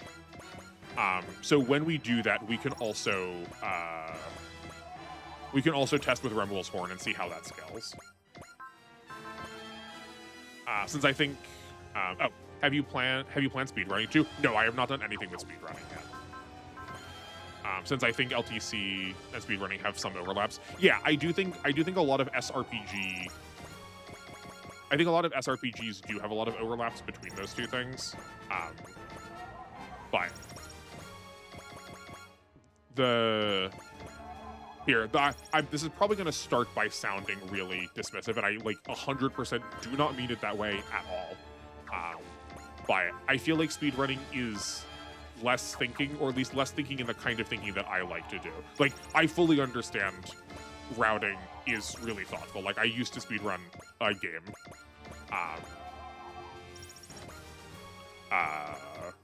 Neon White. I couldn't think of the name of it for a second. I used to do a lot of...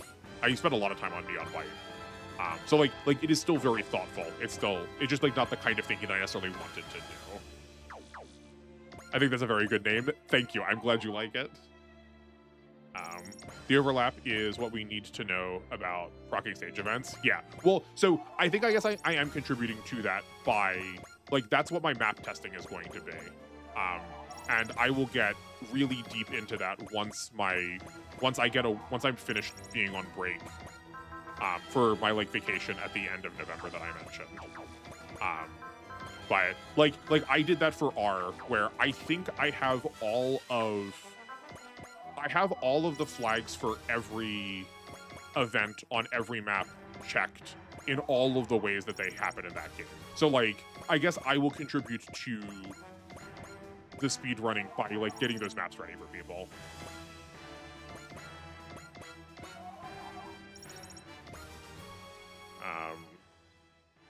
I wrote a lot of notes on all maps for this game. Because if you've got notes on maps, I would love to see them too. But yeah, no, I that is exactly my kind of speed. I first came to this project going, golly, I wish there were like maps for these games like how Serena's Forest is for Fire Emblem. So I decided I would make them. But so actually here's an offer for you.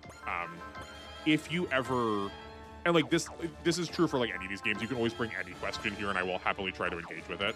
But if there is a map that you find you or like anyone else you're working with runs into and you want to like know about procs for events on maps, let me know and I will gladly test that for you. Neon White's art is so gorgeous. Oh yeah, no, it is visually stunning. Is it Machine Gun Girl, the musical artist that does all of the sound, that does the whole soundtrack for the game, is also incredible.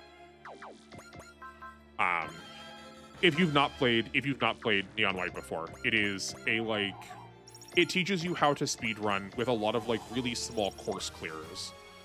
It's a really fun mix of like first-person shooter and card game. All of your actions are dictated by what cards you have, and you're like trying to run through obstacle courses with them. I got really tired of the base difficulty of the game. You clear every mission, and they give you like medals in very like arcade style. You go bronze, silver, gold, platinum, and then the secret red developer medals.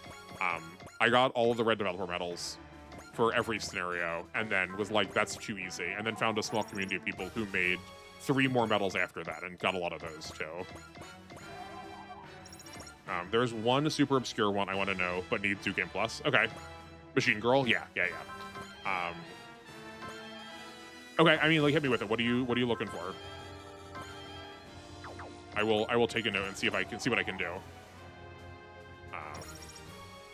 I was probably gonna be playing video games, or probably playing one of these games on Saturday for like one of my days off anyway. So you know, the map Aura Ladies. Okay. Aura Ladies. Is there anything in particular, or just like how all of the events on that map work? Okay, so we've gained XP, but we actually can't go up in levels. That's interesting.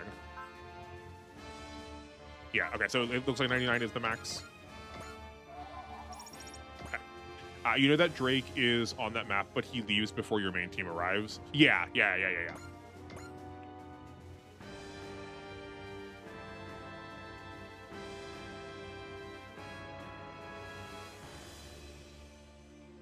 Okay. I know the other events, but I know nothing about how Drake works on that map because he runs away. Okay, great. I will see what my grubby little fingers can do for us.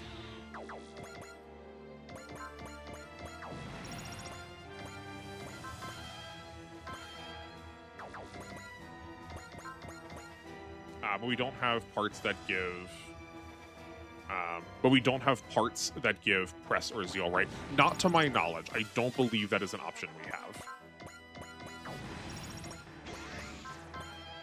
So the best we can have is have very high movement that we can reach Drake on turn 1 or something. Yeah, that was my initial thought what we were gonna do. I like don't have what the rest of the map looks like in my head, so like I don't know what the rest of our options are. But yeah, that is my first thought. But I'll also like I'll try and figure out everything. Like, I'll try and figure out as much as I can. So like if he does run away 2 damage before he dies, like I can figure that out too. And Daba's ace with 130 starting morale, so he has press turn 1. And Daba ace with 130 starting morale. I do not think I follow. Daba. Oh no, sorry, no. I'm being stupid. Yeah, no. I was conflating it with I was thinking about the part where he gives you 3 pips into assist, but yeah, he just like natively just gets to have a press when he gets to 130 morale. Yeah. I definitely goofed that up a little bit for ours. That I was giving him, he did not have 30 by default or 130 by default, and I was like giving him a spirit on the first turn so that he could get the press on the second turn. But yeah, like you can very easily have that happen on turn 1.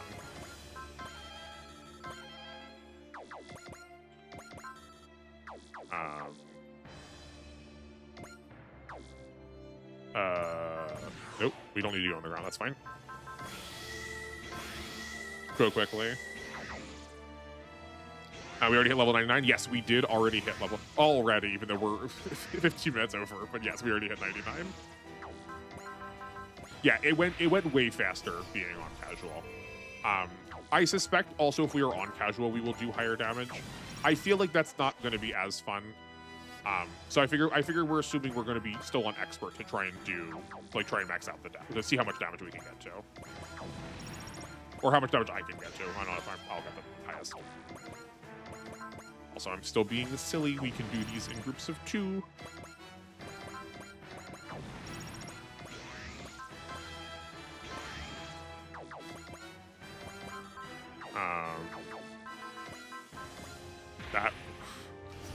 The amount of times that this game eats my inputs. Oh yeah, have you been finding this too tricky? If there's a lot of times where I feel like this game is like kind of sloppy on its inputs, where I will like arrow 3 keys and it'll only arrow 2 times, or like I will like kind of vaguely wiggle the circle button with my finger just because that's like a natural thing to do, and it like eats inputs. It's very frustrating. And yes, I think your assistance with like what tools we're using for min-maxing damage will definitely be helpful. I'll see what I can do to start. And then you can chime in with anything else I'm missing, I guess. Yeah, I sometimes use the wrong one. Yeah, it's very frustrating. Okay, I say we even when I'm watching an anime, I say we like I am with the main character.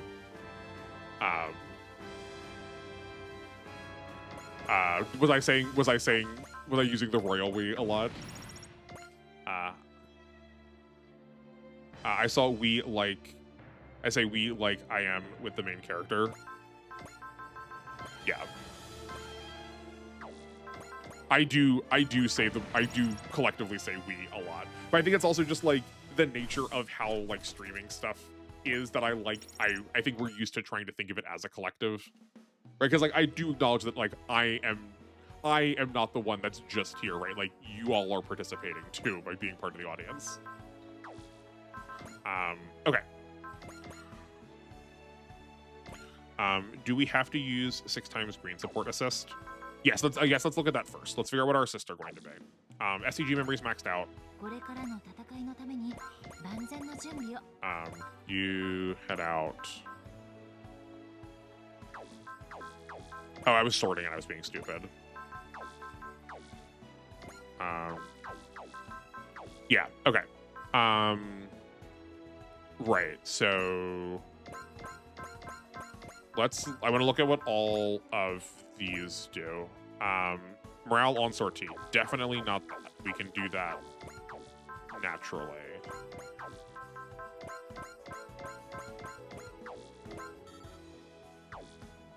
Silver red equipped.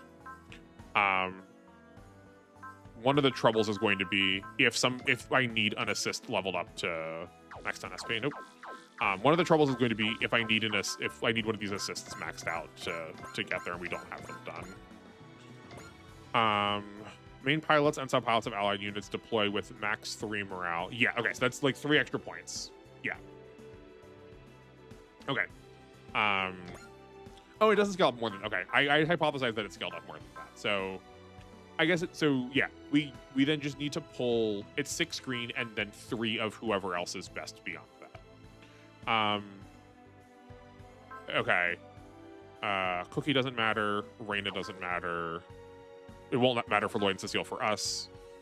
The second doesn't actually matter for this. Do any of these matter? On top of base morale gain from evading attacks. I actually don't think any of who we put on matters then. At least as far as, like, green are. We need to give soul. Yeah, we need Mio for soul. Yeah, and I guess that ISM doesn't natively have soul on, so that's true. Yeah. We definitely need Miku, right? Because she gives plus 10 max morale.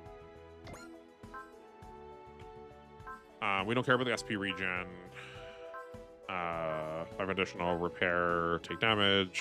No. That's starting morale. Yeah. MXP, don't have those. Lose 3. We can drop them other ways. Main pilot of allied unit, get 2 additional. I guess we do need Chikishima because it's extra 300 damage we wouldn't have otherwise. They can natively get smashed, that's fine. Yeah. And then we have... I guess we'll put the second on just to be able to regain SP so that we can daunt and intimidate. Okay, I think that's a setup for assist. Yeah, okay. We're gonna be doing this on Kaiser Grid Knight, so they are all set up as far as upgrades go.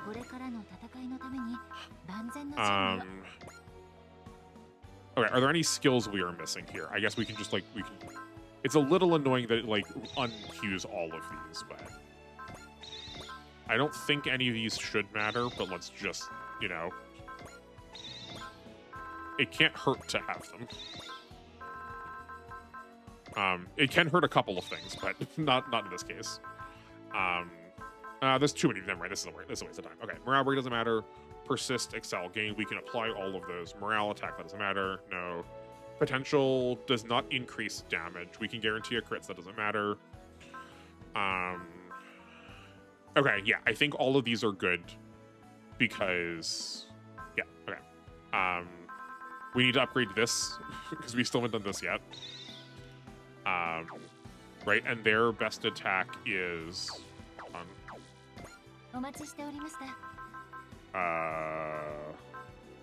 their best attack is melee. Yeah, okay.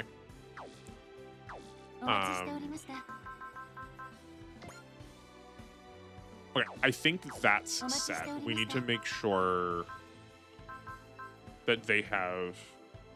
Do you need high skill as well? I mean, you know what? Hold on. What's the harm?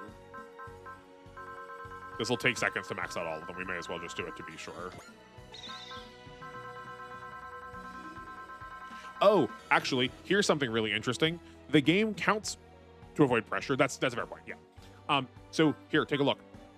The thing that I used to set us to max money is no longer turned on. That program is now closed. I'm about to spend money. It didn't spend money. So the counter in the game shows 99 million, but I think the game internally holds more than 99 million. I'm not going to try and figure that out right now, but it does feel like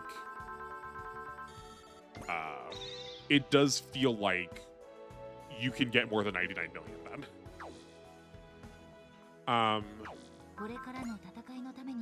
Okay.